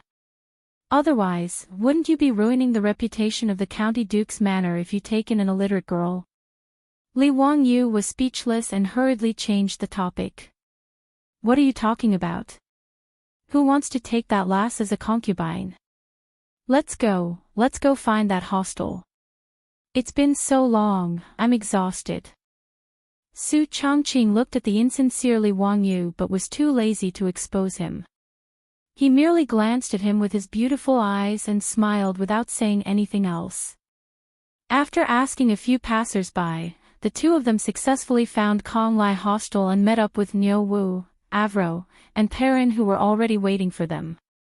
After resting in Chengsong County for 2 days, the group set off for Shu County once more. There were many roads to choose from Chang'an to Shu County, but most of them were rugged and difficult to traverse. The reason why Li Wangyu had agreed to meet Niu Wu and the rest to Chengsong County was to pass through the Lianyan Road and then the Taurus Road to enter Shu County. The Lianyan Road had been the official road of Sichuan and Shaanxi all the way until the Republic of China. Travelers, merchants, groups of camel caravans, and hundreds of horse caravans traveled through it every day. It was very lively. There were still many merchants and passers-by on the Lianyan Road during the Tang Dynasty. Along the way, there were mountains and lush ancient trees. Although it was steep, the scenery was still beautiful. Li Wangyu's group toured the mountains and rivers as they traveled, leaving behind their figures at Great Dongguan and Lianyan Temple. This made Avro and Perrin, who had never experienced such a tour, very excited. Even though Niu Wu and the other 2 officials from the prefecture were experienced and knowledgeable, but the 3 of them had never experienced such a relaxed state of mind and sightseeing. As for Li Wangyu and Su Changqing, they were much calmer. After all, the 2 of them had visited many tourist attractions in the future, and Su Changqing had even toured the entire world. These places were not that attractive to the 2 of them. The 2 of them even secretly took out their phones and took a few selfies as souvenirs when no one was looking. The Lianyan Road was more than 500 miles long and connected Chengsong County to Hanzhong County. Li Wangyu's group traveled and stopped every now and then. It took them more than 10 days to reach Hanzhong County. From here, they passed through the Taurus Road and Lizhou, which was also known as Guangyuan in the future, and entered the Qingdu Plains. They passed through Mianzhou and reached Yizhou in Shu County. The Taurus Road was also known as Shuzhan, and it was the main road between Sichuan and Shaanxi in ancient times. When Li Bai praised that the Shu Road was difficult, it was as difficult as ascending to the heavens, he was referring to the Taurus Road. The Sichuan, Shaanxi Highway and the Baoshan, Qingdu Railway in the future were also built along the Taurus Road. And Li Wangyu's hometown in the future was Jiangyu County in Mianzhou. He was from the same hometown as the immortal Li Bai, who was born more than 100 years later. From Hanzhong County to Yizhou, the whole journey was more than 1,200 miles.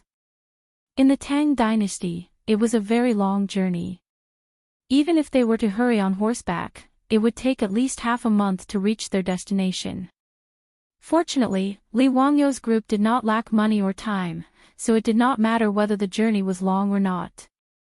This time, Li Wangyu did not plan to return to Chang'an City without at least a year and a half. Li Wangyu pretended to be a scholar on a study trip, leading his family and guards to walk outside. He did not attract any attention at all. There was a tradition of scholars traveling with swords in the Tang Dynasty. Reading 10,000 books and traveling 10,000 miles was very popular in the Tang Dynasty. Half a month later, they finally passed the Gate of Swords, where one man could hold back 10,000 men, and entered the Li Prefecture. Li Wangyu looked at the city wall of Lizhou. Suddenly, he lowered his voice and said to Su Changqing beside him with a smile, "Changqing, you know that there is a great person in Lizhou. Do you know who it is?" Su Changqing's beautiful eyes flashed. She thought for a moment and shook her head, indicating that she did not know. She did not know much about history. Li Wangyu reminded her, "Hey, think about it again. Who is the only empress in the history of Huaxia?" Su Changqing suddenly opened her beautiful eyes and said excitedly, "You mean Wu Zetian?" "Yes, if I'm not wrong, Wu Zetian, oh, now it should be Wu Mainyang, is in Lizhou." Su Changqing was excited and gossipy. "I've seen the legend of Wu Mainyang. How can she be Li Shimon's woman and then marry Li Ji?" Speaking of this, Su Changqing suddenly frowned. "Why do I feel that it's rather strange when I think of that little guy Li Ji actually marrying Wu Zetian in the future?" Hearing Su Changqing say this, Li Wangyu also felt a headache. Back then, it was he who saved Li Ji, the future emperor of the Tang dynasty. Now, it was the 4th year of Chang'an, but Li Ji was not even 2 years old. He could not even speak clearly. Pai Lupi and Empress Zhangsun both said that when Li Ji was a little older, when it was time for him to be enlightened, they would let Li Ji become Li Wangyu's disciple. Therefore, when Li Wangyu thought about Su Changqing's words, he also felt that this matter was quite strange. Chapter 867. Regarding Wu Zetian, Li Wangyu's heart was also quite conflicted. On one hand, he did not want to change the direction of history too much. Who knew what would have happened if the Tang dynasty did not have Wu Zetian, the empress? But on the other hand, Li Wangyu felt that Wu Zetian was actually quite pitiful. This #1 empress in the world had lived a tragic life when she was a young girl. She had been humiliated by her brothers. According to the historical records, Wu Mainyang's 5 brothers, Wu Yuanqing, Wu Yuanshuang, Wu Huailiang, Wu Weiliang, and Wu Huayun, had disrespected Wu Mainyang's birth mother, the Yang clan. However, the truth should not be so simple. At least, if that was the case, Wu Yuanqing and Wu Yuanshuang would not have been scared to death after Wu Mainyang gained power. In history, Li Wangyu did not know what Wu Mainyang's 5 brothers had done to her to make her hate them so much. Perhaps no one would know either. However, after Wu Zetian ascended the throne, she appointed ruthless officials, which had nothing to do with her childhood.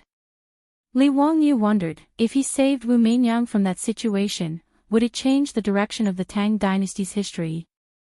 Would there still be an empress in the future? For a moment, Li Wangyu looked at the Minggu county not far away and hesitated. However, he quickly laughed at himself. This matter was too far away. The current Li Ji was only 2 years old, and Wu Mainyang was only a 6-year-old lowly. Her father, Wu Shiqin, was currently the governor of Li province until he was transferred to Jingzhou in the 6th year of Zhengguan's reign. He died in office in the 9th year of Zhengguan's reign. That year, Wu Mainyang was 12 years old, and the shadow of her youth began after Wu Shiqin's death.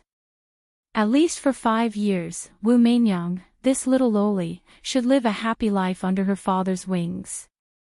After Wu Shiqin's death, whether or not he would protect Wu Mainyang would be left to the future. Understanding this point, Li Wangyu felt that his worries were completely groundless. He laughed self-deprecatingly and called for everyone to enter the city to rest. As the administrative area of Lizhou, Minggu County was relatively prosperous. After leaving the Qinling Mountains, most of the traveling merchants would choose to rest in the Minggu County for a few days. Li Wangyu and the others were no exception. Although they were riding horses instead of walking, the 10-day journey made everyone, especially Su Changqing, Aphrodite, and Perrin, feel exhausted. Li Wangyu planned to rest for a few days in Lizhou before setting off for Mianzhou. After everyone entered the city, they found an elegant hostel to stay in. After washing up, they prepared to walk around the Mian Valley County and find a restaurant to eat. The Swords Gate tofu of Lizhou was a delicacy passed down from the era of the Three Kingdoms. Even in the later generations, the Swords Gate tofu of Guangyuan was still a delicacy.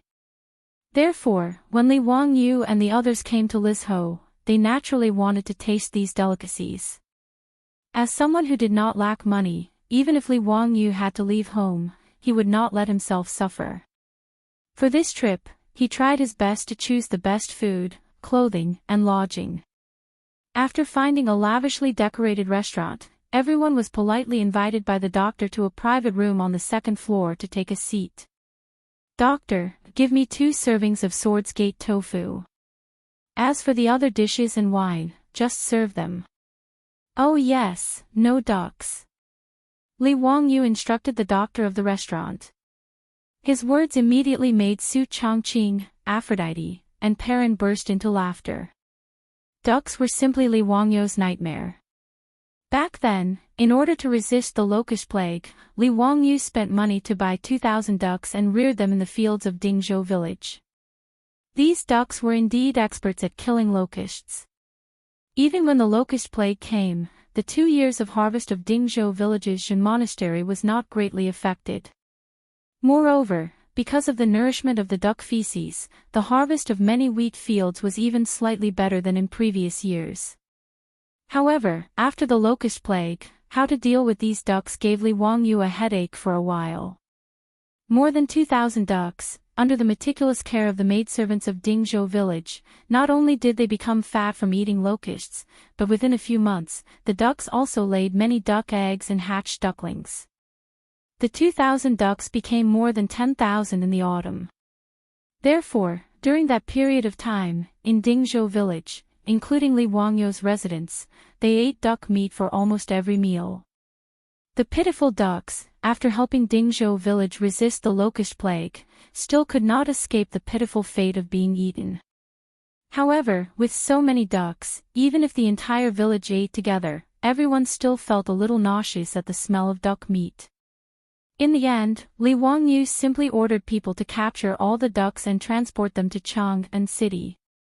Together with the live fish in the rice fields, they were given as local specialties to the various dukes' residences. Many of them were even sent to Pai Lupi's Taiji Palace. After eating ducks and getting injured, Li Wangyu was no longer willing to eat ducks. In his words, ducks were so cute, how could he eat ducks? The food was quickly served. Everyone tasted the delicacies of Lizhou. They had to admit that the Jiang'a tofu was indeed worthy of its reputation. It was snow-white in color, tender and delicious, and had a light fragrance. Everyone ate the delicacies and listened to the beautiful music in the restaurant lobby. The mental exhaustion caused by the tiring journey of more than 10 days was slowly alleviated. While everyone was happily eating and drinking, they heard the music in the lobby abruptly stop. Then, there was a commotion. Li Wangyu could not help but frown. Damn it, it was just a meal. Why was there a disturbance? However, this time he was running away from home and did not want to expose his identity. Therefore, he did not intend to interfere with these trivial matters. However, the noise downstairs was getting worse. It seemed that there were people smashing things. All kinds of smashing sounds of tables, chairs, and porcelain were constantly heard. Niu Wu stood up and said, "Lang Jun, I'll go take a look." Li Wangyu nodded silently and added, "If there's nothing important, don't poke your nose into other people's business." Niu Wu nodded and instructed 2 troops to guard the door of the room so that no one would disturb Li Wangyu and the others. He then pushed the door open and strode out. Li Wangyu was not worried about Niu Wu's skills at all. Therefore, he did not take it too seriously and continued to chat with Su Changqing, Aphrodite, and the others. But not long after, Li Wangyu heard Niu Wu's voice coming from downstairs. There were also sounds of punches and kicks. It seemed that Niu Wu was fighting with someone. Li Wangyu could not help but be surprised. He was afraid that Niu Wu would be at a disadvantage, so he hurriedly instructed the 2 troops, "Quickly go and see what's going on. Don't let anyone hurt Niu Wu." "Yes." The 2 troops did not dare to delay after receiving the order. They got up, opened the door of the room, and quickly rushed out. Hearing the clamor coming from downstairs, Li Wangyu could not help but instruct Su Changqing and the others not to show their faces. He also got up and prepared to see what was going on. Chapter 868. When Li Wangyu went down to the first floor of the restaurant, the conflict was more or less over.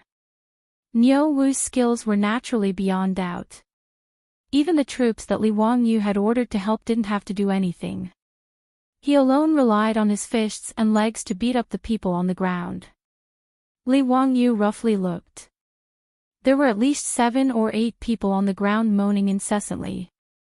Looking at the clothes of these people, they seemed to be the servants of some mansion. Niu Wu was naturally unharmed. At this moment, he was supporting a one-legged middle-aged man from the ground. The middle-aged man's hair was white and his forehead was full of wrinkles. His clothes seemed to have been torn from the previous tearing. His face was also mottled with blood and bruises. It was obvious that he had been beaten up before Niu Wu came. Beside the middle-aged man, there was a 13 or 14-year-old delicate and pretty girl. She was weeping like a pear blossom in the rain as she hurriedly wiped the bloodstains on the middle-aged man's face. On the other side of the restaurant's lobby, there were 2 well-dressed youths. They looked to be 14 or 15 years old. The servants that had been beaten to the ground by Niu Wu seemed to be the attendants of these 2 people. At this moment, the 2 youths were also scared pale by Niu Wu's bravery. However, they still had an expression of not wanting to give up.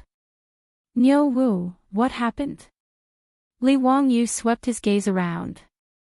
He already had a rough idea of what had happened. He secretly cursed that such a melodramatic plot could actually be encountered while eating. He had really seen a ghost. If his guess was correct, the one-legged middle-aged man and the delicate and pretty girl should be the father and daughter pair. As for the 2 well-dressed youths, it could be said that they were the hedonistic sons of some influential family in Lizhou. It was very obvious that the father and daughter pair were both commoners. Naturally, they wouldn't provoke these hedonistic sons for no reason. Then, it was very clear who was causing trouble just now. Niu Wu supported the one-legged middle-aged man and fiercely glared at the 2 youths. Then, he turned his head and said, "Husband, these 2 people are very overbearing. They actually wanted to kidnap people without saying anything." That pretty girl was also very smart. Seeing Niu Wu talking to Li Wangyu in such a manner, she knew that Li Wangyu's identity was definitely not ordinary. She immediately knelt down and kowtowed to Li Wangyu. "Lang Jun, please help this servant and my father. This servant and my father do not know these 2 nobles. Who would have thought that this servant would play the zither and perform in this restaurant today?" These 2 nobles said that they would buy this servant back to their residence. My father refused, so he was beaten up by the servants in their mansion. The 2 well-dressed youths laughed and said, "It's your fortune that I think highly of you." Li Wangyu frowned when he heard that. It was just as he had expected. This kind of melodramatic plot actually happened right under his nose. It really made him feel helpless. Li Wangyu had run away from home. He was afraid that Pai Lupi would find out about his whereabouts, so he didn't want to cause too much trouble. He looked at the 2 well-dressed youths and said, "Xiao Lang, are there any misunderstandings? If there's a misunderstanding, apologize to this young lady. For my sake, let's forget about this matter." Li Wangyu intended to smooth things over and keep the peace, but the 2 youths didn't buy it. "Bah, who are you, Tian Xiaolang?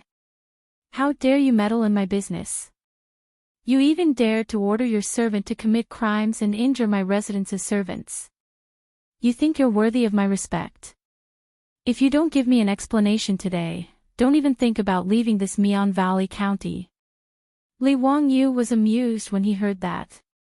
Ever since he transmigrated to the Tang dynasty, other than when he was threatened by the Li clan of Hu County, no one had been so presumptuous in front of him for a long time. Even the current governor of Li province, Wu Shixiang, was only a secondary grade 3 official. In front of him, a secondary grade 2 official who founded the county, he had to call himself a subordinate official. These 2 youths really hadn't experienced the cruel beating of society. Their tone was so arrogant, he didn't know which family they were from. Thinking of this, Li Wangyu looked at the two youths again. Suddenly, his heart moved and he asked, "Are you two Wu Yuanqing and Wu Yuanshuang?" His words made the two youths slightly stunned. They looked at each other and nodded. "Yes, it's your grandfather. You, Tian Shaolang, actually know us two brothers. But today, even if we break the sky, you won't be able to solve this matter so easily. Let me tell you, if you don't satisfy me, today." Li Wangyu didn't wait for them to finish speaking. He directly ordered Niu Wu and two of the mansion's troops, "Go, capture those two little bastards.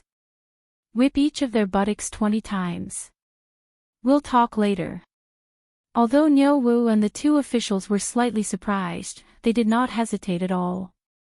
They went up and grabbed the two well-dressed youths like grabbing little chicks. They pressed them on the floor and pulled down their pants, revealing their snow-white buttocks. "Stop! Are you rebelling? Do you know who I am? I am the eldest son of the governor of Li State. You're crazy. You dare to hit us." Wu Yuanqing and Wu Yuanshuang struggled with all their might. But their small bodies, in the hands of the two troops, were no different from little chicks. Niu Wu didn't hesitate and didn't care about what they were shouting. He raised the whip in his hand and lashed out. "Ah! You Tian Shaolang, you dare to hit your grandfather. Grandfather, Stop. Quickly stop. My father is Wu Yuanshuang. He is the governor of Li State, the governor of Li State. How dare you, Save me. Murder. Someone wants to rebel. Quickly report to the officials." Li Wangyu looked at the two brothers who were wailing like ghosts and howling like wolves. He laughed coldly in his heart. When he entered the city, he was still lamenting that the Empress Wu Zetian was bullied by her 5 brothers when she was young. Who would have thought that he would meet the two brothers Wu Shishuang and Wu Shiqing as soon as he entered the Mian Valley County? A few years later, the 5 brothers who had caused Wu Meinyang's young heart to become violent and twisted. Wu Shishuang and Wu Shiqing were Wu Meinyang's half-brothers.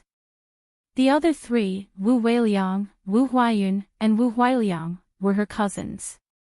Wu Shishuang and Wu Shiqing were only 14 or 15 years old. They actually dared to kidnap women on the street. This kind of scourge, it was not wrong to beat them to death.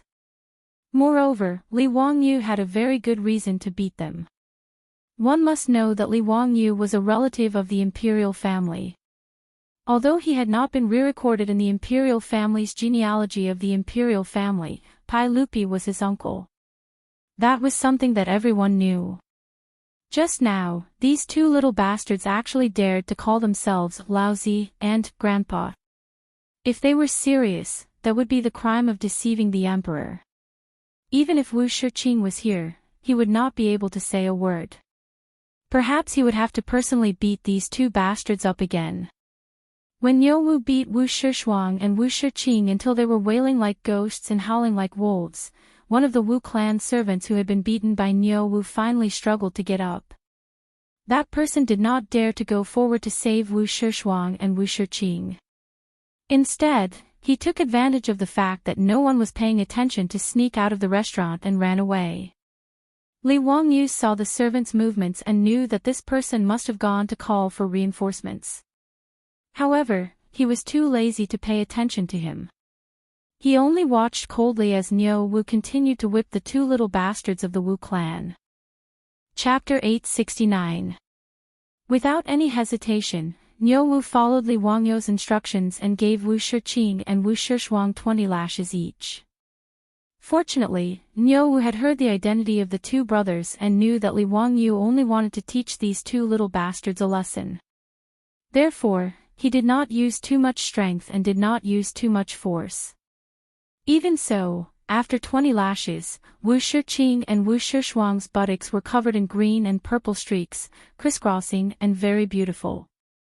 As for the two brothers, their previous threats turned into pleading, then to wailing, and finally to weeping bitterly.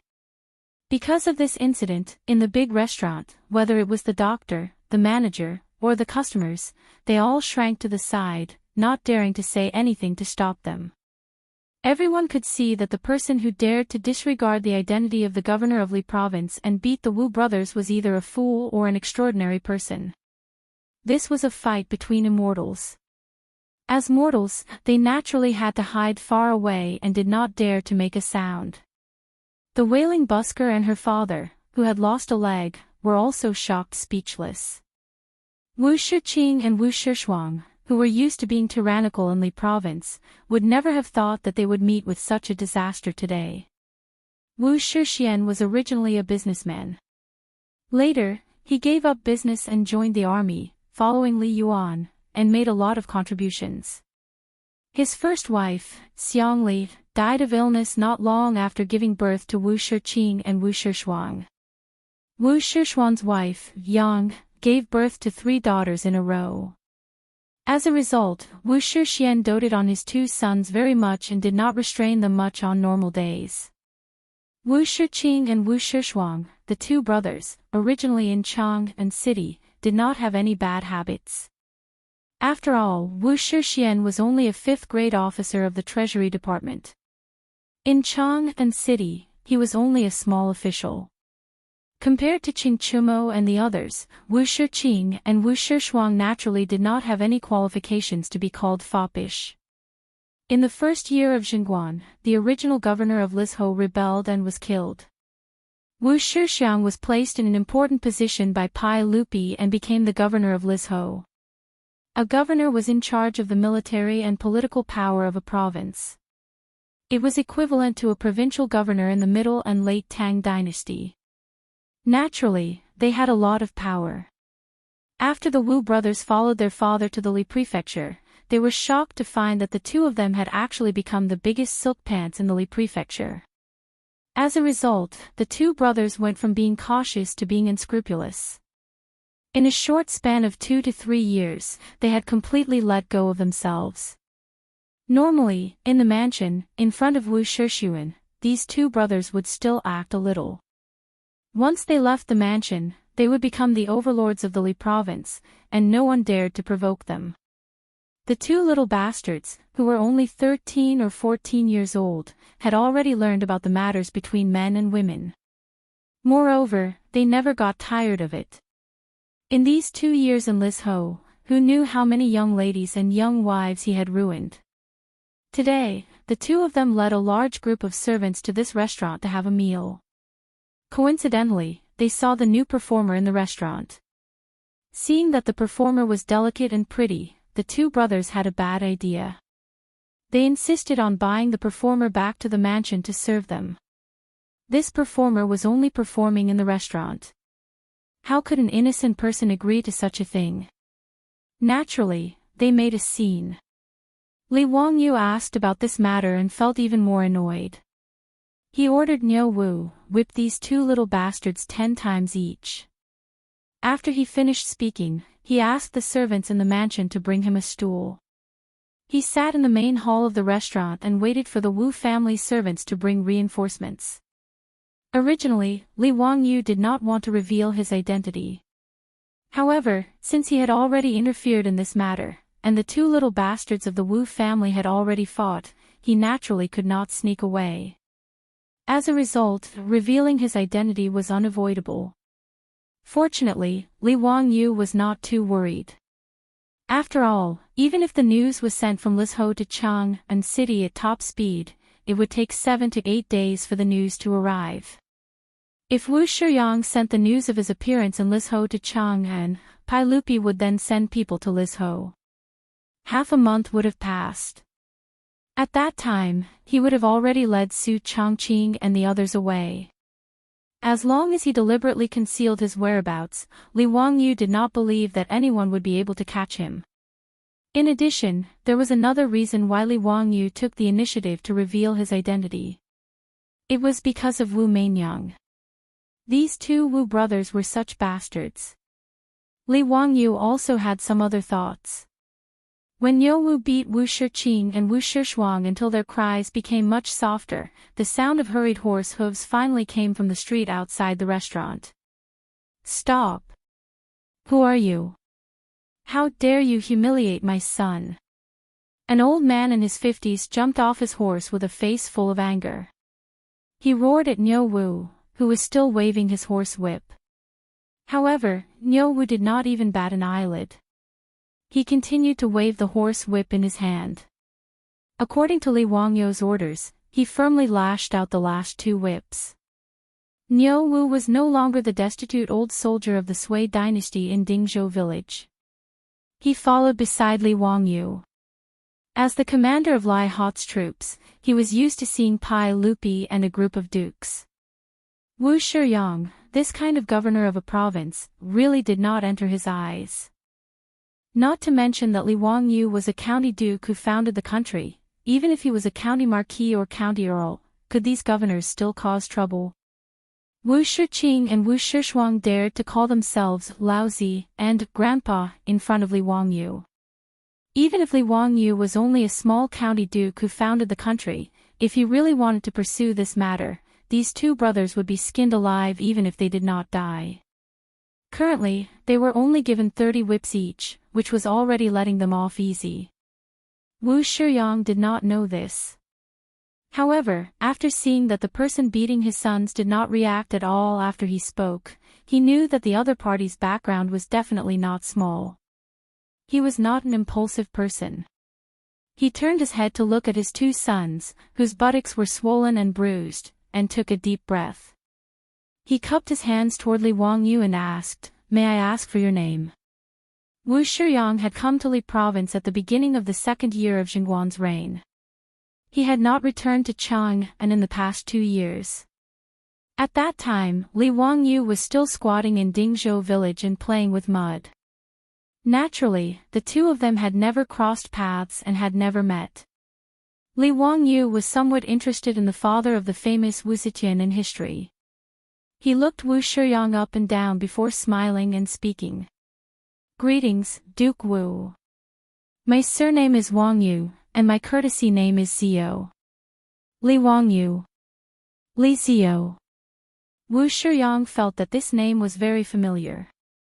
The two brothers, Wu Shiqing and Wu Shishuang, were overjoyed to see their father come. When they struggled to get up and were about to complain, they were stunned to see their father bow to the damn young man. "This humble official is Wu Shiyang. Greetings, Duke Wu." This humble official did not know that Duke Wu was in Li province. The matter of Li Wangyu being conferred the title of County Duke of the founding of the Great Tang had already spread through the various provinces of the Great Tang through the reports of the imperial court and the palace. Although Wu Shiyang had never seen Li Wangyu, he also knew that the young man in front of him was one of the most untouchable figures in the Tang dynasty. Not to mention his identity as Duke Wu, just the two identities of Li Wangyu's crown prince and the nephew of the current emperor were enough to scare many people to death. The two brothers, Wu Shiqing and Wu Shishuang, saw their father coming and thought that their savior had come. But Wu Shiyang's words made the two brothers confused. Duke Wu. Duke Wu. Did he mean this young man who was not much older than them? Chapter 870. Wu Shiqing and Wu Shishuang would never have dreamed that they would kick such a hard iron plate today. Li Wangyu's reputation as the imperial tutor was something they had heard of even when they were young masters in Li province. The two brothers looked at each other and saw a trace of despair in each other's eyes. After Wu Shiqing and Li Wangyu had exchanged greetings, Wu Shiqing asked, "County Duke, I wonder what my two unfilial sons have done today. I will definitely teach them a lesson. They offended you, County Lord Hu, so please forgive them." Li Wangyu immediately told Wu Shixian about what happened in the restaurant today, adding some embellishments. In the end, he said with a smile, "Actually, it is a small matter for your son to be disrespectful to me, but it is wrong for him to be disrespectful to a saint. Moreover, I ordered people to beat them for your son's sake. At such a young age, he is already indulging in female charms and harming his body. It is not good. I hope County Lord Wu doesn't blame me for being meddlesome. He was quite black-bellied. On the surface, he was exonerating Wu Shiqing and Wu Shishuang, but in reality, he was giving them a hard time. As expected, Wu Shixian was furious when he heard this. He raised the horsewhip in his hand and lashed at Wu Shiqing and Wu Shishuang's buttocks. I will beat you two useless unfilial sons to death. The two brothers, who had cried until their voices were hoarse, were beaten until they wailed like ghosts and howled like wolves. Wu Shixian was even more ruthless than Niu Wu. After a few lashes, Wu Shiqing and Wu Shishuang's buttocks were split open, making them look very miserable. Li Wangyu smiled as he watched Wu Shixian whip the two little bastards a few more times before pretending to stop him. County Lord Wu, please don't be angry.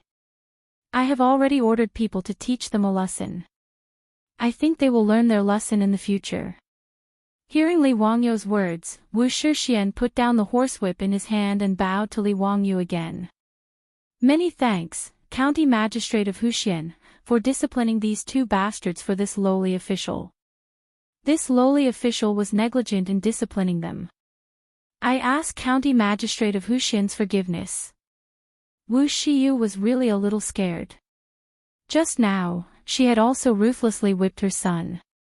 She was afraid that Li Wangyu would not vent his anger. If Li Wangyu held a grudge and told Pai Lupi about this, it would be bad. Therefore, even though Wu Shixian was actually quite worried about his son, he could only grit his teeth and personally teach Wu Shiqing and Wu Shishuang a lesson. Li Wangyu helped Wu Shiyu up and smiled. Lord Wu, you're too serious. Hee, it's just a small matter. Children are immature. Please don't be angry, Lord Wu. Thank you for your magnanimity, Duke Hu. After Wu Shixian finished speaking, he cupped his hands toward the father and daughter. I have not taught my son well and have frightened the two of you. He took out an ingot of gold from his bosom and handed it to the middle-aged man. This gold is my apology to the two of you. Please accept it. The father and daughter were only ordinary citizens of Li Province. Because her father was disabled and couldn't do farm work, she had no choice but to come to this restaurant and play the zither to earn some money. After encountering such a situation today, the father and daughter were already quite frightened. How could they dare accept the gold that Wu Shixian handed over? This lowly one doesn't dare. I only ask for your forgiveness. No matter what, it's this lowly one's fault. It has nothing to do with my daughter. When Li Wangyu saw this, he reached out and took the ingot of gold and stuffed it into the middle-aged man's hand. I told you to take it, so take it. What's the point of talking so much? All right, there's nothing for the two of you to do here. You can leave first. This lowly one will never forget County Magistrate of Huxian's great kindness. When the father and daughter saw this, they didn't dare to stay any longer. With the support of his daughter, the middle-aged man knelt down with difficulty and kowtowed to Li Wangyu. Then, with the support of his daughter, he left. The father and daughter knew that they had offended the governor of Li Province. They were afraid that if they continued to stay in Li Province, Wu Shixian, Wu Shiqing, or Wu Shishuang would take revenge. In addition to the gold that Wu Shixian had given them, there were more than 10 taels of gold. It was enough for the father and daughter to live on. Thus, the father and daughter packed up their belongings and rented an ox cart. They left Li Province and prepared to seek refuge with their relatives. Later on, the father and daughter accidentally helped Li Wangyu a great deal. This is a story for later, so let's not talk about it for now.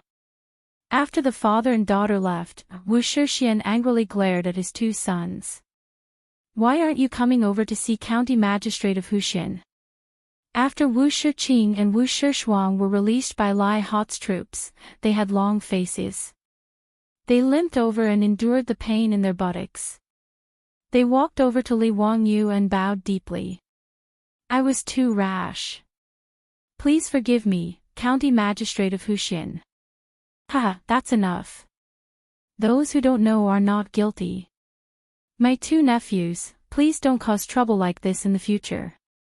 Wu Shiqing and Wu Shishuang looked at Gong Bao, who didn't look much older than 18 or 19. They were already cursing him in their hearts for calling them nephews. However, the two of them weren't too stupid. On the surface, they looked like they were being taught a lesson. Li Wangyu was well aware that a dandy like Wu Shiqing and Wu Shishuang would not be able to restrain their dandy aura just because they were beaten up. However, Wu Shiqing and Wu Shishuang weren't his sons. Li Wangyu couldn't be bothered to worry about Wu Shixian. This kind of playboy would only know what it meant to be beaten up by society after Wu Shixian died. However, after meeting Wu Shixian today and seeing Wu Meinyang's two disappointing older brothers, Li Wangyu was now a little more curious about the 6-year-old Wu Meinyang. Originally, he didn't want to meet this future empress so early. However, after seeing Wu Meinyang's two disappointing older brothers, Li Wangyu had other ideas. If possible, it seemed like a good thing to get Wu Meinyang away from these two little bastards a few years in advance. Li Wangyu couldn't help but roll his eyes. He turned to Wu Shixian and said, "County Magistrate of Huxian, do you know about the Academy of the Tang Dynasty?" Wu Shishuan's eyes lit up when he heard this. "County Magistrate of Huxian, are you talking about the academy that you and the sage opened together?" "Of course I know. This Academy of the Tang Dynasty was founded less than a year ago. However, I do know that it's hard to get a place to enter this academy." He pointed to Wu Shiqing and Wu Shishuang and said, "I originally wanted to send these two unfilial sons to the academy to study. Unfortunately, they are too old and don't meet the academy's enrollment requirements." "That's a pity." Li Wangyu shook his head regretfully. "However, if County Magistrate of Huxian has other children, you can also give it a try." Wu Shixian was very regretful. "Sigh, I only have these two unfilial sons and 3 daughters." Li Wangyu smiled very happily. "County Magistrate of Huxian, what are you saying? Women can also study. As long as the age is suitable, why can't women study in the academy?" "I don't like to hear County Magistrate of Huxian's words." How about this? If County Magistrate of Huxian has children of suitable age, I'll make the decision to let them study in the academy directly without the test. In September of this year, the new batch of students can enter the academy to study."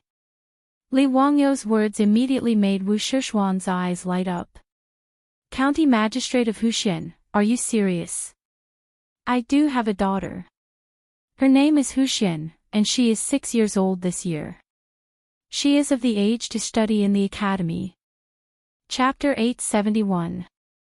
Wu Shishuan's words surprised Li Wangyu. Wu Zhao was a name that Wu Zetian had given herself after she ascended the throne. She had also created the character herself. It meant that the sun and moon were high in the sky, and their light was reflected by the heavens and earth. Why did Wu Shixian say that Wu Meinyang's maiden name was Zhao? "Lord Wu, may I ask what character your daughter's maiden name is?" Li Wangyu asked curiously. He had seen historians studying Wu Zetian's real name. Some said it was Wu Zhao, while others said it was Wu Hua. In short, because there were no official records in history, there were many different theories. Li Wangyu could ask Wu Meinyang's father for confirmation. What was Wu Meinyang's real name? This would satisfy his curiosity. "County Lord Hu, my daughter's maiden name is Zhao from Zhao." When Li Wangyu heard this, he understood. After Wu Zetian ascended the throne, although she had created the character, Zhao, and wanted the sun and moon to be high in the sky, the pronunciation had not changed. She still used her maiden name, Wu Zhao. This gave him a fright. He thought that Wu Meinyang had also transmigrated and given herself a name 60 years in advance. Wu Zhao was Wu Meinyang's maiden name. Meinyang was only given the title Wu Mei after Wu Zhao entered the palace and became the Pai Lupi's talent. The Pai Lupi called her Meinyang. After Li Wangyu understood Wu Meinyang's real name and satisfied his curiosity, he purposely put on a shocked expression. It was as if he had not expected Wu Shixian to have a daughter of the right age. Lord Wu, you. Ah, fine. Since I have already spoken, there is no reason to go back on my words. I will write a note to Lord Wu. Your daughter can go directly to the academy to study. When Wu Shixian heard this, he was naturally overjoyed.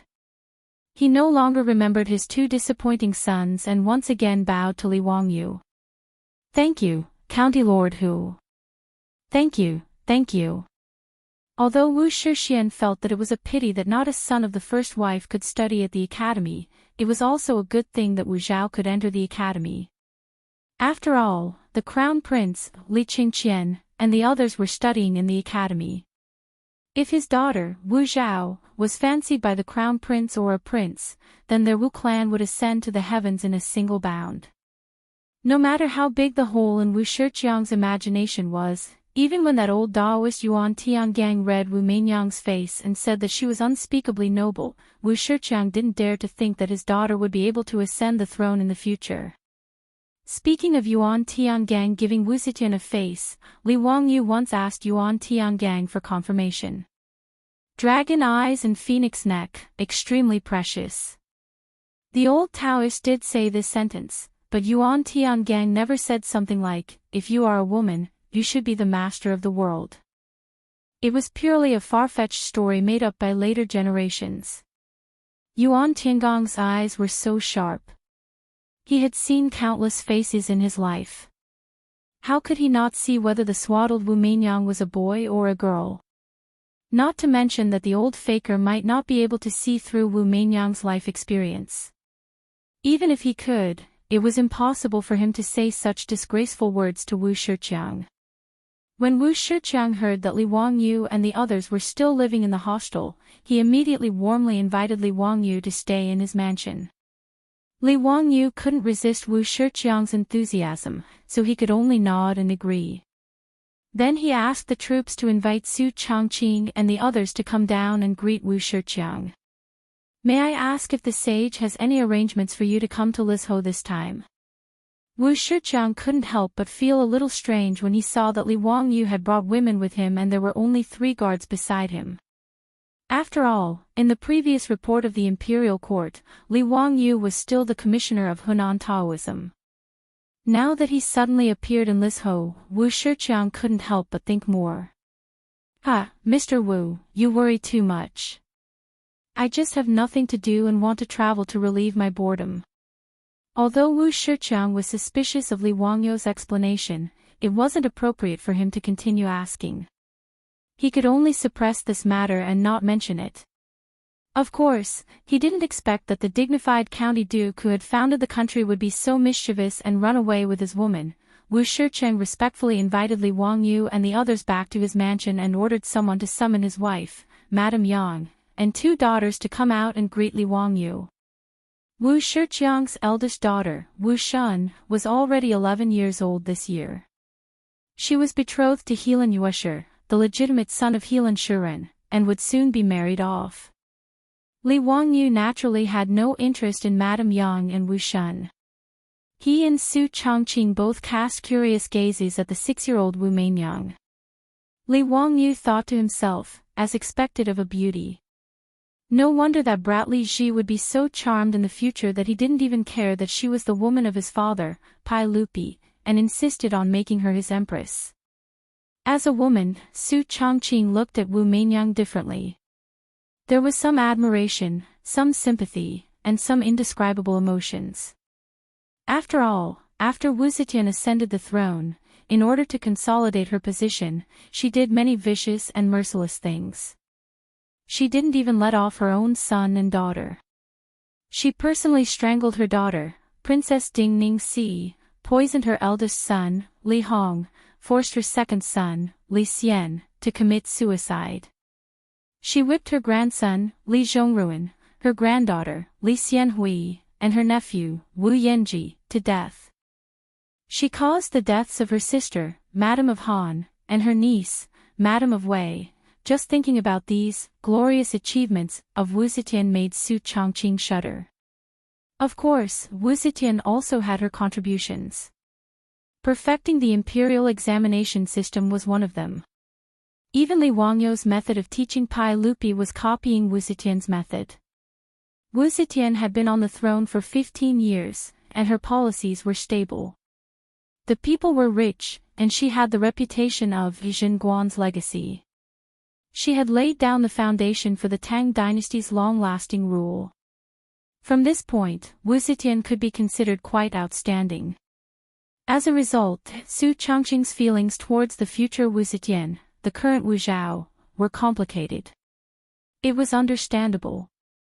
However, in Li Wangyou's eyes, the 6-year-old Wu Meinyang's words and actions were no different from that of a normal child. It was true that she was smart, but she was definitely not some kind of monster.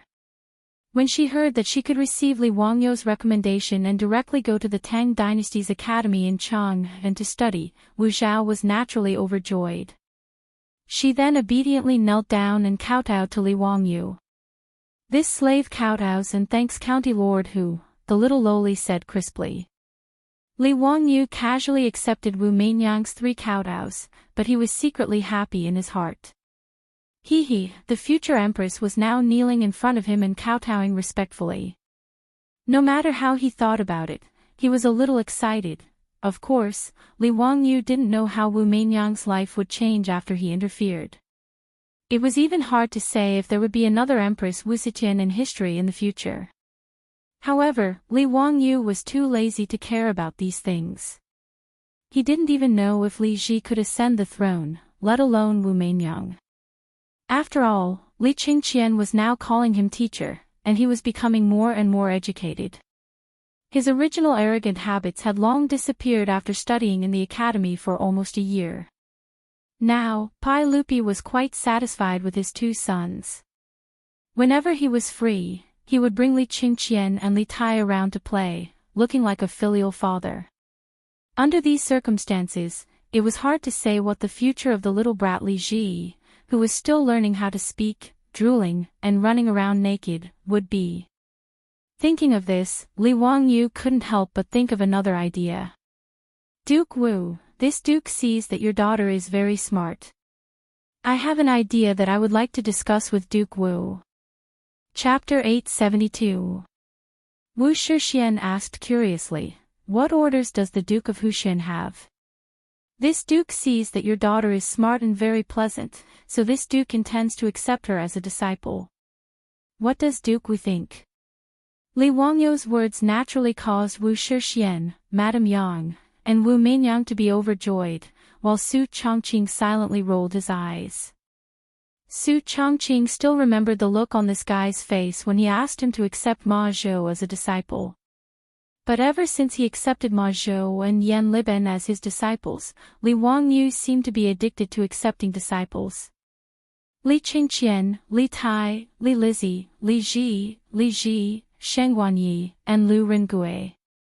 Counting carefully, this guy has already accepted 8 disciples unknowingly. And now he wants to accept Wu Meinyang as a disciple. What does he want to do?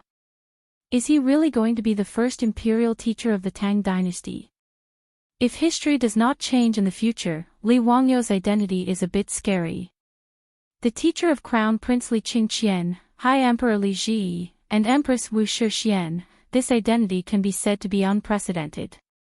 If the historians of later generations study this period of history, they really don't know what to say about Li Wangyou.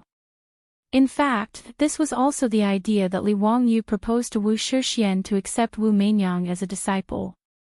Anyway, he has already accepted so many disciples now. It doesn't matter if it's a sheep or a flock of sheep. This kind of thing, being the teacher of several Tang emperors, is quite exciting.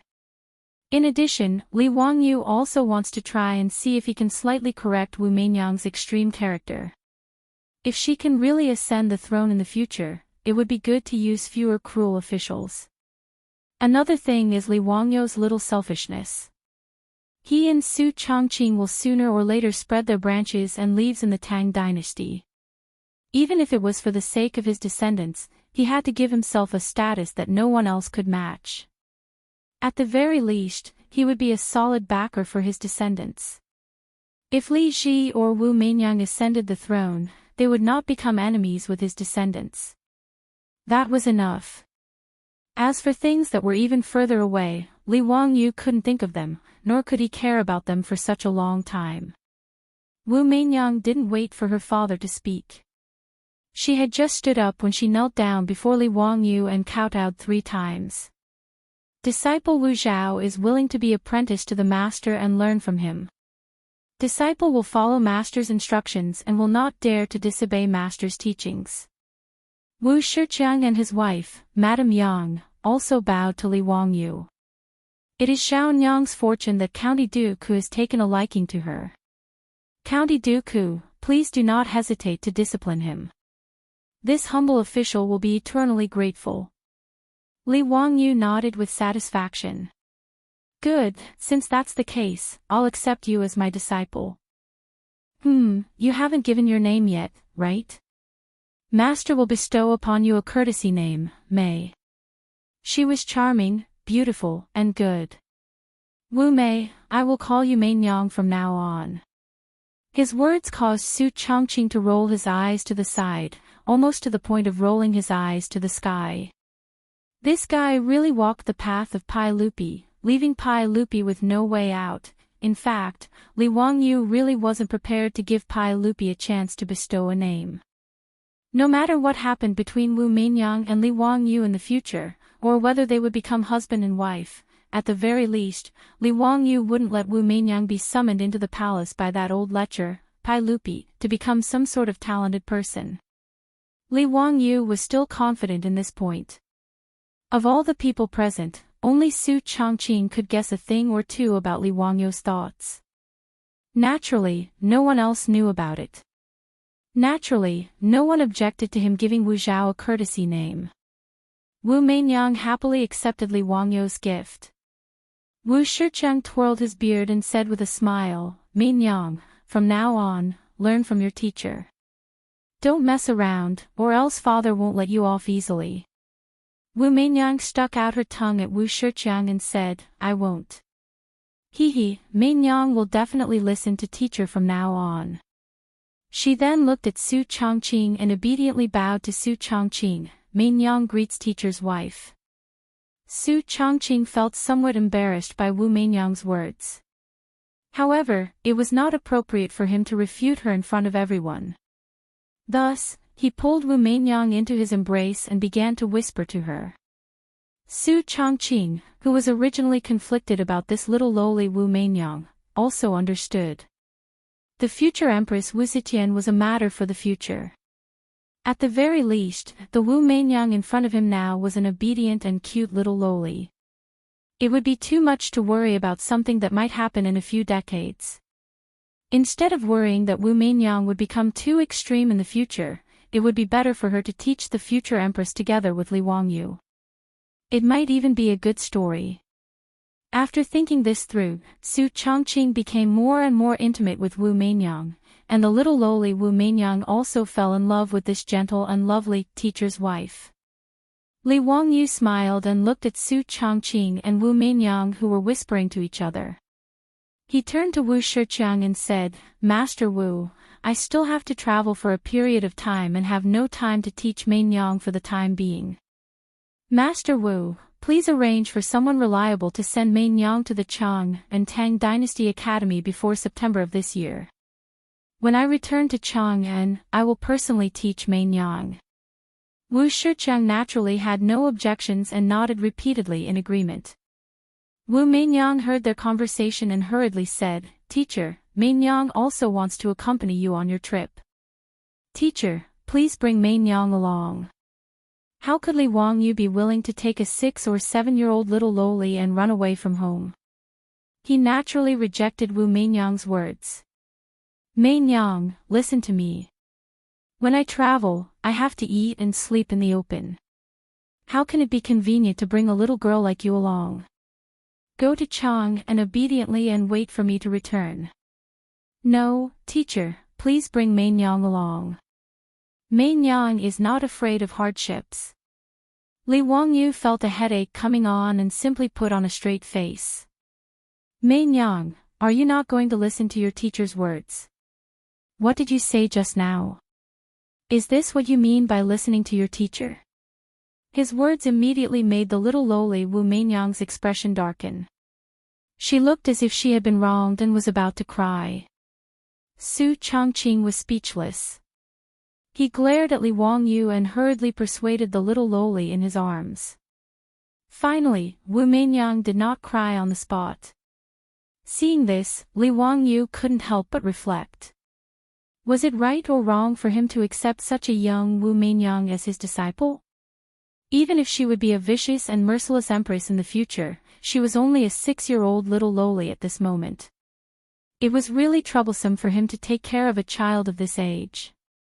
Li Wangyu looked at Su Changqing, who had made Wu Meinyang laugh through her tears. He secretly made up his mind that in the future, he would leave the matter of teaching the empress to his beautiful superior. One was the modern, white-boned spirit, and the other was the #1 empress in the world.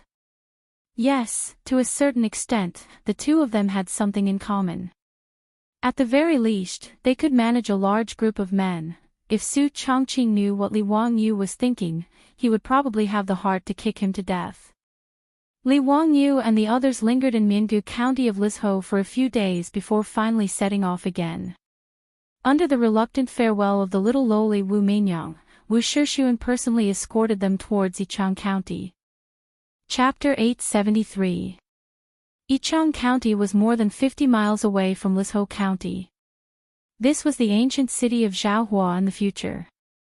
Li Wangyu could not reject Wu Shixuan's enthusiasm and could only let him lead a group of Lizhou officials to escort them all the way to Yichang County's Orange Ferry.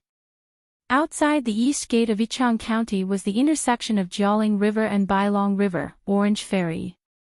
This was the tourist attraction of the future, the Orange Ferry. The reason Li Wangyu wanted to come to this ferry was to hide his tracks. He purposely told Wu Shixian that they were going to take a boat to the south and head directly to Jiangnan and Yangzhou. Wu Shixian naturally did not suspect this. If they took a boat from here, they could go down the Jialing River to the Changjiang River and then go down the river to Jiangnan. Compared to traveling by land, traveling by water was obviously more comfortable and convenient. At Orange Ferry in Yichang County, Li Wangyu and his group boarded a river boat that Wu Shixian had found for him. After waving goodbye, they went down the river. However, Li Wangyu's goal was naturally not to go to Jiangnan. So when the boat reached a wild ferry, he ordered the boatman to stop there and the group of people took their horses and abandoned the boat to go ashore. To prevent the boatman from leaking the news, Li Wangyu even took out the goldfish talisman from the county that founded his country and ordered the boatman to continue to sail the empty boat downstream. He did not allow them to turn back to Yichang County. Li Wangyu and his group hid their tracks and slowly headed toward Mianzhou. In Chang'an City's Taiji Palace, Pai Lupi was spitting at Mituo. Trash. It's been more than a month and you're telling me that you can't find any trace of that bastard. Do you think he can go to heaven? Mituo knelt in front of Pai Lupi. His head was tightly pressed against the floor as he silently endured Pai Lupi's saliva washing his face. Everyone, I am useless. I deserve to die 10,000 times. You really deserve to die, you killing genius. Is my 100 cavalry department just for show? So many people are searching for the whereabouts of a single person, yet there is no trace of him at all. Could it be that that bastard kid can hide to the ends of the earth? Beads of sweat started to form on Mituo's forehead. His resentment towards Li Wangyu deepened. That day, Mituo led more than 100 men and horses from the 100 Horsemen Department, together with Qing Chumo and his group of debauches, to Zhengzhou, and found out the mystery of Li Wangyu's disappearance. The secret chamber that Li Wangyu had ordered people to secretly dig under the carriage was also discovered by the spies of the 100 Horsemen Department, but it was useless. Naturally, there was no trace of Li Wangyu. Everyone guessed that most likely, Li Wangyu had waited for the imperial entourage to leave, and then went in the opposite direction. He boarded a ship that had already been prepared, and went down the Yellow River or the Tongji Canal. Mi Tuo also ordered people to inquire around the Zhengzhou docks, but to no avail. He simply sent out a few groups of people to follow the river. He, Chingchimo, and the others naturally did not know that while they were searching for Li Wangyu's traces in Zhengzhou, Li Wangyu had quietly followed Pai Lupi's imperial entourage, bypassed Chang'an, and went to the land of Shu. Mi Tuo could not wantonly issue arrest warrants as if he were chasing a criminal. Even when the officials of Zhengzhou asked him who the 100 Horsemen Department was looking for, Mi Tuo could only be vague and did not dare to say clearly. He really could not say this out loud. The dignified county duke who had founded the country had run away. If this matter was spread out, what would happen? Would the imperial court still have any face? Secretly searching for Li Wangyu's traces was naturally the idea of Pai Lupi. That day, in the imperial entourage, all the officials who knew about Li Wangyu's escape were warned by Pai Lupi to keep their mouths shut and not spread this matter out. But how could such a large imperial entourage keep a secret? Not long after the imperial entourage returned to Chang'an, the people in the streets of Chang'an began to secretly discuss this matter. When they said that the county duke had run away with his woman, everyone was very excited, and their desire for gossip was obvious. In Chang'an, as long as the people gathered together, they would inevitably talk about this matter. There were even gambling houses that secretly opened bets, betting on how long it would take for the county duke to be caught by the sage. Mi Tuo and the playboys searched for almost a month in Zhengzhou, but they did not find anything. They had no choice but to return to Chang'an and to report to Pai Lupi. When Li Qingqian and Li Tai heard about this matter, they immediately jumped up and shouted that their teacher did not take care of his disciple. How could he not bring them along for such a fun thing? These two did not think that if Li Wangyu really ran away with the two of them, not only would Pai Lupi send out arrest warrants, but he would also send out the cavalry of the Tang dynasty to chase Li Wangyu to the ends of the earth.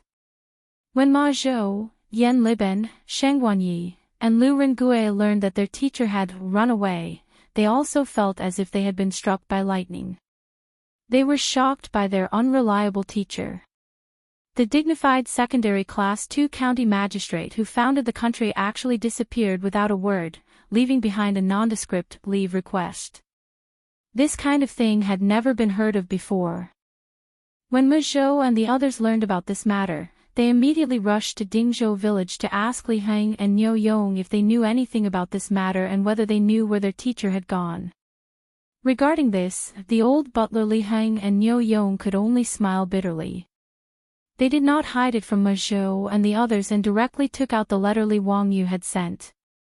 Everyone, old me really does not know where Lang Jun went. Sigh, this matter is really... Li Heng paused, not knowing how to complain. Lang Jun's handwritten letter is here. Everyone will know once you read it. Old me guessed that Lang Jun's leave request was most likely because of Lady Su. Old me actually thinks that Lang Jun did nothing wrong. This time, Lady Su risked her life to enter Yanling County because of the epidemic in Shuzhou. Why can't she change her title? Li Heng had long been convinced by Su Chongqing. He was full of complaints that Su Chongqing could not be conferred a title because of his merits. Ma Zhou and the others were now court officials. Naturally, they could not join Li Heng in complaining about the saint's decision. However, after the four of them read the letter, they looked at each other in dismay. Old Li, have you arranged the things that Master asked you to do? Li Heng nodded affirmatively. Of course. Old me dare not neglect Lang Jun's orders. Of course, I have ordered it. This. Ma Zhou looked at Yan Liben and the others and did not know what to say.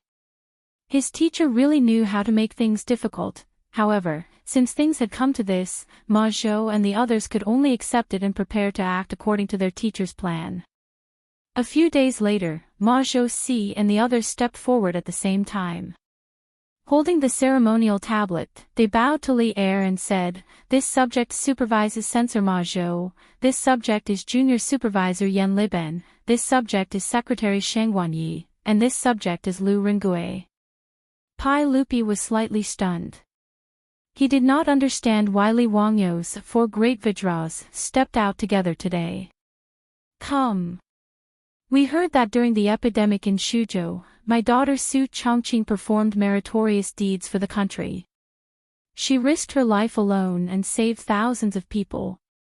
Ma Zhou praised Su Changqing in front of Pai Lupi and the court officials. Therefore, we request your majesty to reward those who have performed meritorious deeds. We request your majesty to confer Su Changqing a title as a reward for her meritorious deeds.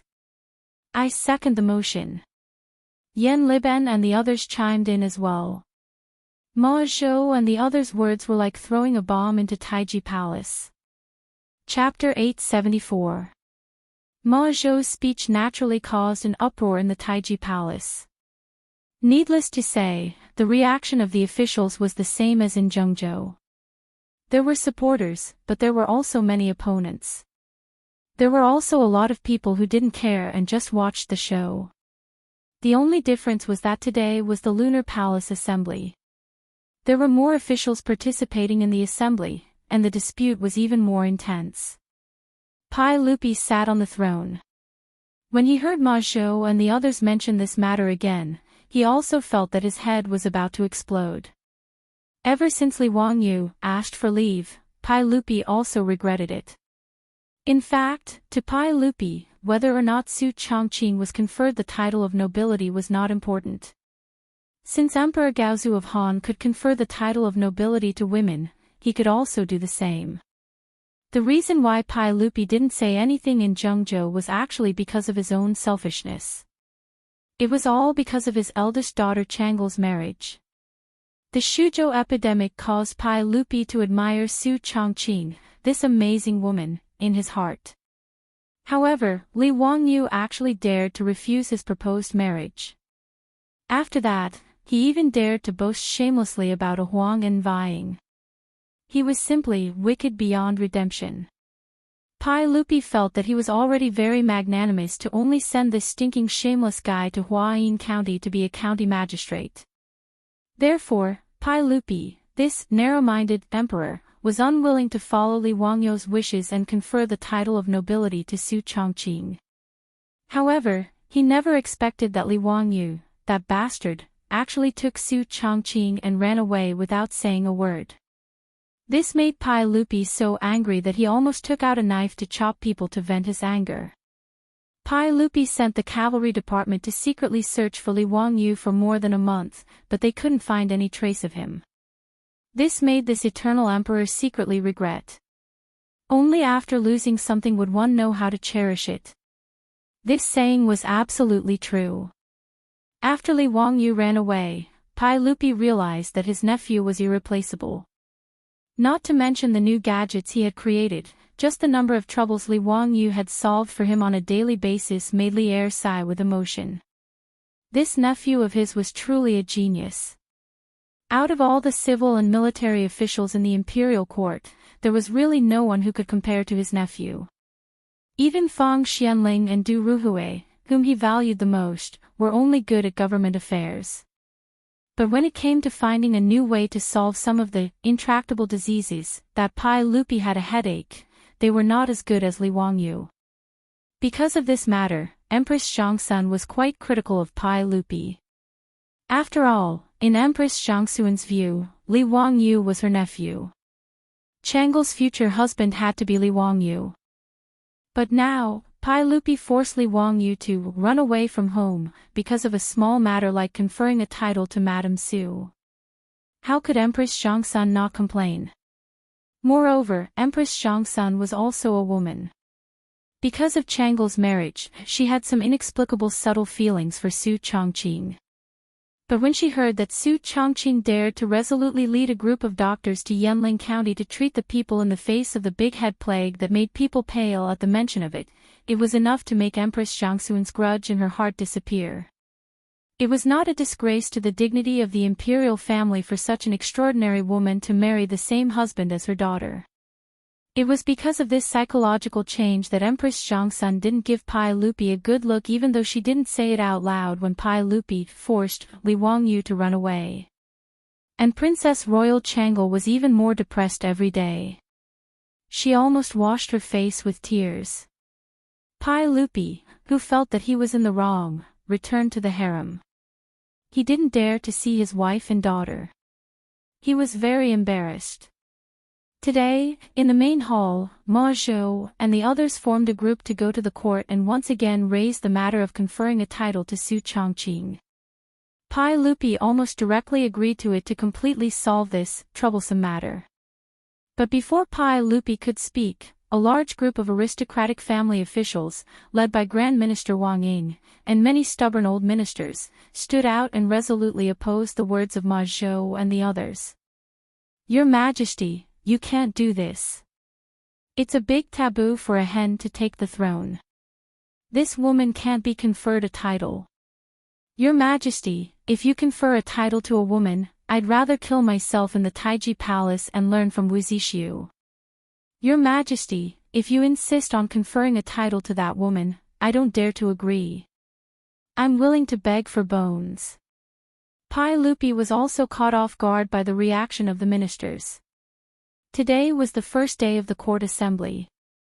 In Chang'an, all officials above the 9th level had to attend the assembly. When there were more people, the opposition became more and more intense.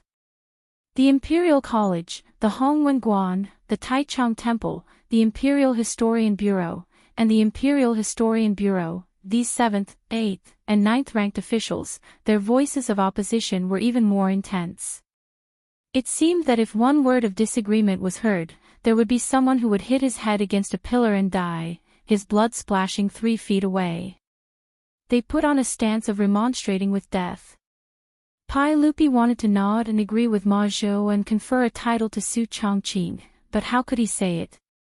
Although the status of these officials was very low, there were many of them. Even someone as strong as Pai Lupi had to consider the pressure of public opinion from the hundreds of officials. What was strange was that the group of dukes and bigwigs who were originally firm supporters of Li Wangyu all kept their mouths shut in the hall today. Even Chen Yaojin, the old hooligan, was laughing as he watched the performance of Wang Ying and the others. He had no intention of jumping out to challenge them. Wang Ying and the others didn't notice this point, but Pai Lupi saw it clearly from his throne. Originally, Li Er still wanted to speak up and try to use the majesty of the emperor to suppress the chaotic situation in the Great Hall, but the behavior of Chen Yaojin, Yu Qijingde, and the others made his heart involuntarily thump. He secretly pondered, could it be that Li Wangyu, that scoundrel, was playing some kind of trick again? If Li Wangyu didn't greet the dukes in advance, Pai Lupi didn't believe it at all. Based on the relationship between Li Wangyu and Chen Yaojin and the others, it was strange that they didn't say anything. Thinking to this point, although Pai Lupi was still silently cursing Li Wangyu in his heart for finding trouble for him, his originally irritated heart from the noise of the officials calmed down. He also didn't say anything.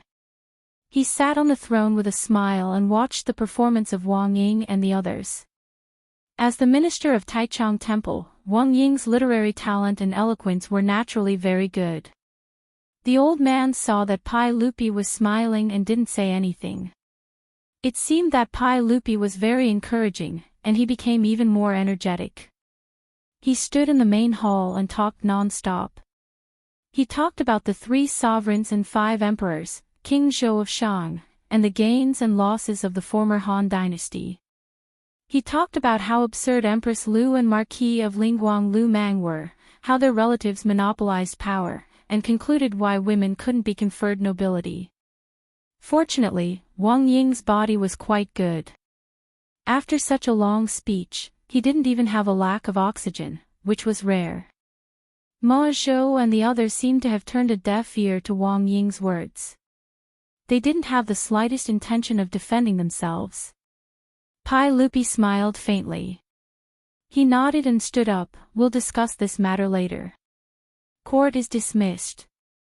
After he finished speaking, he didn't bother to pay attention to the officials. He directly boarded the carriage and returned to the harem. As for Ma Zhou and the other three, they seemed to have completely forgotten what they had talked about in the main hall. They laughed and greeted each other, and went to Peace Square to drink. This scene fell into the eyes of Wang Ying and the others, and only then did they realize that something was wrong. But no matter how they thought about it, they couldn't figure out what the problem was. Although they were suspicious, they couldn't figure it out. However, this group of old officials who vehemently opposed the conferment of nobility soon discovered where the problem was. Chapter 875. It was not easy to live in Chang'an. In the huge city of Chang'an, although the 7th, 8th, and 9th rank officials had official positions and various subsidies from the imperial court, most of them lived a tight life. After all, although their income was not low, their expenses were also higher than ordinary people. Going to Peace Square with their colleagues every few days to drink and socialize with friends was a necessary social activity. In addition to the expenses of their family members, servants, and renting houses and buying houses, the lives of these low-ranking officials were mostly similar to those of the middle class in the future. Although they appeared to be well off, they could not be extravagant and had to live frugally. In terms of transportation, before Li Wangyu made public horse carriages, it was not a small expense for these officials to raise a horse in their mansions. Even if they had horses, when their relatives traveled, they could only borrow mules or donkeys from their neighbors. At the very least, they could spend some money to rent a carriage or an ox cart. When the public horse carriages in Chang'an changed from a novelty to a means of transportation that everyone was used to, many low-ranking officials in Chang'an would choose to travel by public horse carriages. There were many officials who wore light green and light blue official robes and rode the horse carriages. The people in Chang'an were also used to this. When they saw these officials boarding the horse carriages, the most they would do was stand up and give up their seats, salute, and greet them. Today, the morning drums sounded in Chang'an and the doors of all the houses opened. Lu Qing, the functionary of Taichung Temple, who lived in Zhaogui Square in the west of the city, tidied up his dark blue official robes and walked out of his house as usual. He smiled and nodded to the neighbors in the square and walked toward Xiamen Street outside the square. He was ready to take a public horse carriage to the imperial city for the roll call. Lu Qing was now 40 years old and was not considered young. However, he had only passed the examination a few years ago with great difficulty. He was now an official of the Ministry of Appointments, a 9th-grade official. After a few years of hard work, he was promoted to an upper 8th rank functionary. Lu Qing was very satisfied with this. He walked out of the square as usual and waited for the public horse carriage to arrive. He was thinking about the 4 disciples of the county magistrate in the imperial court yesterday who proposed to bestow nobility to the Su family. At present, the details of the flood and plague in Shuzhou had already been published in detail in the imperial court. Lu Qing had also read through the matter of Shuzhou long ago. In truth, he admired Madame Su, the wife of the county magistrate. The big head plague had broken out in Shuzhou. Under such circumstances, the woman dared to lead a group of doctors into Yanling County. Even as a man, Lu Qing could only silently praise her courage. However, yesterday in Taiji Palace, Lu Qing did not hesitate to follow behind Wang Ying of Taichung Temple and oppose the matter of conferring nobility. It wasn't that he had any objection to a woman being conferred a title of nobility, but it was purely to flatter Wang Ying, the minister of Taichung Temple. Whether or not the Su clan was conferred a noble title had nothing to do with him. But since his boss's boss had spoken out against it, how could he go against it? As a result, yesterday in Taiji Palace, Lu Qing's opposition was extremely fierce. He even said that he wanted to learn from Wu Zixu and remonstrate with Pai Lupi to the death. Thinking about his performance yesterday, Lu Qing was very satisfied. When he left the imperial court, Wang Ying, a rank 3 official of Taichung Temple, actually patted him on the shoulder in a rare amiable manner. For the first time, he asked for his official position and name. This made Lu Qing feel that everything was worth it. Thinking that in the future, he would be able to enter the eyes of the Taichung Temple's minister and that he might be promoted right in front of him, Lu Qing silently praised himself and felt that yesterday was a wise decision. Just as Lu Qing was feeling proud, a carriage slowly came from afar and stopped in front of Zhaogua Square as usual. He took out 2 copper coins from his money pouch and was about to board the carriage when he was stopped by the coachman who was driving the carriage. "Please wait for a moment, Lang Jun. May I ask if you are the functionary of Taichung Temple, Field Officer Lu?" The functionary was called Field Officer in the Jin dynasty. Therefore, the functionary of the Tang dynasty was also called Field Officer. Lu Qing was slightly taken aback. He did not expect the driver to recognize him. "Yes, it is I. Is there a problem?" Lu Qing coughed lightly and replied. The driver nodded with a smile. However, his words almost made Lu Qing explode with anger. "It really is Field Officer Lu. Haha, that's good. I was afraid that I recognized the wrong person. If Field Officer Lu was here, you would not be able to sit in this carriage today." Hearing this, Lu Qing was naturally furious. "Why is that? Give me a clear explanation." The coachman calmly took out a piece of paper from his bosom and shook it in front of Lu Qing. Not only can Field Officer Lu not sit in this carriage today, but also in the future. Not only can Field Officer Lu not sit in this carriage, but Field Officer Lu also cannot sit in any carriage in Chang'an. Do you see this? It is written on this paper that anyone who leaves their name on this paper will not be received in any public carriage in Chang'an. Lu Qing was stunned and then flew into a rage. "How dare you? I am the functionary of Taichung Temple. How can I be offended by commoners like you? Do you believe that I won't immediately drag you to see me and punish you for your disrespect?" His words did not frighten the driver. Instead, they made the driver laugh even louder. Field Officer Lu, how have I disrespected you?" It was County Duke whose orders to not allow Field Officer Lu to enter the carriage. If Field Officer Lu is dissatisfied, you can go and find County Duke for an explanation. As the coachman spoke, he shook the paper that was densely filled with names at Lu Qing. "Do you see this? None of the officials on this paper are allowed to enter the carriage.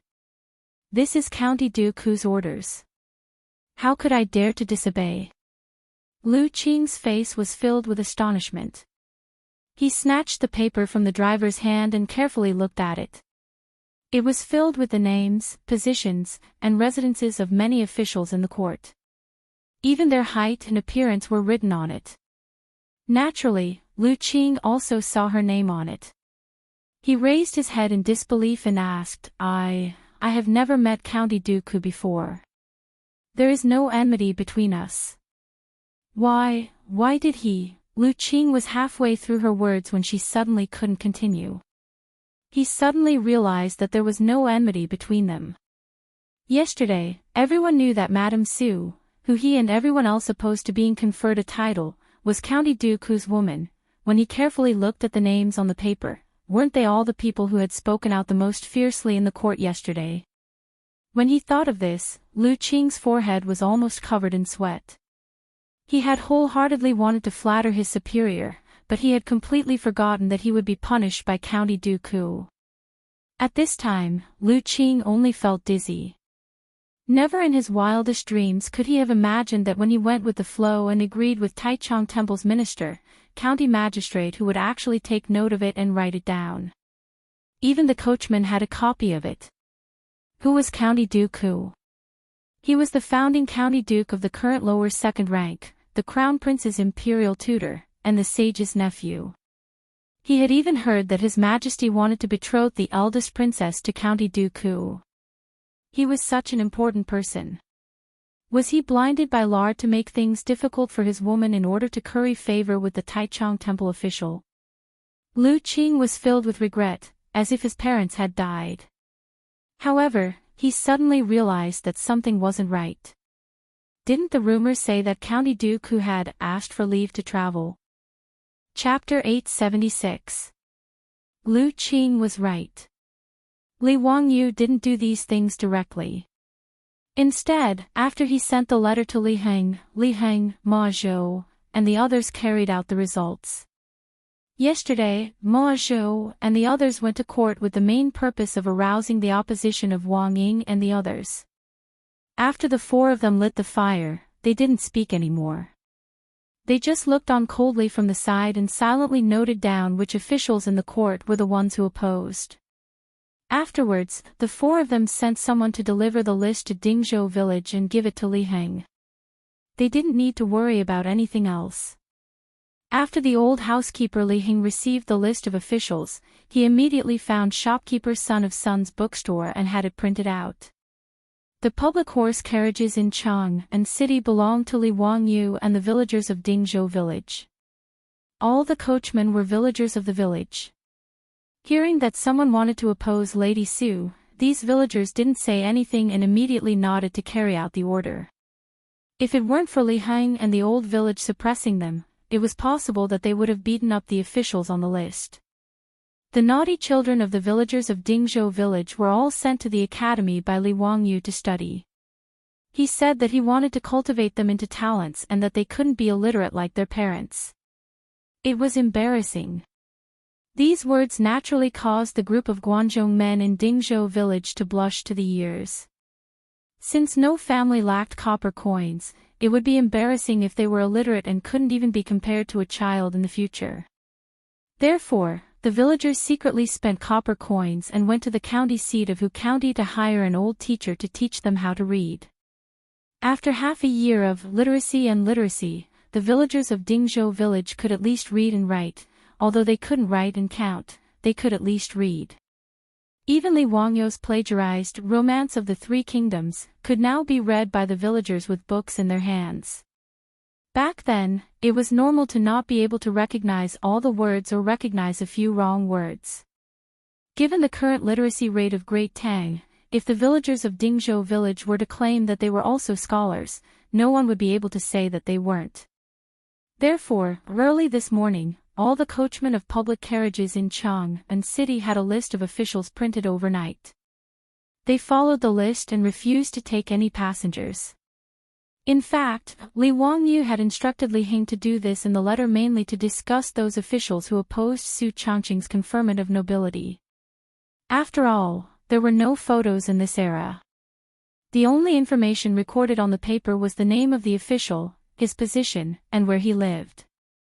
Therefore, if Lu Qing had not said that she was Lu Qing, she would have gotten into the car. However, it was naturally unrealistic for these officials to hide their heads and tails. Therefore, today in Chang'an city, all the low-level officials who had spoken out against the conferment of nobility in Taiji Palace yesterday were all refused by the coachmen of the public carriages. Lu Qing wanted to curse, but when he thought of the county magistrate behind these coachmen, he opened his mouth but could not say anything. He could only watch the carriage leave. He sighed deeply, but could only turn back to the inner lane and prepare to borrow a donkey from a familiar neighbor. After all, the imperial city was quite far from the Zhaogua square where he lived. If he walked there, it would probably be noon by the time he arrived. As for the big shots like Grand Chancellor Wang Ying, they naturally did not know about this matter. After all, they had not fallen to the point where they needed to take the public carriages. However, what Li Wangyu had instructed the old butler Li Heng to do in the letter was not as simple as refusing to take the public carriages. With Li Wangyu's current connections in Chang'an city, it was fine if he did not take action. However, if he did, it could be said to be a thunder in the sky, and the momentum was quite shocking. In Chang'an city, all the officials who were on the list were shocked to find that not only did the public carriages refuse to take them, but even the shopkeepers and waiters of the shops in the eastern and western markets held the list and refused to sell goods to them. Even many restaurants in Chang'an city, after knowing their identity, welcomed them with smiles and a very good attitude, but did not allow them to eat or drink in the restaurants. Even the painting houses and brothels in the Ping Kong Square refused to do business with them. For a time, this group of low-level officials were all stunned. In fact, Li Wangyu had learned this trick from shopkeeper Ren of the Renji saddle shop. At that time, he had wanted to build a toilet, but he was thrown into the prison of the censorate by a group of old officials. In a moment of anger, shopkeeper Ren joined a group of merchants and went on a strike. However, shopkeeper Ren's identity and status could not be compared with Li Wangyu's. They both went on a strike, but the influence was completely different. In Chang'an city, behind many merchants, restaurants, painting houses and brothels, there were a group of dukes and important officials in the imperial court. And most of these people were on good terms with Li Wangyu. When they received Li Wangyu's letter, they were naturally willing to help. And Su Changqing's Shunfeng carriage company in Chang'an city was even more influential. In the eastern and western markets, tens of thousands of merchants, who did not have business with Shunfeng carriage company. Compared with offending those officials, these merchants were naturally more willing to listen to Li Wangyu's words. Moreover, now the largest merchant in Chang'an city, Chiu family, was in contact, so no one dared to disobey. For a time, many middle-level and low-level officials in the imperial court in Chang'an city, who had spoken out against Su Changqing's knighthood at the Taiji Palace that day, all felt extremely troubled. Recently, many officials did not even dare to wear their official robes when they went out, let alone report their official titles and names. For example, functionary Lu Qing, in order to go to the imperial city for the roll call, every day when he went out, he brought a package with his official robes in it. They secretly took public carriages and entered the imperial city before finding a place where no one was around to change their robes. After going off duty, they did this again to avoid the pain of walking home. Moreover, they did not dare to complain to the imperial court about this matter. Until now, it was too late for them to regret. Why did they provoke Li Wangyu for no reason? Now, Li Wangyu, the county duke who founded the country, had not returned to Chang'an city yet, but they were already disgraced.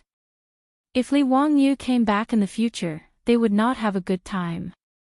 At the thought of the consequences, these officials' intestines turned green with regret. However, there was no medicine for regret at this time. If they changed their words, they would offend their immediate superior and be criticized for being indecisive. Then they would really be finished. At this time, they could only go to Grand Chancellor Wang Ying and the other big shots to complain, hoping that these big shots who had led the opposition would back them up. When Wang Ying and the others learned of this matter, they only sneered a few times. They felt that county duke who was just a so-so and did not take it seriously. The so-called strike had nothing to do with these big shots of the aristocratic families, so they did not bother to think about it. However, in order to earn a knighthood for Su Changqing, Li Wangyu's means were naturally not as simple as a strike. Every 2 days, the group of old officials, including Wang Ying, could not sit still any longer. Chapter 877. Ever since Li Wangyu came up with the romance of the Three Kingdoms, many storytellers in the brothels of Chang'an city began to talk about the book. In an era where entertainment was extremely scarce, illiterate people were everywhere. Even if ordinary people could afford to buy books, they could not understand them. Therefore, listening to stories every day became the favorite entertainment of the people of Chang'an city. They did not spend much money, but they could have fun for a day. No matter how long the romance of the Three Kingdoms was, there would be a time when it was finished. After Li Wangyu copied a book, he did not have the patience to continue copying books. Therefore, many people had listened to the romance of the Three Kingdoms several times and had long memorized it. Fortunately, Li Wangyu quickly came up with the baseball league and the soccer news. Therefore, these storytellers had new things to talk about every day. Just by talking about the process of the previous day's competition, and then according to the prediction and analysis in the newspaper, it could also attract the people to come and listen to the book. Lu Qing's mother and daughter-in-law were also people who liked to listen to stories. Every day, after Lu Qing went to the yamen for the morning roll call, they would go to the brothels together to listen to stories for a few hours to pass the time. Fortunately, the stories were not expensive. Each person could spend a copper coin to listen to the stories for a whole day. Today, Lu Qing's mother and daughter-in-law went to the storytelling workshop as usual. After paying a copper coin, a waiter came to bring them hot water. Although Li Wangyu came up with the method of brewing tea, it was not popular in the workshop. Therefore, when they listened to the stories, they only had plain water. Everyone, yesterday's book was really good.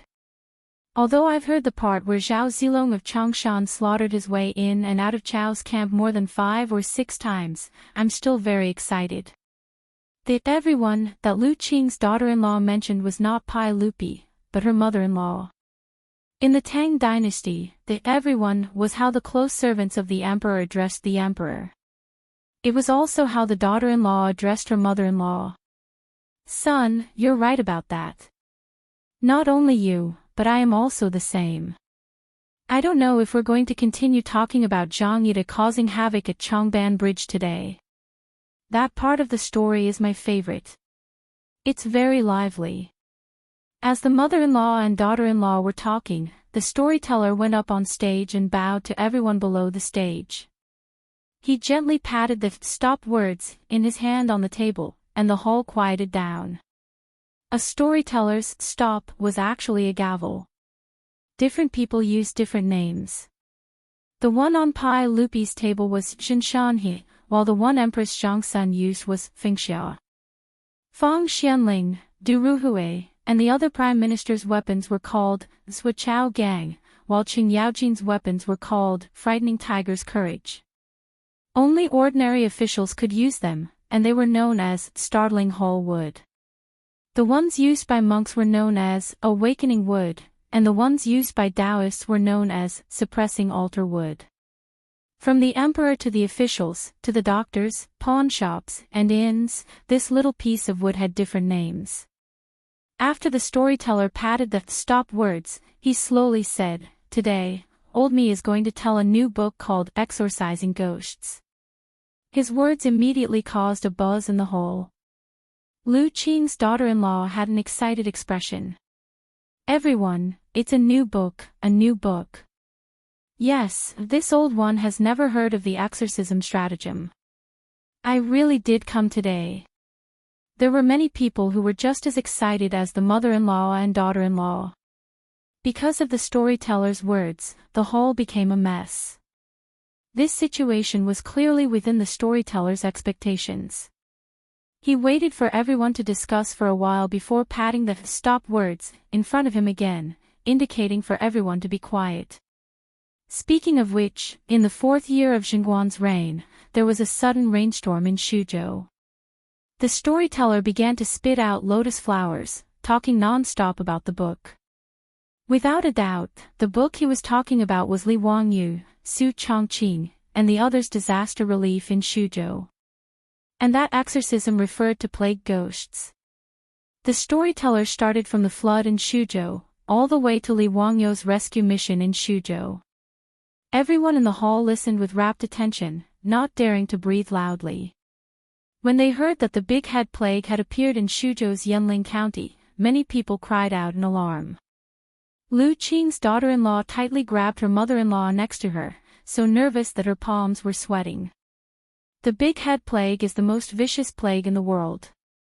Everyone's face pales at the mention of it. Who isn't afraid? Who isn't afraid? Just as hundreds of Xuzhou's doctors were shrinking back, frightened out of their wits by that plague ghost, a person flashed out from behind County Magistrate Hu. When the storyteller reached this point, he suddenly patted the stop words in his hand. If you want to know what happened next, listen to the next part. His words immediately woke up everyone in the hall and caused an uproar. Why did you stop at the crucial part? Hurry up and continue, this Lord will reward you. Don't leave people hanging. Someone dressed like a rich young master in the hall directly took out a gold ingot from his pocket and threw it on the stage. This gold ingot is for you. Don't be so wishy-washy, continue speaking for this Lord. Yes, hurry up and speak. I'll reward you." In an instant, many copper coins flew onto the stage, almost hitting the storyteller. Even Lu Qing's mother took out a few copper coins from her pocket and threw them on the stage. When the storyteller saw that everyone was so generous with their rewards, he naturally couldn't stop smiling. He hurriedly picked up the gold ingot and put it in his pocket, then picked up the "stop words" in his hand. "I am indebted to everyone's kindness. Since that's the case, this old me will continue speaking." As I said, a person flashed out from behind County Magistrate Hu. It was the goddess of fortune, Madame Su, whose name is known throughout Chang'an city. His words caused another round of whispers in the hall. The storyteller was eloquent, talking endlessly about how Su Changqing led a group of doctors into Yanling County without hesitation, ignoring the danger of the big head plague. How did he join forces with County Duke outside the city and assist the Tao Lord above the heavens in dispelling the plague ghost that devoured the sun? In short, in the storyteller's mouth, Su Changqing and Li Wangyu had become complete legends. However, no one questioned this point. Instead, they nodded repeatedly, thinking that the storyteller was right. The people of Chang'an city saw Li Wangyu in this way. Now, they were just incidentally making Su Changqing a legend. Everyone, to think that Lady Su of the Su clan has accomplished such a great deed, it truly makes us great Tang men blush with shame. I heard that County Magistrate Hu has already submitted a memorial to the saint to bestow Madame Su the title of nobility. I wonder what everyone thinks. Is Madame Su worthy of this title? Of course, Madame Su should be conferred a title. The Han dynasty had a female marquis, so our Tang dynasty naturally has one too. Moreover, Madame Su is a celestial figure, and she is a celestial partner with County Magistrate Hu. It is only natural for her to be conferred a title. Yes, that's the reason. The saint should confer a title to Madame Su. Even Lu Qing's mother stood up excitedly. I think that Madame Su is not inferior to men. The saint should only reward her with a title. Madame Su should be a role model for women of the Tang dynasty. After the people in the hall finished listening to the exorcism of ghosts, they were all excited and clamored for Su Changqing to be conferred a title. This scene was also playing out in all the storytelling workshops in Chang'an city. Without a doubt, the exorcism of ghosts that these storytellers were talking about was made by Li Wangyu. Using the public's opinion to counter the imperial court was Li Wangyu's second step. Chapter 878. In Chang'an city, Li Wangyu was stirring up trouble behind the scenes. Li Wangyu and Su Changqing had quietly arrived in Mianzhou. "Wangyu, is this your hometown? Is this also Li Bai's former residence? Where is the ink washing pool?" Riding a horse in the small county of Jiangyu County in Mianzhou, Su Changqing looked around curiously, as if she wanted to find the traces left behind by the great poet Li Bai. Li Wangyu rolled his eyes speechlessly. "What are you looking for?" Li Bai is still more than 80 years away from being born. What kind of ink washing pool is there now? Su Changqing then realized that she had messed up the time again. She couldn't help but smile and stick out her tongue. She immediately smiled and said, "I don't know if the great poet Li Bai's name will still be recorded in history after someone copied so many of his poems." "Don't worry, Li Bai wrote more than 1,000 poems in his life. How many have I copied? It's a small matter, haha." Speaking of this topic, Li Wangyu was slightly embarrassed. Su Changqing covered her mouth and laughed. It is said that Li Bai is also a descendant of the Li Tang royal family. Speaking of which, you are also a relative. Li Wangyu was slightly stunned. After thinking for a while, it seemed to be true. According to the New Tang book, Li Bai was the 9th-generation grandson of the Xingxing Emperor, and was of the same origin as the Li Tang kings. The Xingxing Emperor was the founding monarch of Xiliang, Li Gui. He claimed to be the 16th generation grandson of the Western Han General Li Guang, and was recognized as the ancestor of the Tang dynasty royal family. Li Wangyu was fine before he thought about it. After thinking about it, he felt that this matter was too confusing. According to the historical records, Li Gui was the 7th generation grandson of the Tang dynasty's founder, Li Yuan. Then Pai Lupi was the 8th generation grandson of Li Gui. According to this seniority, he, Li Wangyu, Li Qingqian, Li Tai, Li Ji, and the others were actually Li Ji's 9 generations of grandchildren, the same generation as Li Bai. What kind of seniority was this? And Emperor Xuanzong of the Tang dynasty, Li Longji, was Li Gui's 11th grandson. In other words, in terms of seniority, Li Bai was Li Longji's grandfather. However, it was clear that Emperor Xuanzong of the Tang dynasty, Li Longji, would not recognize Li Bai as someone of seniority. In fact, he would not even recognize him as a relative. Even Li Wangyu didn't want to admit that Li Bai, who was born more than 80 years later, was his brother.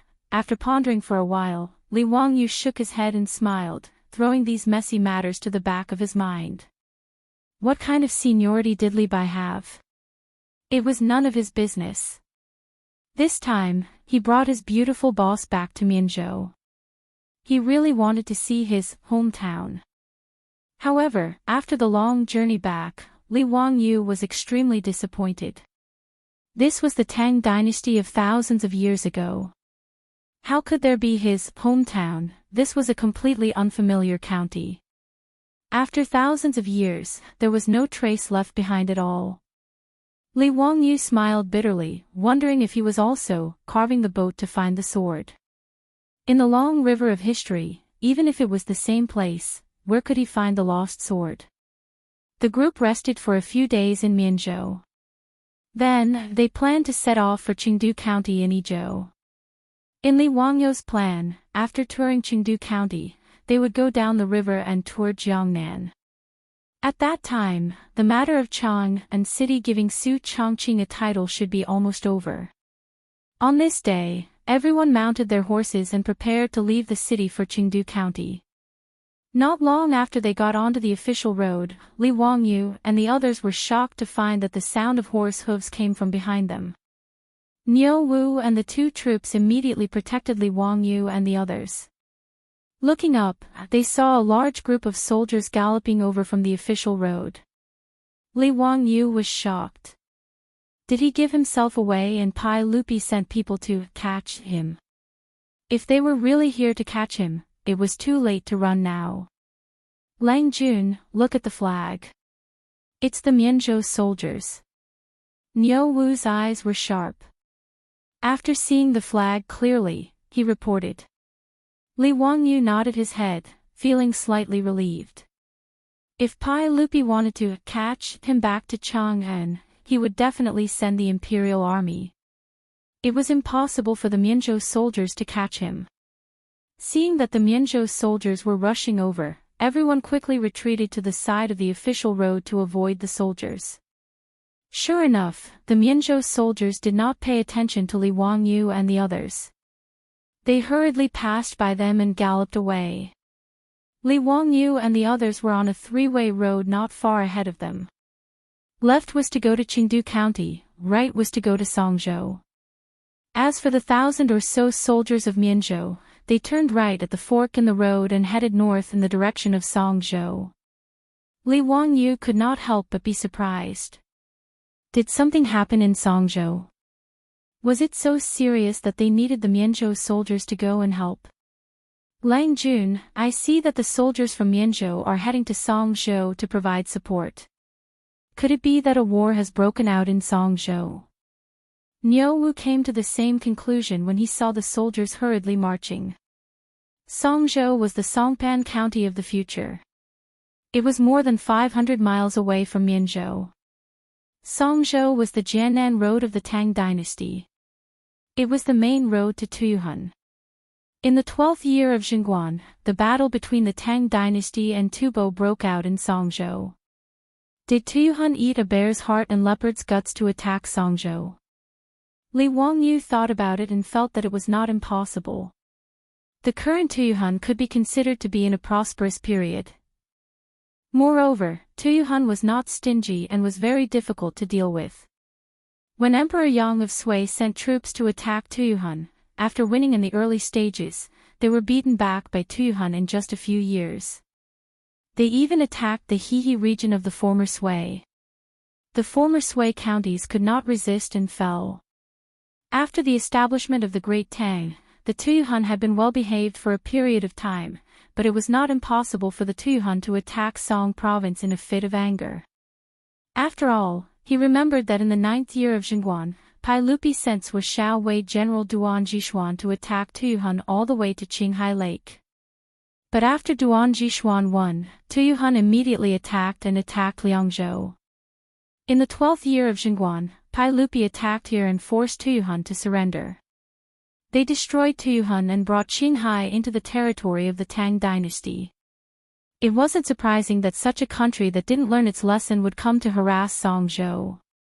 Thinking about this, Li Wangyu could not help but feel interested. In the future, he was a military fan who spent a lot of time on various military forums. However, he had only seen wars on television and movies. If war really broke out in Songzhou, he really wanted to go and see it for himself. Niu Wu, do you think Tuyuhan is attacking? Niu Wu nodded. If even the house army of Mianzhou was mobilized, then that should be the case. When Li Wangyu heard this, he was a little tempted. However, when he turned his head and looked at Su Chongqing, Aphrodite, and Perrin, the three beauties, he felt a headache coming on. How should he tell his beautiful boss about this? Naturally, he could not take the three women to Songzhou, which was more than 500 miles away. If a war really broke out, he could not let Su Chongqing and the others take such a risk. However, Li Wangyu would not be satisfied if he did not go and see the ancient battlefield and the might of the Tang dynasty. Su Chongqing understood him very well. She glanced at him. Do you want to go to Songzhou? Li Wangyu smiled. No, why would I go to Songzhou? Before he could finish, his beautiful boss continued. That's good. Don't even think about it. Li Wangyu. Chapter 879. Su Chongqing naturally wouldn't agree to Li Wangyu going to Songzhou. For her, it was better to stay as far away from that kind of battle as possible. She respected those soldiers who defended their country and understood that the years were peaceful and there were people carrying the burden. But understanding didn't mean that she was willing to let her man take risks on the battlefield. This was human nature. Moreover, this matter had nothing to do with them, so she wouldn't agree to let Li Wangyu go to the battlefield where arrows were flying just because he was curious. Li Wangyu also knew what she was thinking. He smiled and didn't say anything else. The group continued on their way, riding slowly toward Yizhou.